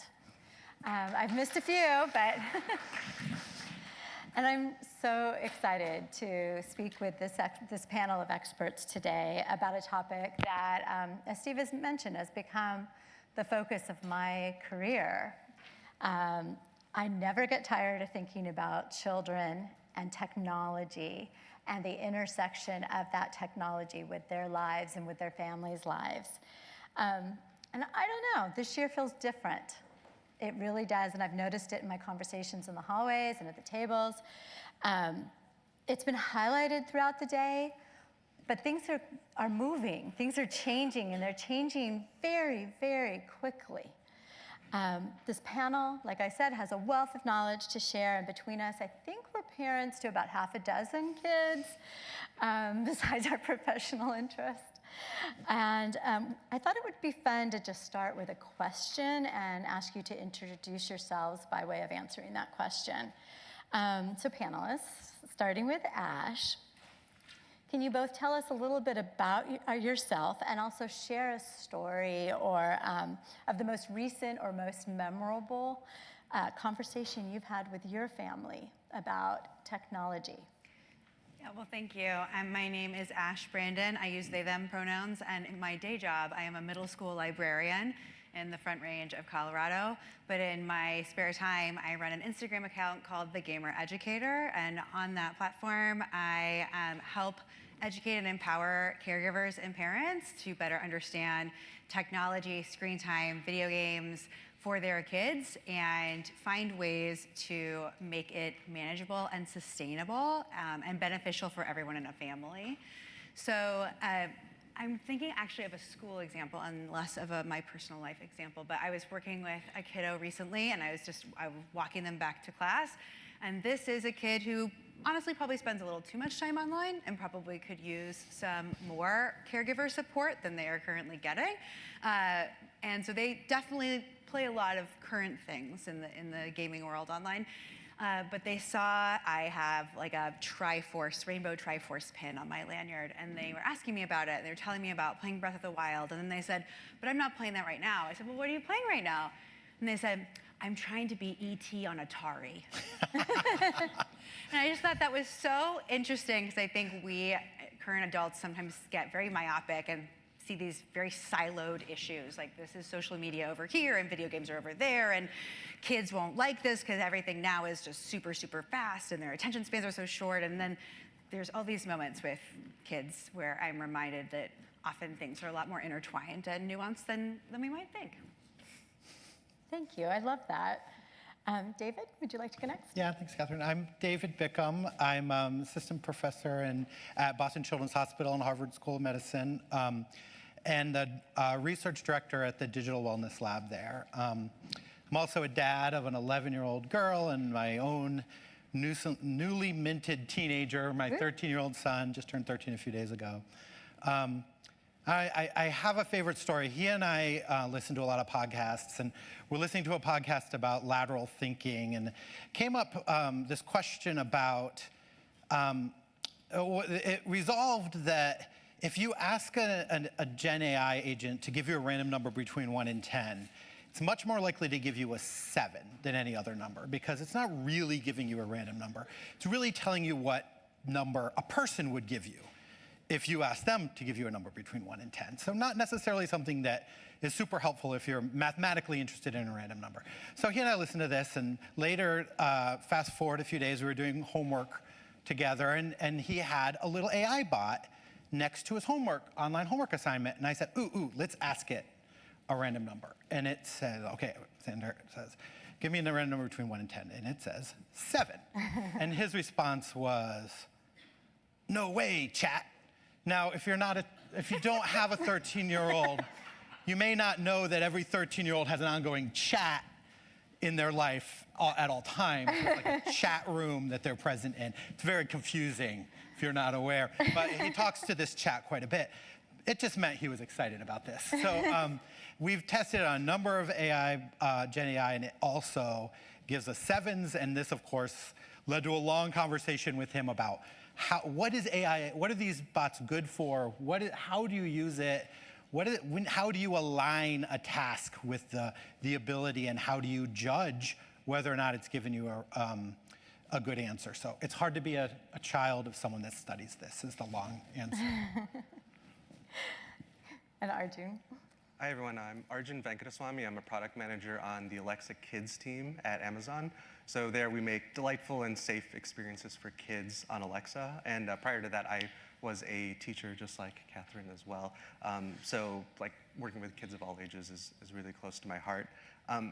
I have a 3-year-old and a 3-month-old, so they are not quite old enough for me to have sophisticated conversations with them about AI, but I've had conversations with AI about them. As an example, unfortunately, our newborn was very colicky, and there was a moment, must have been sometime between 1 and 4 in the morning, like who knows how the time goes at that point, but she had been screaming for about 90 minutes, and I didn't know what to do. I'd done all the things, like checked she was hungry, checked her diaper, like held her for a while. None of it worked. And then I pulled out an LLM, and I was like, I've tried all these things, I don't know what to do. And then it just gave me kind of a laundry list of suggestions that I hadn't thought of before. And one of them was to like bounce on an exercise ball, which we had actually in our basement. And I tried it, and it worked. And it's been working for the last like 2 months. So I would say like AI has saved our family. You need a t-shirt that says that. You'd be the guy. I'm going to share a story as well. And by the way, we are going to take questions at the end, so feel free to start thinking about those. My son is a freshman in college, and over Thanksgiving, he shared with me some kind of cynical thoughts about educational institutions, their ability to keep up with technology and innovation and with their student body. And I was debating with him for a little bit, and I'm like, I don't know, give me an example. I can't quite picture this. Why are you so cynical? He's at a really good public school. And as a proof point, he says, you know that cafe you like that's right across the street from campus? You walk in there any time of day. Everybody's studying, right? And I was like, yeah, it's a large, popular cafe. Laptops open, tablets open. He says he has not walked in at all this semester where he hasn't seen on every single screen some type of AI window open.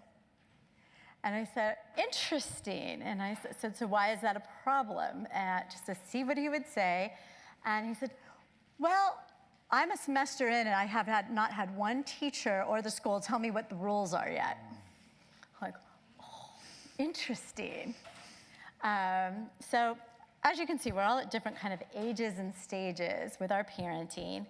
I thought, we were asked to talk about like rapidly changing, and of course, the first thing I thought of is we've got to talk about AI, we've got to talk about LLMs. Let's start there and see where else we end up going. But David, can you kind of take a step back and ground us a little bit? And what is this moment in time? And are we setting ourselves up for like a completely different childhood and educational experience? Yeah, well, that's an excellent question. I think that there are some things that I think about a lot with this topic, and one of them is what are the relationships that our kids are going to have with these bots? We talk about these parasocial relationships, which are like one-way relationships that you have with media characters, and especially with younger kids, these relationships can be exploited very easily to sell things, but also used to educate. And if you think about the ability to foster that kind of relationship, that user is going to be much more likely to be accepting of the information given. And so that means we have to be extremely careful that we're not giving that young person biased information or the dangerous information in some way. And that we also go out of our way to make sure they have the skills to question that information, even in the context of a relationship with this agent that's providing them with knowledge. So I think that's one of the key things that we need to be thinking about as we continue down this road. Yeah, it's interesting. And so on the flip side, Arjun, you are working on creating some of this newest technologies, and I'm wondering, it's kind of the same question, is this really new? Are we starting from scratch, or are there learnings that we can and should have or keep in mind? It's interesting because in some ways this is kind of a perennial experience with tech. I don't know how many of you are familiar with this chatbot called Eliza. I believe it's called Eliza. I just looked it up, but I might. So it was developed in the 60s by researchers at MIT, and it essentially worked as a therapist. But logic was really simple, like if user says this, then do this. But then the researchers found that people were telling all sorts of really personal things to this chatbot, and this was a very unsophisticated chatbot at the time. This was the 60s, and if we looked at that now, obviously we wouldn't consider it AI, but AI just keeps changing. The definition keeps changing over time, and in Alexa, we've thought about Alexa as an AI since it was released over 10 years ago. But the sophistication of what that AI can do has changed over time. So I like to think about what we're doing as just a continuation of a through line that has been running for decades. And now with generative AI has just added one more layer of more sophisticated, I guess, output. And Ash, can you bring us to the classroom or to the educational scenario? And how do you explain these changes to your students? How do you kind of put them in this moment in time? You know, thinking again about, I try not to get too myopically focused on the medium at hand, and instead, I think it's really thinking about what is the skill? What is the skill that this student or my child, if I'm talking about home environment, what is the skill that they need to be able to navigate this effectively or use this effectively? And when it comes to something like AI, it's thinking about, okay, is this a tool? And if it is a tool, how do we use it? And getting them to think about the context in which its use is best or appropriate. And something I notice in my work, both in school and online, is that sometimes there's a fear that if we name these things and that we really name it with kids, that we're condoning it somehow. But of course, as you already spoke to, we cannot prevent these things, right? We can educate and we can empower and we can give that education to kids and help them understand how these things can fit into their lives, because otherwise they are still going to, right? So we can be part of that conversation. So I try to mostly focus on what's the skill I want them to have and how does that skill apply to this given medium. I love that. What is the skill I want them to have or to develop now? One of our kind of operating tenets in my family was we're raising a future adult. So what is it now? It's age 6, at age 8, at whatever. Do they need to know what experiences do they need to have? And that's kind of what you're saying, but in the digital world. Obviously, you all think about this a lot. I'm wondering whether you all have some suggestions for most parents. Most parents do not spend nearly the amount of time that people in this room do thinking about these issues. How are they supposed to keep up in this new wild west of technology? And David, would you mind going first and telling us what the research says? Sure. I mean, I think so. It's been a fun-filled, very packed day. But if we think back to one of the earlier sessions, Jennifer Kotler from Google said something that really resonated with me, which was that the technology's changed, but kids' needs really haven't. And I think that if we hold that central when we talk about parenting, we can learn a lot. We know a lot about what makes good parenting, and that's really authoritative parenting, which is parenting with known limits, known consequences, and lots of love and attachment. And if there's research that shows that type of parenting not only prepares your child for lifelong success, but also prepares them for success in the digital world. So it's less bullying, better digital citizenship. All of that can be traced back to this type of parenting.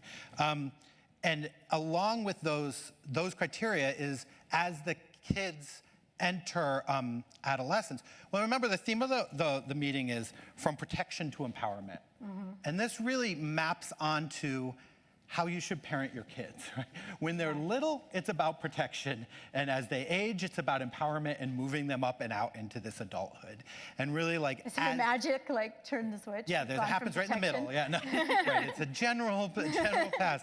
But that, remembering as adolescents that they're gonna push against rules they don't think are fair or that they're not involved with making. And so parents need to remember that and make rules around that. Schools need to remember to engage their kids and the students as they make rules around media use.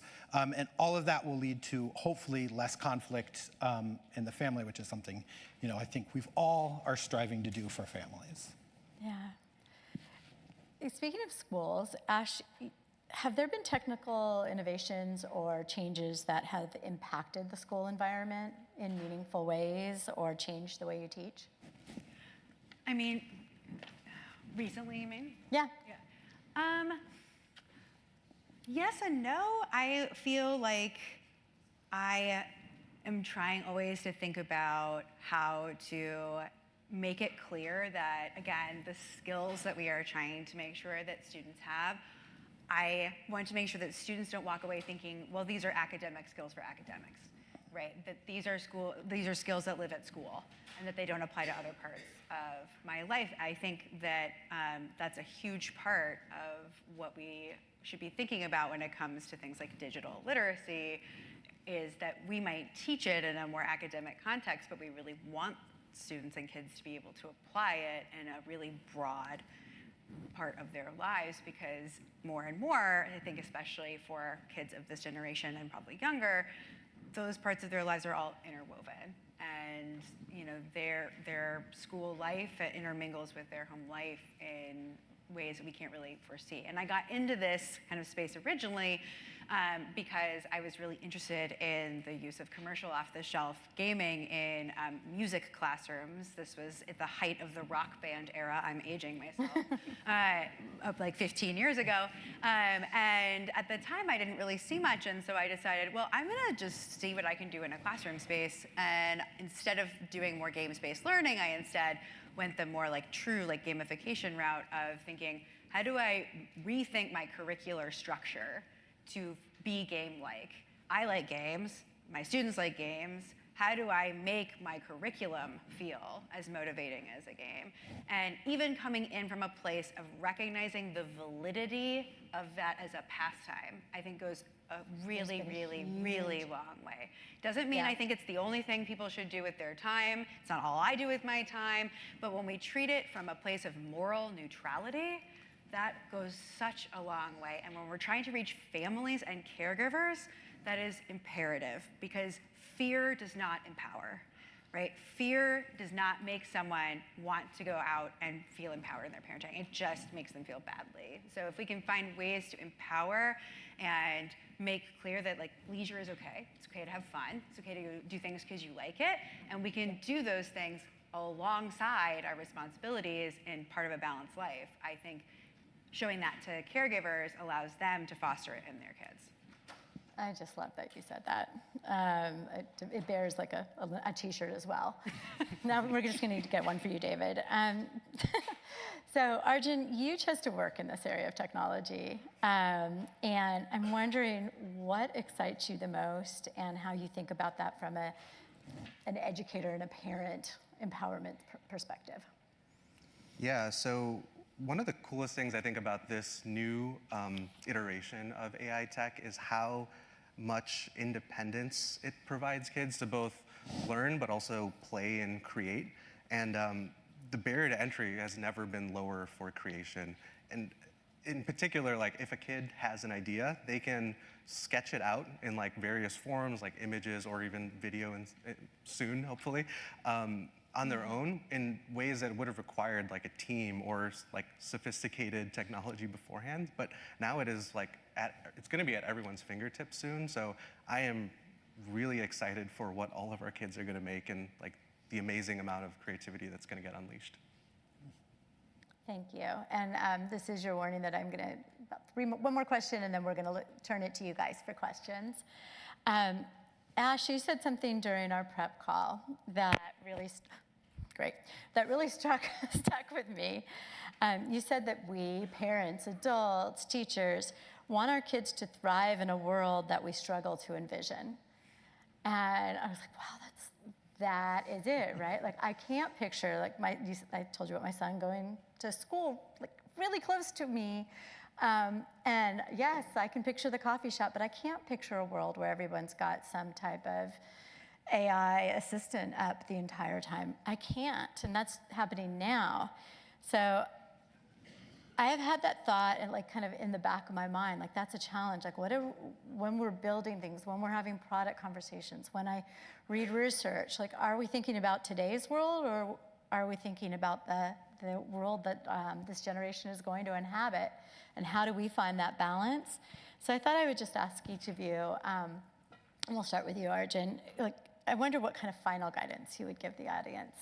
Yeah, I would say for parents in particular, I actually want to jump off a stat that I think had come up in an earlier games panel from, I think Pat from ESRB had shared it, that something like 70% of parents like play games with their kids now, and that's how they decide whether games are appropriate or not. And I think that's such a wonderful change in how we think about this, and that's the right way to think about like Gen AI tech as well, because the best way to understand it is to experience it with your kid and experience it yourself. And in particular with like fairly unpredictable tech like Gen AI, I think you've got to put yourself in the mind of a kid, and kids are subversive and playful and they want to poke holes. They're going to be your best red teamers.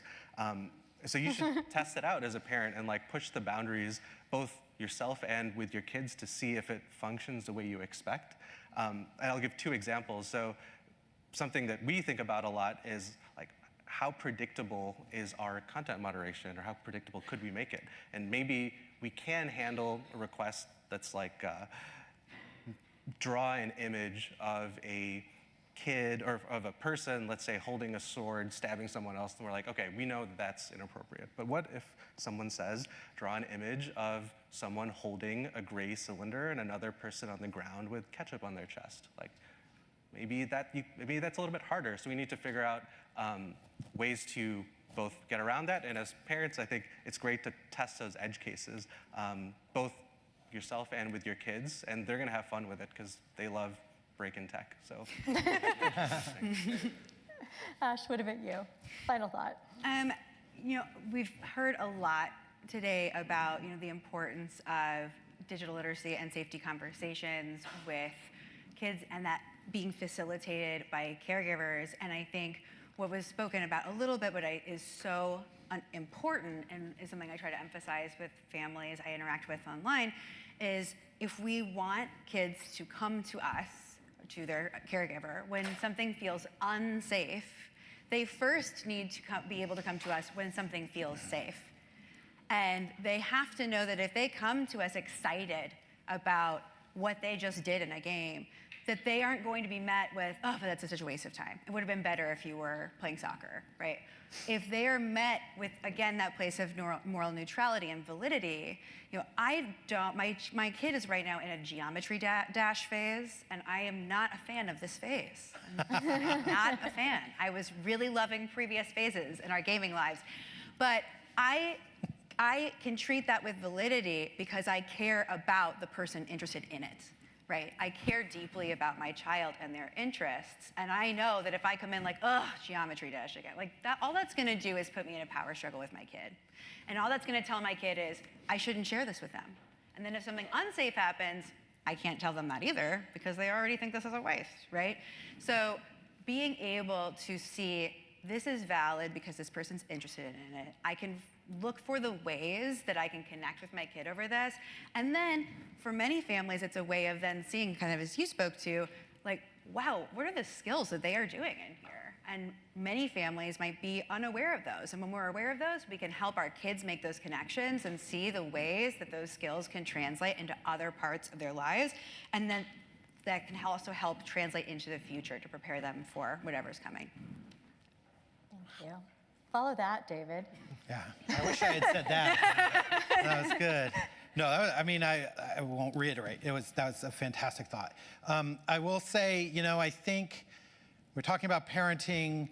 I think a lot of parents see, especially Gen AI, as just a mystery box, and that is scary for them. And so everyone out there, please remember that the tech industry plays a big role in helping parents, and that you can help millions of kids when a parent can, help their one kid. And so really building in the techniques that allow children to question what information is presented to them, and the tools to verify that and question it, if they have that ability and access, that goes a long way to digital literacy. Thank you. I appreciate that. Okay, questions. I can't see very well, but if there, thank you. Lights came back on. So if there are any questions, and I know we have microphones out there. Oh, back here.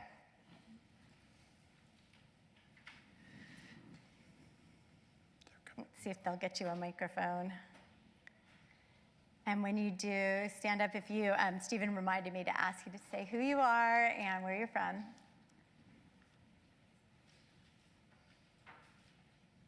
Hi, I'm Lemma. I'm a tech policy fellow at NYU Center for Social Media and Politics. And I spend a lot of time working with policymakers to give them empirical research to help them improve tech legislation. So a question for you all is, what do you want to see from policy? What do you want policymakers to know to make parenting in a digital world more easy and accessible? Do you agree with social media bans? Do you agree with banning AI in schools, cell phone bans? What's something that you want to see and don't want to see? That makes sense. I don't know if anybody wants to jump up. I think the first thought that I had is one size does not fit all. But I would. I've had a little bit of experience talking about and looking at the research on school cell phone bans, and to harken back to the Anxious Generation book, that was one of the recommendations. And at first I was like, oh, this isn't a terrible idea. Like, we should have less distraction in schools.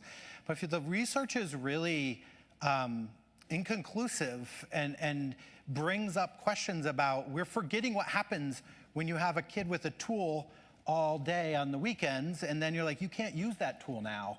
What does that mean when they rely on it to connect with their friends and family? And so I think that goes back to the one size fits all, but it really is about, for that policy specifically, to engage with the kids around making that rule, because that's going to get their buy-in into it and help build into it their very reasonable questions and expectations about how they want to use tech in schools. Yeah, I was in a panel earlier on the one on children's digital rights, and the idea of engaging with children and not just having their opinions there, but having their complete buy-in, if not approval. The one thing I would add is that I feel like we hear a lot about trying to, lessen and mitigate as much as possible, time on tech outside of school or not being used for the right reasons. And something I also often try to bring light to is that often screens and technology are filling systemic gaps and inequalities, particularly in home environments. And so if we really do feel that there is an over-reliance on technological tools at home or in educational spaces, then we need to target the systemic inequalities that are necessitating that over-reliance on technology in the first place. Yeah. I can rip the mic off. There's a mic drop. I'm not sure if I can take one more question. Nope, I cannot take any more questions, so thank you for a good one. Thank you all. Thank you. I'm sorry I didn't give you enough time, Arjun.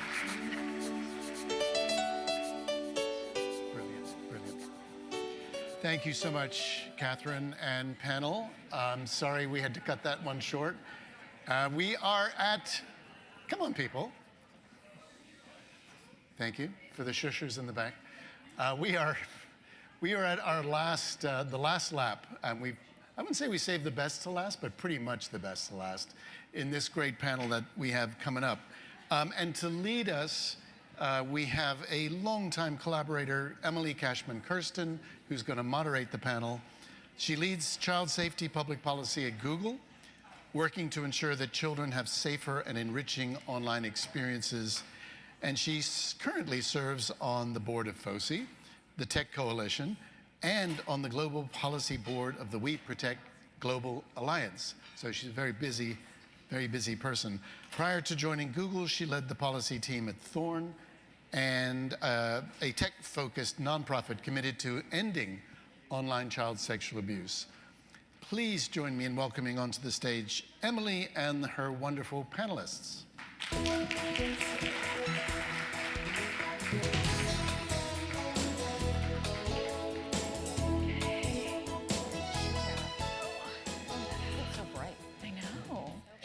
Hello, hello, and good evening. Good evening. We've made it. Thank you for sticking with us to the end. We are very aware that we are what stands in between you all and happy hour.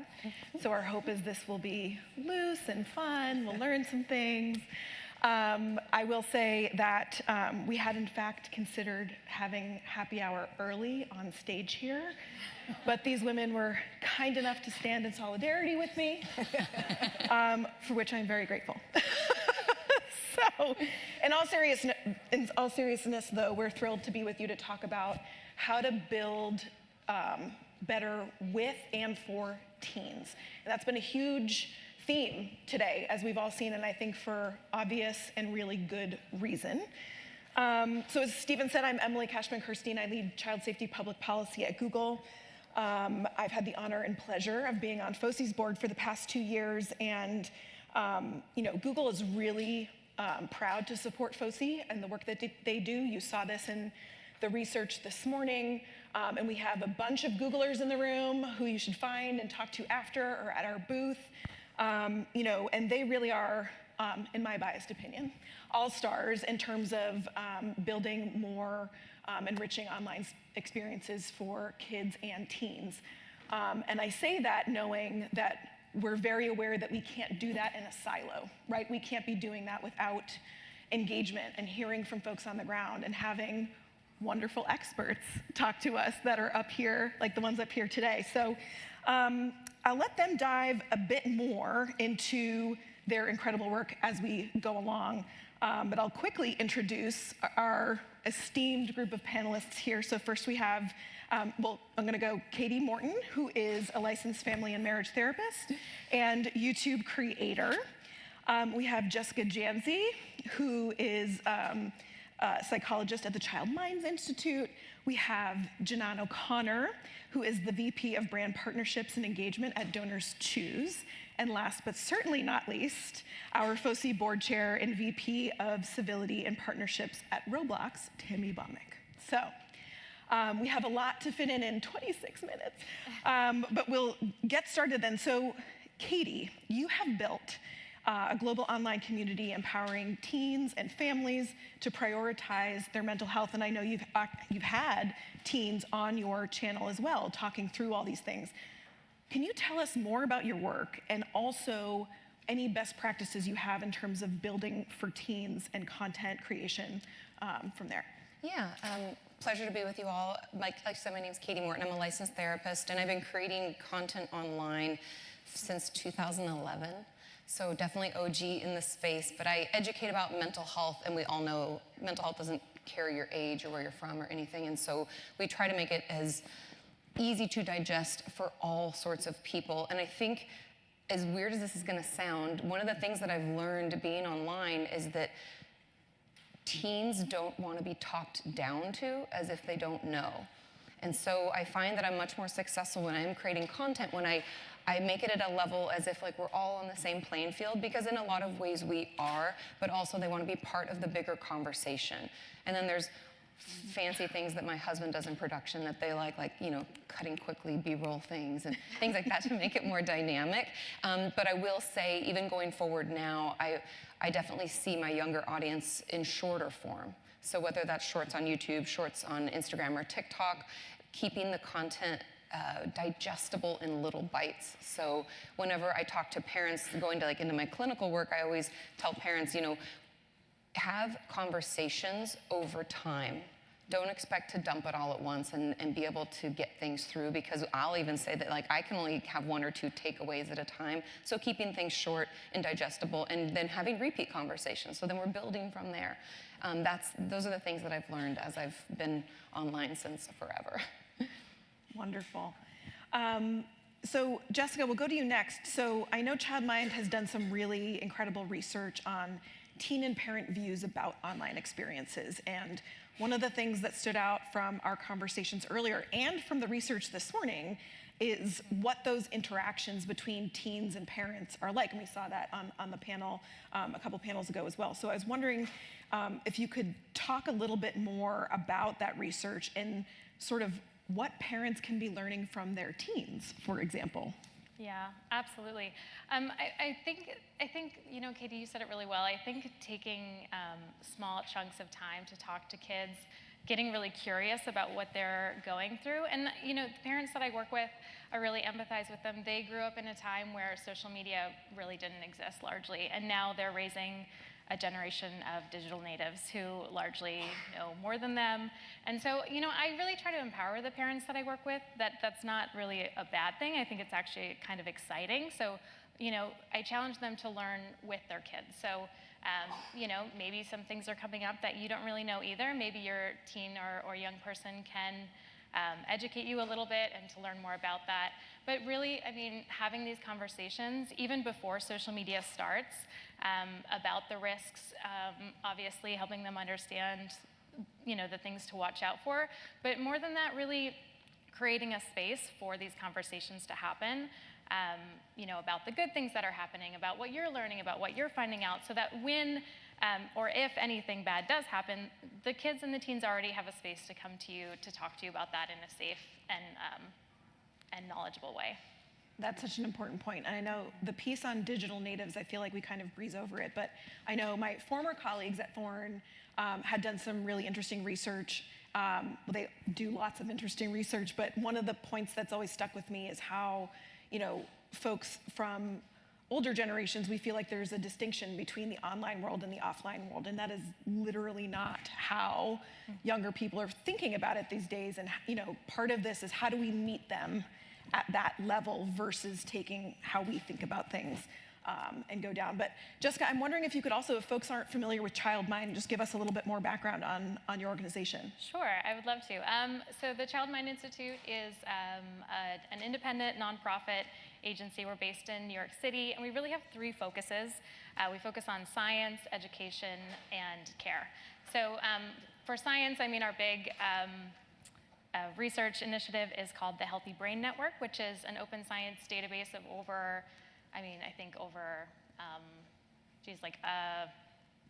I'm blanking on the numbers right now, but a huge number of youth aged 5 to 21 in our database.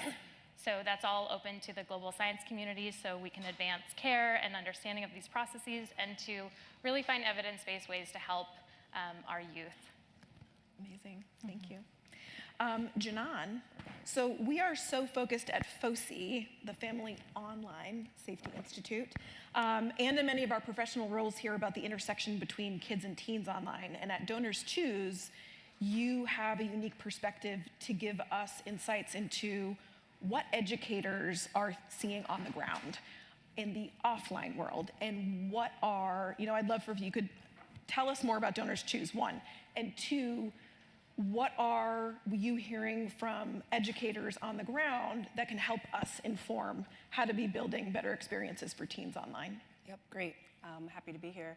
I'll give you the quick Donors Choose story. The quick version is 24 years ago, a high school teacher was making photocopies of a book and thought there had to be a better way to get resources into the hands of his kids than for him to be doing that himself. I see some head nods, possibly from teachers in the audience right now. And Donors Choose was born that way by this idea of, could there be a space where teachers could come together with individual donors who would be willing to support teachers in getting the things they need in their classroom? So we're an online platform for teachers. They come on our site, they post projects for things they need in their classroom. We get them funded through individuals and Google, and many people who are in the audience today. We get them funded, and then we send the materials to the schools. So 24 years later, we have a pretty good understanding of what's going on from a data perspective about what teachers need and what they want in the classroom. And in the last 5 years, what we've seen is a 3,800% increase in the number of project requests around mental health. Wow. So we're talking about going from about 500 projects to 23,000 projects from teachers requesting help in the classroom. And our teachers are essentially sounding the alarm and saying, we need more resources that are going to help our students around their mental health, around their emotional well-being. And what they're doing is they are requesting items like flexible seating. We were backstage talking about stools versus these chairs. When I was in school back in the 1900s, We sat at hard desks and hard tables. Other people, same thing.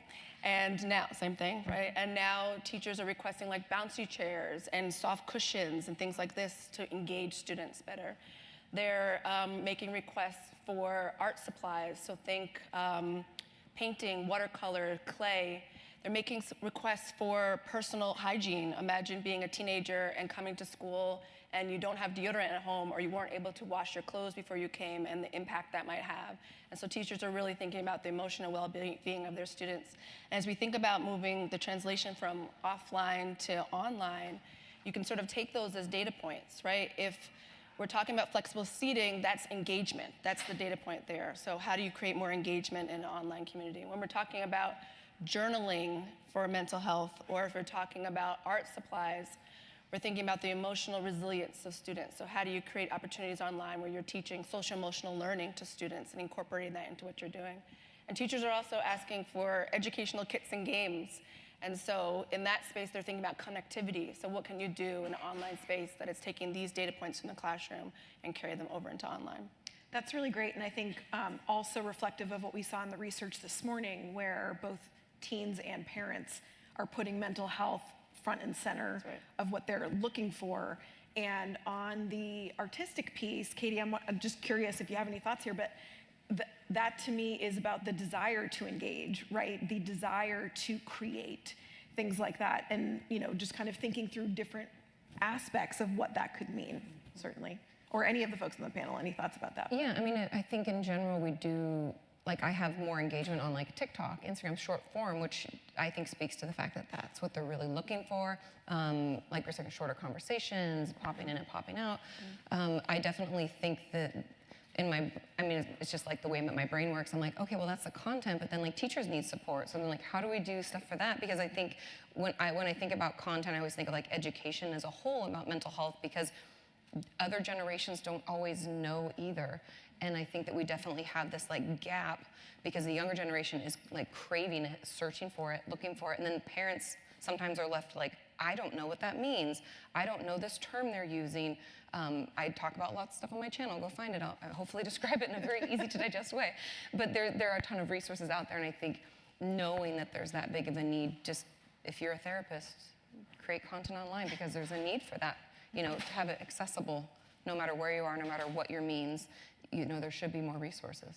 And really quick, teachers are also telling us, to your point here, teachers are telling us that they're really eager for more time, right? And training in some cases of what should I be putting into my classrooms to make sure that I'm creating these spaces for my students where they feel welcomed and they feel engaged, they feel valued in the classroom. Yeah. One resource that we recently developed at the Child Mind Institute in partnership with the government of California is called the Healthy Minds, Thriving Kids. I don't know if anyone has heard about it, but it's this really great resource. It's all evidence-based, and it's mental health content largely created with children and youth, and it's all free. It's on our website, and I really love it. We have it targeted toward elementary kids and middle school and high school. It's really for parents and educators and individuals. I mean, I've used some of them in my sessions as well, but they're really wonderful. Check them out. We'll be using that. Yeah, please. I mean, they're Thank you for fantastic. that tip. Even just watching them, they're just so fun. And a lot of our high school ones are actually high school students teaching, like through the video format, these concepts basically, hopefully to other high school students. So it's sort of in the language, it's more approachable, hopefully really getting a lot of I think it's easier for them to hear it from a peer versus, because something that I've always tried to do, and I notice what resonates and doesn't, is if, again, like the not talking down to people, like I know better. I always joke, I'm like, I am aware of what's better. Doesn't mean I do better all the time. And I think coming at it, that is just something that's easier for people to hear, especially children. Yeah. And I think to the point you were making, Jessica, about, we built this for and with young people, but it's also good for the parents to see. I think we got a lot of that feedback. We created a teen generative AI literacy guide, and it was developed for and with teens, but the feedback we got was from adults being like, oh no, this is actually really great. So keeping that in mind as well. But Tammy, certainly at FOSI and through both of our companies, we very much understand that a 9-year-old is not the same as a 16-year-old, and therefore need to build accordingly. And I know Roblox is doing some really interesting work with teens, and I'm wondering if you can just give us some more insight into that and how you all are approaching this. Yeah, I'd be happy to. So at Roblox, I've learned so much in my 8 years at Roblox, and I've learned so much from our young developers on the platform, right? They are incredible. And the reason why Roblox is so popular is it's because young people are creating content for other young people. And that's the secret sauce. People always come up to us and say, why is Roblox so popular? It's because it's authentic, real content that's being created on topical areas that are important to teens. And so, one of the things, I lead an area called the Civility Initiative at Roblox, and my team focuses on 3 areas. The Civility Initiative focuses on safety, so again, how to use our parental controls, how to use our safety controls. We work with our policy teams to develop really thoughtful approaches to keep our platform safe. The other area is mental health. So you can't have fun on Roblox if you don't feel safe, right? So we really, really want to make sure that the mental health aspects are addressed as well. And then the final is digital and media literacy, making sure that our community has the knowledge and the tools in order to stay safe, to feel empowered, and to really, really focus in on if they see bad content or bothersome content, they know where to report it, how to report it, and what's most importantly, how to mentally process it. So that's the area of the Civility Initiative that we lead at Roblox. One of the most important things that I've seen, and this was about a year and a half ago, we hosted in partnership with the Digital Wellness Lab at Boston Children's Hospital. There's some of you in the audience, so thank you for that partnership. We hosted an event, and it worked on a hypothesis of in 5 to 10 years from now, the online world can be safer and more civil than in real life. If we were to make that happen, what would need to happen in technology innovation, policy, and education? We brought together 100 thought leaders from all over the world, from industry, safety NGOs, academics, researchers, all of these people with lots of letters behind their names who were professionals. And we also brought teens. To make a long story short, I'll cut to the chase. Through every single of the 3 pillars that we focused on, what came out so resolutely was include youth meaningfully, include teens meaningfully throughout every aspect of identifying a problem, coming up with a solution, and iterating from then on. And I can say, speaking from industry, we do focus groups, we do research, but typically it's they come in, here's their opinion, and we usher them out. We don't really include youth meaningfully from end to end. And so I think that that's really an important area. Coming out of that, we have opened up a whole teen engagement area within Roblox, coming out of those workshops. So we actually just closed applications, apologies for anybody who missed it, but closed applications for our first teen council, which we'll be rolling out in Q1. So we're really, really excited about that. And their role is really going to be providing input to help make our product safer and more civil, but then also creating materials from teens for teens. So again, going back to that authenticity, is that they're going to listen to peers, and it's going to be much more effective than big companies and professionals coming and telling them, and it feels very finger waggy. So we really want to focus on making sure that that content is valuable and very, very authentic. Yep. And I think we saw on one of the panels earlier with Camilla and how she knew the boundaries, and she had a lot of really great insights. And one of the things I took away from that was very much, she's like, the digital footprint is real. Like, yes, like you get it, and that shouldn't be a surprise to any of us. Yeah, and what I really like is the research that was said. I was so excited to see the research, because the research literally supports exactly what we are saying.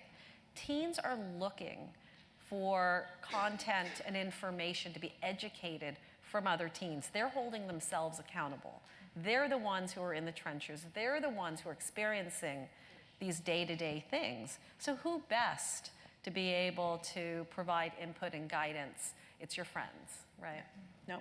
So important. And maybe just to piggyback on what you were saying, we can go maybe just really quickly through, but you were talking about how at sometimes there are teams that come in and come out of different companies or different pieces of our work streams. But if any of you had some advice or best practices or things that you'd like maybe the audience to take away with in terms of how to better include teen voices into our workflows. Tammy, you want to jump in? Yeah, I mean, I think that, it took these digital civility workshops for us to wake up and go, wow, we need a strategy around this that really helps us incorporate teen voice. And so we are developing that strategy. It's an integral part of our corporate strategy.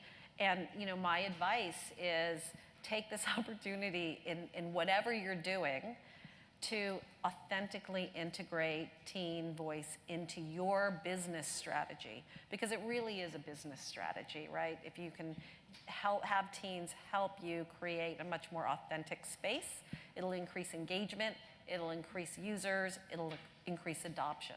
Yeah, and I just think that goes for everything. That goes for talking about policies that affect teens. It goes about talking about products that teens are going to use. It just feels like it should be in every space in a way that may not be as obvious. And so it is kind of, how do we work this in? I'm curious if any of the other folks on stage have thoughts. I mean, I was really excited to see the research this morning, and I completely agree with you. I think including meaningful conversations and really taking it seriously. When I work with parents and they come to me and they're nervous about certain things around social media and they want to set rules and do all these things, and then I sit with the teens and talk to them about it, they usually already know, and they have ideas about how maybe they want to set some new rules for themselves and what supports they need. And so I really find that it's true when we start to listen to youth and believe that they have some knowledge here that maybe we could really learn from, we're gonna get a lot out of it. Yeah, and just to kind of piggyback off of that, I think if we're going to ask for help, we should take it into consideration, because so often I find that people will bring other people on, or we're going to have these meetings and then nothing comes out of them and nothing is actually followed through with. And I'm like, if you're going to ask for their input, you should take it, because they do have their own view of things. They do have their insight. Even just like the other day, one of my neighbors has a 17-year-old, and she personally deleted TikTok. Sorry, guys. But she deleted it because she was like, I have finals, and I'm not keeping up with things because I'm like pulled to this. And so for my own mental health, we think of, or I still think of teens, I should be honest, like being wild and crazy and like erratic or whatever. But if we pay attention and we listen, they've grown up with this stuff. I don't know what that's like. And I'm sure without a shadow of a doubt that my perspective would be different if I grew up online and I always had these things at my fingertips. They'll never know the Dewey Decimal System like we will, but they'll know a lot more. So useful, too. Yeah. Several important points made there. Yeah. I love this concept because I started as an elementary special education teacher, so I have a place in my heart for teachers. And I feel like what we're talking about is really, in some aspects, mirroring what happens in classrooms. The 24 years of Donors Choose, we've had over 900,000 teachers who've been on our site. So of those 900,000 teachers, they're telling us what students need, right? They're essentially the voice of the student. If you're walking into a classroom and the teacher has fully embraced what students need, then they're building out their classroom to be reflective of the student needs. They're making it personalized. They're making the connections happen. And they're doing that by essentially listening to their students and then creating a space that's helpful for them. So it just tags on with what everybody's saying. It's so important to have their voice at the table. When we did an initiative with Google this year, we did a mental health initiative, and at the beginning of the school year, we surprised a school in LA, and Selena Gomez came into the school. It was very cool. It was very exciting. And she did a journaling exercise with the students. And it wasn't for the flashy moment to have in the press, but it was because Selena has talked openly about mental health, and doing the journaling exercise gave them all a safe place to authentically express themselves through writing. And it was another example of listening to the needs of the students and then creating that environment for them. So I think we should always be bringing, especially our teens, be bringing them to the table in anything that we're creating. And if we're building something for them, they should be right along with us. So in these civility workshops, it was really funny. We had these round tables, these round tables where we had all of these incredibly talented professionals. And we were talking about some subject, and we all agreed, and we were all so smart and brilliant. And there was a 17-year-old at the table, and I look over, and she's going like this.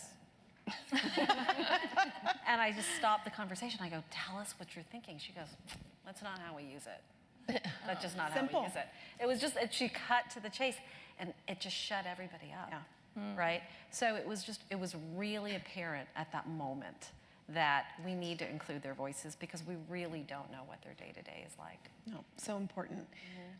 Well, 30 minutes certainly isn't enough time to really dig into the topics as much as we could and what they deserve, but luckily the day is not quite over. I'm wondering if each of you could maybe give us, and we'll start with Janan and go down, briefly give us one key takeaway from either the panel today, broadly, or kind of a conversation starter to go into happy hour in terms of what you think we should continue this conversation. Sure, I'll try to combine them in one briefly. The takeaway is this. I think it's so important for the point that I made at the beginning. Mental health is the fastest growing category for project requests on Donors Choose. That's huge. That's something that we should all be paying attention to. And it's partnerships that we did with Google and partnerships with other are just the tip of the iceberg. The partnership that we did with Google, we were able to impact 1 million students by getting 10,000 project requests funded. But everybody in this room really has the ability to make a difference in this way, right? So my assignment, I was a teacher, so I'll give you an assignment. My assignment to you all is, as you go into happy hour and you're talking to one another, think about what kinds of partnerships that you can be creating that are inspired by collaboration with one another to essentially bridge the online to offline gap. I think that each of us in this room could really listen to teachers, amplify their voices, and drive systemic change by responding to the needs that we're hearing that teachers are sharing with us every day. I'll just reiterate what I said earlier, so it's not too much to remember. Make time for multiple conversations, multiple touch points. When we're trying to learn something new and we're trying to bridge a gap and we're trying to create connection, it takes more than just one and done. That's too much for us to digest. That's too much for us to get through. So as you try to have these conversations and hear from, the students, if you're working on a project or if it's your own children, plan to have these conversations regularly and make them short, digestible, and something that you say, yeah, we'll return to this again, or I'd love to hear from you again, or I'm here, and make it a regular, weekly, daily thing. Really important. And thank you for reinforcing. Well said. Yeah. It's a therapist in me. Oh, wow, that was well said. I guess what I would say is, a theme that I've heard throughout the day is these conversations that we need to be having with our young people over and over, not stopping, doing it when they're little, all of these things. I think I would challenge the audience to think about, that whole conversation has been how parents can have conversations with young people, but how can we be doing it from other areas as well, as teachers, as policymakers, as educators, as therapists. Let's bring the conversation in, even into a larger space as well. Definitely. In this 10 seconds that I have, it is, so just incorporate it into your strategies in terms of incorporating teen voice. And in the cocktail hour, find the organizations that have teen panels that you can tap into, because you don't necessarily have to just do it by yourself and on your own. There are a lot of different wonderful organizations that have teen panels that you can tap into. Amazing. And we are right on time. You're welcome. For us. Thank you so much to this incredible group of experts on the stage, and thank you all for staying with us. Thank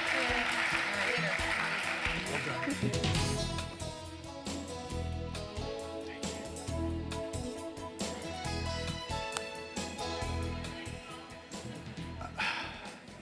Thank you so much, Emily and fellow panelists. I actually have an announcement to make. Our FOSI 2025 European Forum will take place on June 11th at Netflix's headquarters in Amsterdam. So please save the date. There it is. And I hope to see many of you there. Okay, hold on to your comments. Drinks are coming. I will not be long, I promise. Thank you. As we close out FOSI 2024, I'd like to offer you a quote that came across my social media feed the other day. And it says, "No amount of regret can change the past. No amount of anxiety can change the future. Any amount of gratitude will change the present."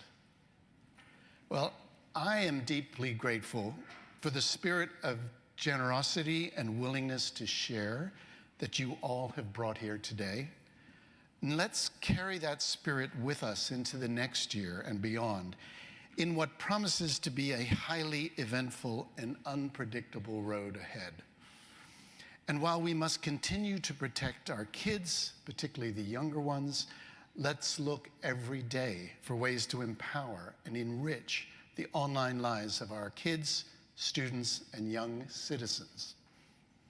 So, to conclude, I'd like to once again thank our sponsors, particularly our champion sponsors, Amazon and Epic Games, without whom this conference would not have been possible. A heartfelt thanks to our keynote speakers, our panelists, moderators, exhibitors, who provided such rich and valuable contributions throughout the day. I'd like to thank the staff here at the Intercontinental, who have looked after us so well, right?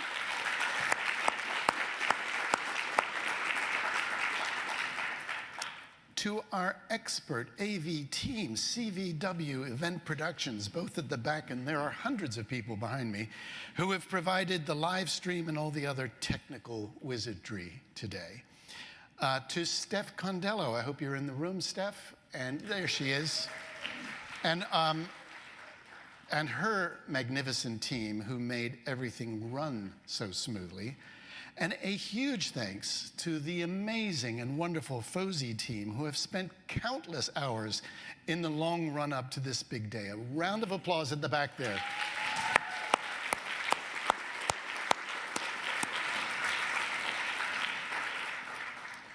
And finally, I get a personal one to my wife, Jan, without whom I would not be here today. So thank you for that. So with that, officially close FOSI 2024. Please join us for a drink. It's right across the hallway in Seaport 1 and 2. And see you next year.